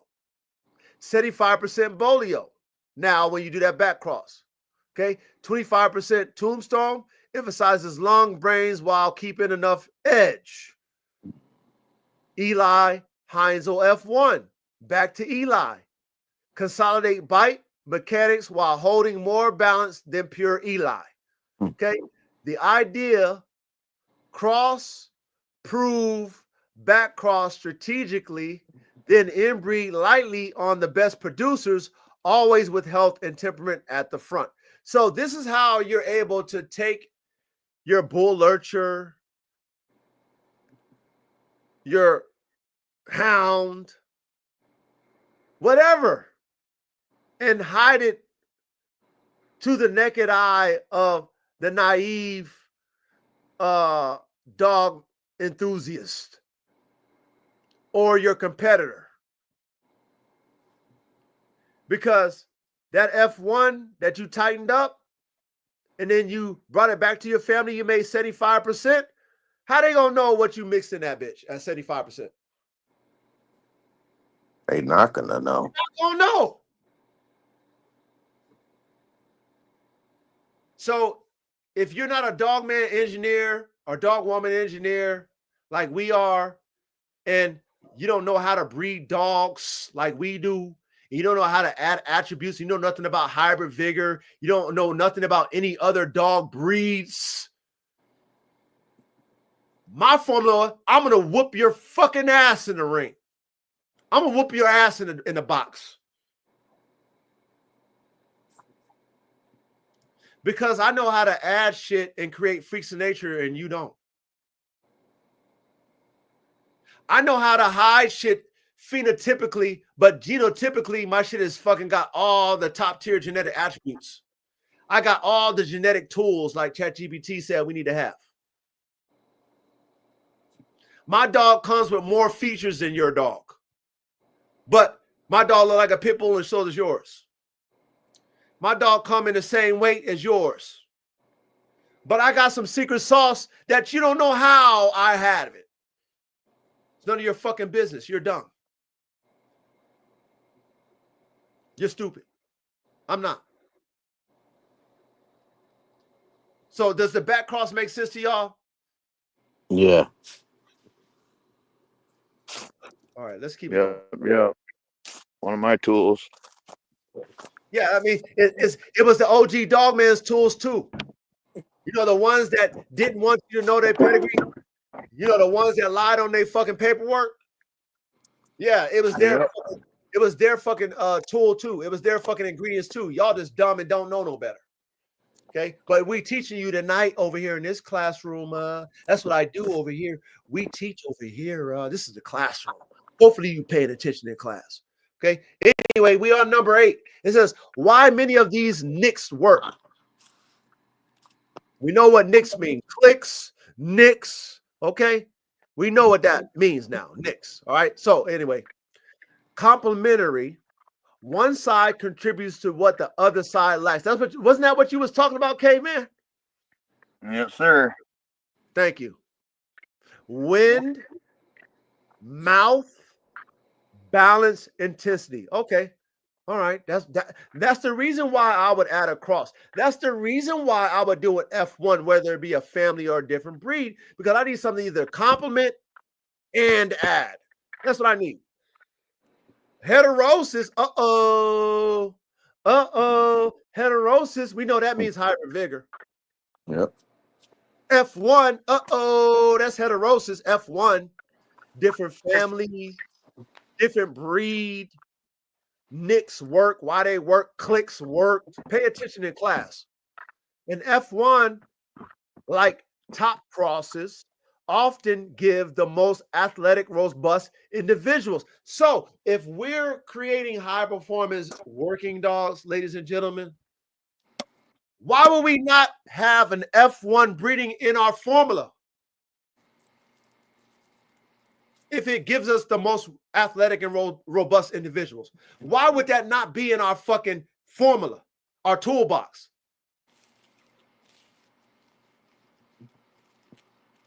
Should. I mean, it should, right? But why would it not? Because you don't know no better? Because I'm not keeping the whole litter. Not even that, because you never did it before. That. Yeah, that All too. the top performing production animals are hybrids. Exactly. Mayday is a 4 fucking breed hybrid. Excuse me, a 4 family hybrid. Okay. Secretariat is a hybrid. Hybrid vigor, a cross. AK-47 chopper is a 50-50 hybrid cross. I digress. Okay, cyclic refresh. Okay, after 1 to 2 line breed generations, a new outcross restores vigor. So 1 line bred, 2. Don't go past that before you add an outcross. I told you what I'm doing. F1. I'm doing 2 inbreedings and I'm done. Me. But I digress. It's telling you why those clicks work, by the way. Pay attention in class. All right. 9. Modern, this is today, ethical selection standards. This is today now. Now, if you're building or maintaining a working American Pit Bull type dog today, center on legal sports. Of course, we got to keep it there now, y'all. Okay. And objective matrix. It says cardio and recovery, time run. It says HR, lactate proxies, whatever that means. Grip mechanics on tug sleeves, full com bite control outs. Okay. Environmental stability, surface noise crowds, orthopedic health, hips, elbows, spine, feet, airway, normal, nares, soft palate, no soft palate. We don't want no fucking soft palate. Zero human aggression, solid handler focus. Okay, so it's trying to give you the map without saying this is the map for making competitive combat dogs for the pit. That's what she was trying to tell us. All right, so this is the summary.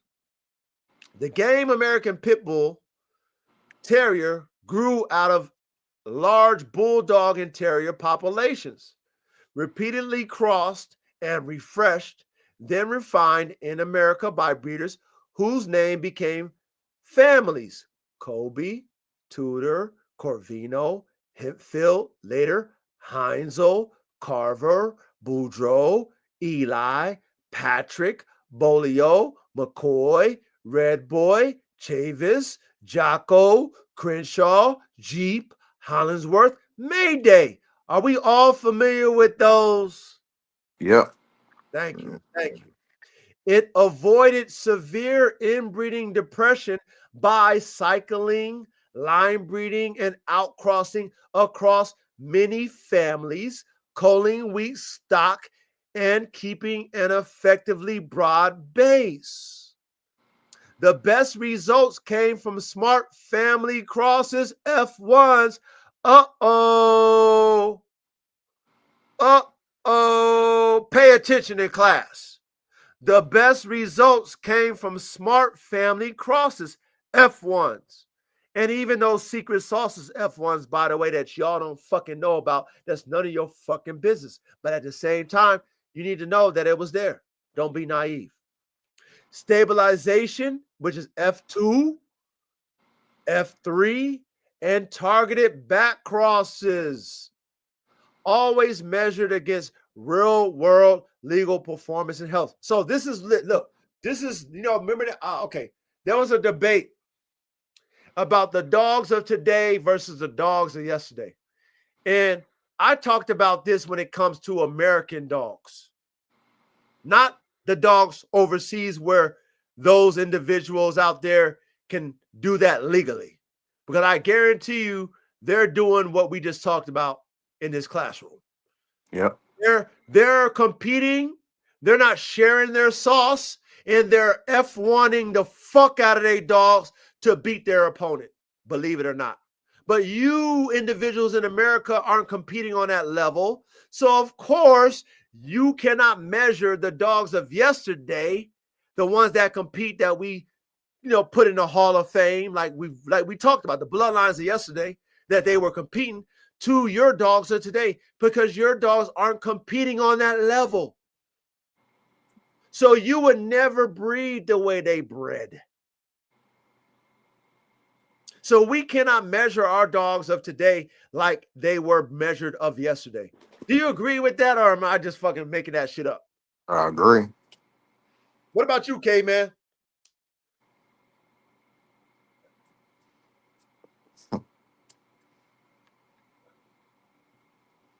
You on mute? Are you there?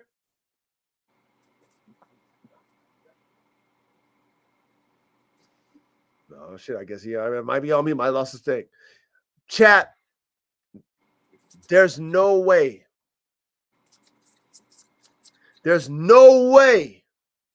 today that the dogs that are bred based off of pedigree are on the level of the dogs that was bred off of performance. That's a fact. And true experimentation in the lab, F1s, F2s, F3s, F4s, back crosses, and then tested in the box. And then those dogs made a name for themselves, made a name for the bloodline, and they carried on the legacy. If your dogs aren't measured to that standard, they do not compare, period.com. I'm going to fuck what none of y'all have to say. If we're not testing dogs, how are they the best? Exactly. How are they better? They're not. If my OGs that we've learned about was breeding dogs based off of testing them, and they were dealing with competition and they didn't want their competitors to have their fucking formula and they were winners with it. And then we're not competing with these dogs and we're bragging about whose dogs. I'm not saying I ain't in that lane. You guys are bragging about whose dogs and whose blood is better, but ain't nobody fucking competing. Then what are we talking about? Hypotheticals. We're living off the OGs fucking legacies and the legendary dogs legacies. Like, What it nah, is. That's nah. what they're doing. I mean, that's exactly what they're doing, but as an engineer, I don't buy that shit. Can't do that. Yeah. I'm not buying it. If we can't test and I can't beat a record and then pay homage, because that's what you do. Listen, when you're an athlete and you look at another athlete in your position's record and you say, I'm going to beat that, when you beat it, you pay homage and respect to the person that had that record before you, and then that person pays homage and respect to you because you beat it. Facts. I'm not going to live off of the Hall of Famer whose position that I play, and I'm going to act like I come from the essence of them, and I ain't never fucking came close to their record. I'm not going to live off, hey, I'm fucking like Marshall, whatever. I'm like Walter Payton. I'm like Deion Sanders. I'm like Michael Jordan, whatever, any Hall of Famer, and I ain't never fucking matched their record. I ain't like none of them motherfuckers. I need to shut my mouth. Yeah. Fraud. I'm a fraud. I'm fraudulent. That's how it is when it comes to the performance game pit bull of today. Fraud. If you're overseas and you compete overseas where the competition is legal, then you go over there and do that shit. But we're not even going to know about you anyway. We shouldn't know about you, and we're not going to know about you. Go overseas and do that shit. But if you're in America, but you're talking about your dogs are the dogs 20, 30 years ago, 50 years ago, stop that shit. Hang that shit up. We're not buying it. I'm not buying it because I know how to make them dogs today. We're going to do a show. Me and Reddy already talked about it. We're going to do a show on how to start from scratch and make the American game pit bull terrier from scratch. We're going to do a show and show you how to make one. Yep. Oh, really? Coach, you can do that? Yeah, I can do that. We're engineers over here, ladies and gentlemen. This is my gift. My gift is I know how to make dogs. I make dogs. I understand the process. I studies. I put together classrooms like this. 3 days I was studying to put this class together for y'all tonight on my 100th episode. Milestone for us here in the classroom. But I understand our forefathers when it comes to the game pit bull. I understand it. I understand why I would never give you my sauce if I'm competing against you. I understand Formula One racing. I understand why the motors went from V6 to V8, the V10s, the V12s, to fucking hybrids. I understand it. You don't.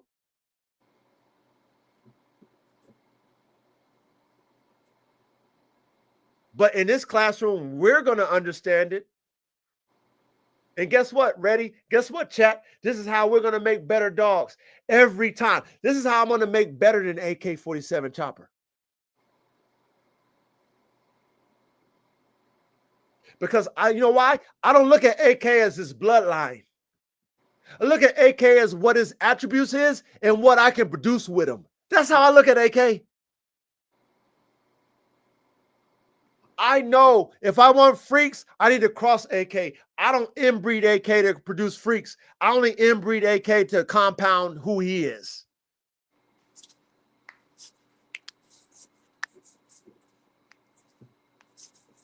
I got a freak, but guess what? I need to produce better than him.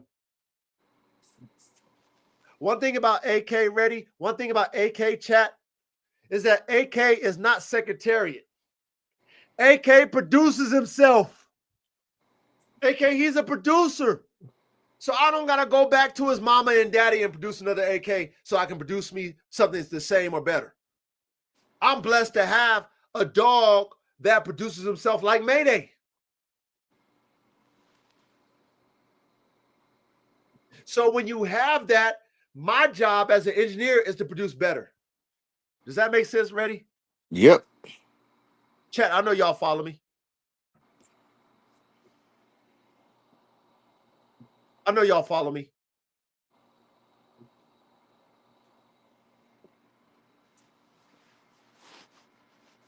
Hold on, okay, now I'm gonna give you that link real quick.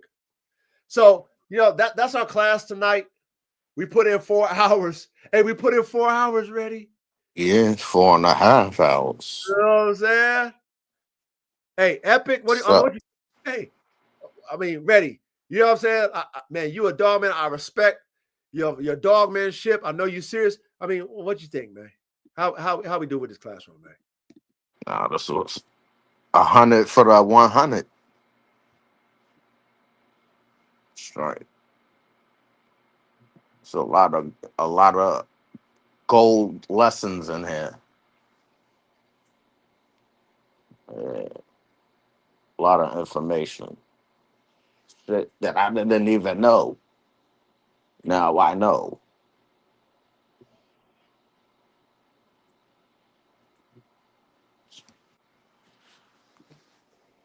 $100 for the 100. Yep. Okay, man. I like it. Okay, man. What you think? What you think about this class? I mean, come on, a modern dog marvel. Yeah. What you think about this one? Did we do a good job, K man, or what? Yeah, I like that was pretty catchy, Reddy said. 100 for 100.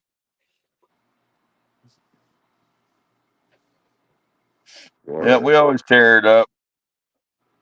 I mean, hey, I think this is the first of its kind, honestly. I ain't seen no. This I have not is a seen keeper. a more in-depth fucking classroom of the creation and the evolution of the game American Pit Bull than this. Nah, me neither. That would be interesting to do on some more dogs. Oh, we're gonna do the Malinois. You already know we're gonna do the Malinois. We got so many breeds we could do. So many breeds we can do, K man. Come on, man. Yeah.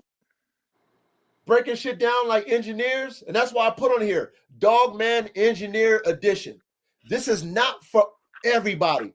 Most of y'all don't have the mindset as an engineer. You know what I mean? You're not thinking, men and women, this is too much for you. Oh my God, I can't. Oh, it's too much. It's not for you. But if you have like the gift and you have the mind and you really want to know, that's that inquiring minds want to know, then you're going to love this type shit. You're going to love this classroom.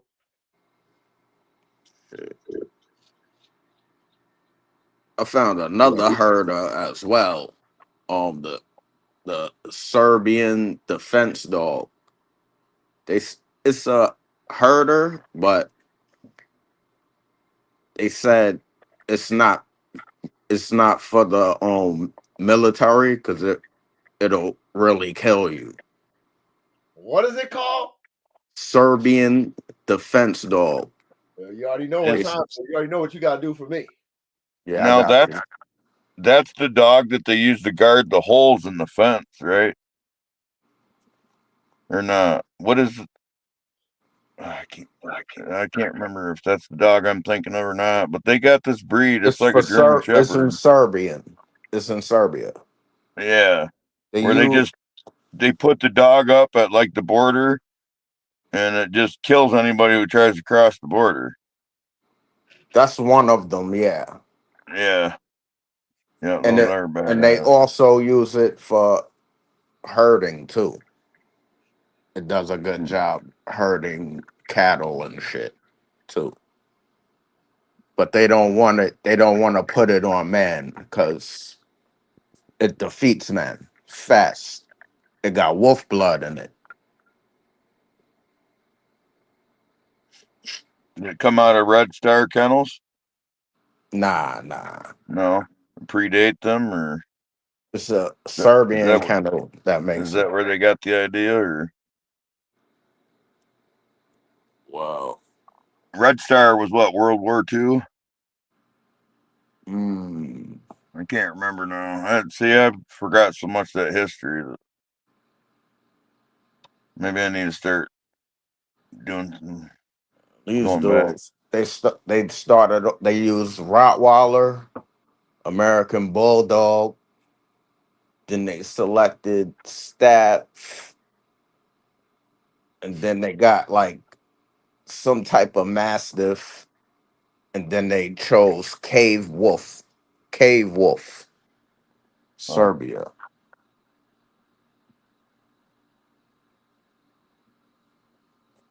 Wow. yeah, I guess I'll have to look at a map too. I don't know a lot about Serbia. They got a lot of LGDs there too. Yeah, Serbia, yeah. yeah, I can't remember. Is that by Russia or? Yeah. Yeah, That's where my Kangal's from, in Serbia. Yep. yeah. I Hey, ain't looked at a map in a minute either. hey, I even did a breakdown and had ChatGPT break down the attributes of what a pit bull to a Kangal was going to be and shit too, compared to a pit bull to a Malinois.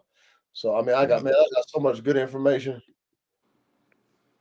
You know what I mean? Which pretty much pinpointed the direction that I already had planned, but at the same time, ChatGPT just broke down the attributes and did the averages. So I Yeah. understood, okay, what you're possibly going to get versus what you think you're going to get. You know how Yeah. computers, it's going to give the best. It's going to try to blend the best of both worlds and give you an idea. Yeah, that's Yeah, basically what it I'm does. Yeah. I'm thinking Malinois Kangol sounds badass too. I've Yeah, se- I've seen the German Shepherd mixed with the Kangol, and that shit Yeah. had a long ass neck. You know, Hmm. that shit had a Yeah, long it would ass depend on the fucking neck. Kangol that you use. The Kangol's just like the pit bull. There's so many variations in that dog. It yep, wasn't like the one that Coach got. It wasn't a Serbian. It was like a one of them Turkish joints. That Yeah, tall, slim ass nigga. That them yeah, slim like joints with the the sight black hound, mask. like the the sight Greyhound. hound type. Yeah, the great. No, the Great Dane type. Hell yeah, one of those. That big ass shit, but it's like slim with a Yeah, like a but are slim they ass head and shit. right? Tight skin, pointy nose, got the big V up their head. Yeah, shit like that. Yeah, yeah. That's a real Kangol. The ones that I'm Like that. That's the one the I got. ones I'm for. Yeah, the ones I'm familiar with anyway. Yeah, that's the one You I got. got the Sivas, the Savas from the Oh Serbia. yeah, yeah. That's real Kangol. That's a real Kangol. Like Snow. She got the pointy nose. I mean, they all are. They're just from different regions. Yeah, it's different Yeah, variants. And, and, yeah, and y'all gotta understand, like how we talked about with the pit bull. Depending on what you want them to do, if you want more size on them, you don't think them boys know how to fucking do a F1? Hell oh yeah. yeah. Oh man, You You can see the Great Dane and them shits. Come on, man. You could see the Dane, you could see the Mastiff in them. Yeah. yeah, they over there in Turkey, the Great Dane, the Mastiff, and the Pit Bull are very prevalent in their dogs. So you think I mean, they look all at the trust the pit bull in look at there? the Bully Cutta. Look at the Yeah. Bully Cutta.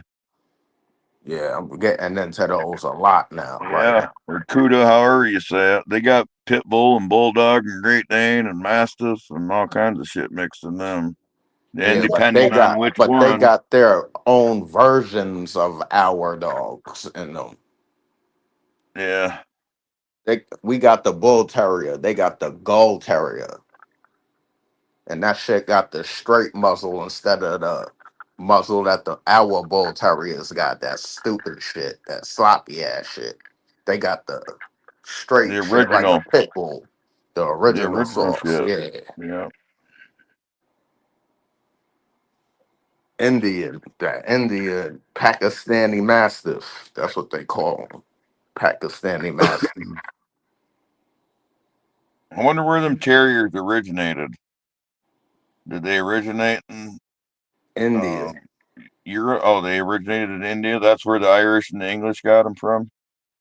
They had to get them from there. Yeah. All right. And mixed them with the shit they had. Those terriers they had. We have what I'm saying is that in the beginning, all them terriers come from one spot. Yeah, I'm and they guessing. had that straight muzzle. I remember. And then they spread around the world. And then they started getting that sloppy muzzle, that gonzo nose. Hey, Yeah. so, hold on. This is what I believe. When I was diving deep into the English Terrier and then the Old English Bulldog, and because they come from different regions, how ChatGPT broke it down for me is like the dogs that they were calling terriers, they broke them down into their tasks. What those dogs were used for, and then they called them terriers. Okay. Yeah. So being that you got different regions, different countries who all had, think about it, they weren't pets as how we have them today. They were working dogs that worked for the family. That's why families had They're burrow dogs. Yeah. Terrier. Yeah, terrier means earth, or digger, or They something go like that. underground. Terra. Yeah. Right. They're there for the varmint and all that shit. You know what I'm saying? Yeah. Whether it be rats or whatever, raccoons, whatever. So they had the job title, and based off of the region, if the dogs did those job titles, they classified them as terriers in those earlier times, the 1700s, 1800s, and earlier. So that's how ChatGPT classified terriers. Yeah. Even with the bulldog, they said that they were mastiff types that were bred down in size Absolutely. to deal with bulls and things of that nature because they were farm dogs. They were selected for game. Yeah, and they were selected for gameness, and inbred depression made them smaller and caved their face in. So eventually, right. So us understanding the origins of them, yeah. Once breed clubs came about and created standards, well, hold on. Before there was standards, those dogs had a job. And based off of the job, they named them, like you said, K-Man, terriers, earth dogs. Well, those dogs were used. We're going to call those terriers, whatever. We're going to call them bulldogs because they dealt with the bulls on the farm. Right. Yep. It was no type, and they got to have a you know what I'm saying? It wasn't no dogs.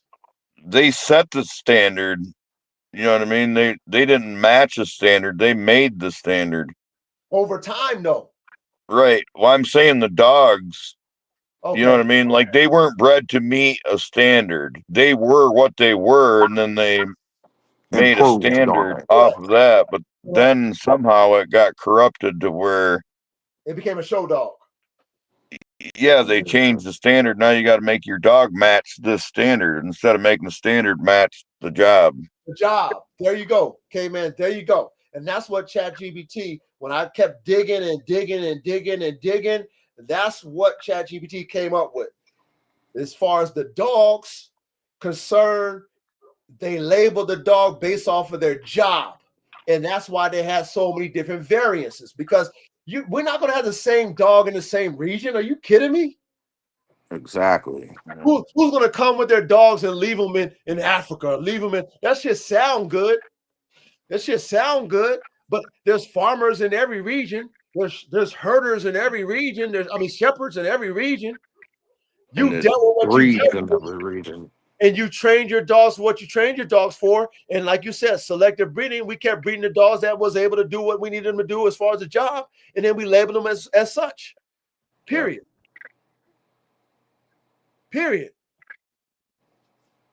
But if you guys, we think like this, but if you're not an engineer, you're not, see, that's why we're back. You know what I'm saying? We're breaking it down so that we can understand it. We're back engineering. You know what I'm saying? Once you keep back engineering, you get past the fluff. Yeah. You get to the essence of what and where and why. And it's like, okay, I get it now. I get it. Every dog was bred for a job at first. They weren't pets at first. Dogs had a job at first. Yeah, they had to earn that meal. They had to earn the scraps. They had to earn, you know what I'm saying? Let me just pet this dog. No, we had to survive. Do something for us. Everybody worked. The kids worked. Everybody worked in the family. This ain't what we got. A status symbol. Yeah, it wasn't no status symbol and all that shit. You know what I'm saying? Like, come on, man. Everybody had a job to do. And because we're dealing with working dogs, we have to dig deep to find the essence of the job of these dogs, to understand why these dogs perform the way they do today. Yeah. If you want a show dog and you want to do shows, then breed show dogs. But we're breeding working dogs, not only working dogs, but high performance. Yeah. Okay. So everything has to be based off of work. Work first, performance first. Okay. Then once you get that performance, then you can fine tune, its phenotype and its angulation and all that shit if you really got time for that. But like with the pit bull, it was a wait and a date. It was no confirmation show. They didn't care if my dog had floppy ears and my dog's ears was cropped.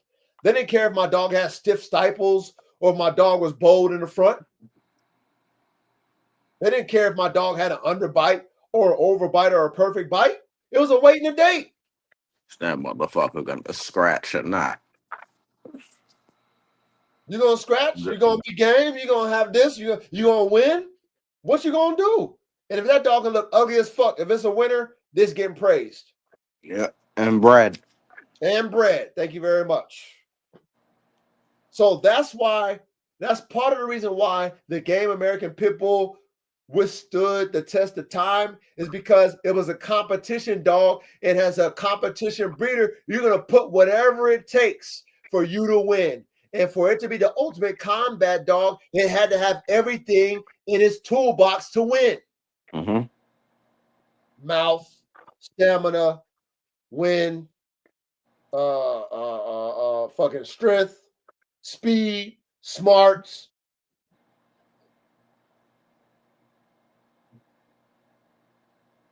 All of the above. If we just kept breeding the same dogs to the same dogs, you think we would have you think the game pit bull would be the ultimate fucking combat dog? No, it would not. We learned that. We learned it in today's class.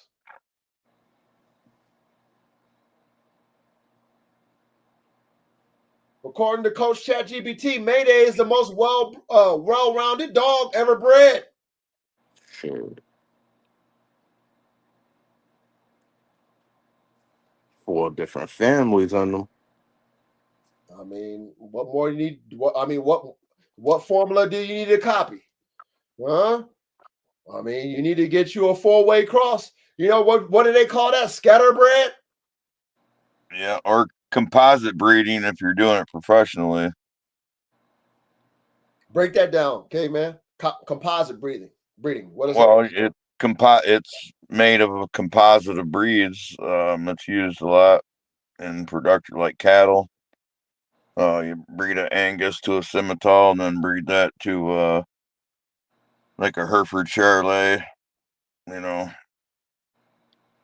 you got all that diversity, and they're all beef breeds. You know, they're just all different. Which produces a super beef cow. Yeah, you get your nice long Simmental, and you got your nice meaty, good feed conversion Angus. That's the reason they use Angus, because they take less time and less feed to get up to weight. But you take all these different attributes from 4 different breeds of beef, which they're all, you know what I mean? They're all good at the same thing, producing beef, but they each have a different thing to add. Wow. That's it. It's just same with Mayday. They were all game dogs, but they were all different. Yeah, different families. You weren't breeding one game dog to 3 ungame dogs. But, you know, they shared that one thing, but were different than many others. Right. Yeah. Exactly. So, yeah, I mean, I hope that, everybody, understood what we were trying to teach, understood, why the game American Pit Bull is a modern dog marvel, understood, the creation, the evolution, excuse me, and then also how in today's time, unless you're overseas, in America, that shit's done. It's done data in America. It's done data. And the reason why it's done is because you're not doing what the OGs did, which is taking the best competitors, the best competitor blood, the best competitor attributes, the best competitor lines, and breeding them to each other. You're not doing that in America. Period.com. I don't give a fuck what you say. And if you saying it, we know you Capadonna, Colin Kaepernick, Capri Sun, because at the end of the day, you're not going to be talking like that on the internet if you really doing it. Does that make sense? Yep. So if you saying it like it You is, won't be doing it for long. Yeah, we that's don't for believe sure. you. We don't believe you because you're not going to say that. Because honestly, you wouldn't be in America competing. You'd be overseas where you get the real big bag. You're not getting the big bag here in the States. Go overseas and then get that big bag. And guess what? When you're overseas, they're not just competing with pit bulls. They're competing with everything. Overseas. Well, you getting over here is a big bag lunch to go in your jail cell. Man. Come on, man. Shit. Come on, man. And that's why we did what we did, because we wanted to pay homage also to the founders of the breed and, to the competitors and the legends of the breed and the bloodlines and to the dogs and to the formulas. We wanted to pay homage to them. But, do your own thing now. I mean, hey, do your own thing. If y'all doing, American Pit Bull Terriers, do something else. You know what I mean? You get into competition sports, weight pull, wall climb, anything of the sort, but the pit dog, that shit's dead. Hang it up. Done. Let the legends be the legends. Don't downplay. Don't fucking disgrace the legends who did it. Don't disgrace the dogmans who did it before you, who risked everything, who went to jail, all the shit, who be telling us don't do it. Okay? Leave it alone. Let the legacy rest. Do something different. Create your own shit. You know what I'm saying? And tune in. You never know. We're gonna show you one day how to make it from scratch. One of these days, we're gonna show you how to make an American Pit Bull Terrier from scratch. Okay, but until then, man, we done tonight, man. We done whooped their ass with this one. Yeah, this was one of them ones I had. Hey, one of them ones. You know what I mean? On the 100th episode. All right. 5 hours. This is the longest we've ever done. Yep. How fitting is it on the 100th episode? Shit. When so long the bars are closed. Oh man. It's 2:18 here. I Yeah, know. We done it's put it in. 2:18 ahead too. Yeah, it's 11:18. Y'all 3 hours away ahead of me. Y'all on the East Coast. So I get it. But hey, man, I appreciate y'all. Salute to the chat. All you guys who came through. You know what I'm saying? Chris, Tony, you know what I mean? The council, Dylan, you know what I mean? All y'all. Why wait? All y'all, man. Marcus, you know, all y'all that came in through the chat to participate, man. Appreciate Functional Focus. Bando. You know, Bill, Bando, you know what I mean? Cooper, all y'all, Tony, everybody, man. Appreciate y'all. And of course, I appreciate my panel, my brothers. You know, Salute. You know, dropping that knowledge, man. But this goes down for the record books, man. We did that shit. So we're going to definitely continue this series called The Modern Dog Marvels. And we're going to, you know what I'm saying? We're going to break down all kind of dogs. You know what I mean? I'm here for it, man. So this is going to be fun, man. So yeah, man, from here on out, no more band dog talk, man. This is the lab talking. We moving forward from here, man. Yeah. So, all right, you guys, man. Y'all, I'm saying, get y'all some rest. I love y'all. I appreciate y'all. Respect you guys wholeheartedly. Thank you guys for participating and all your information that you bring.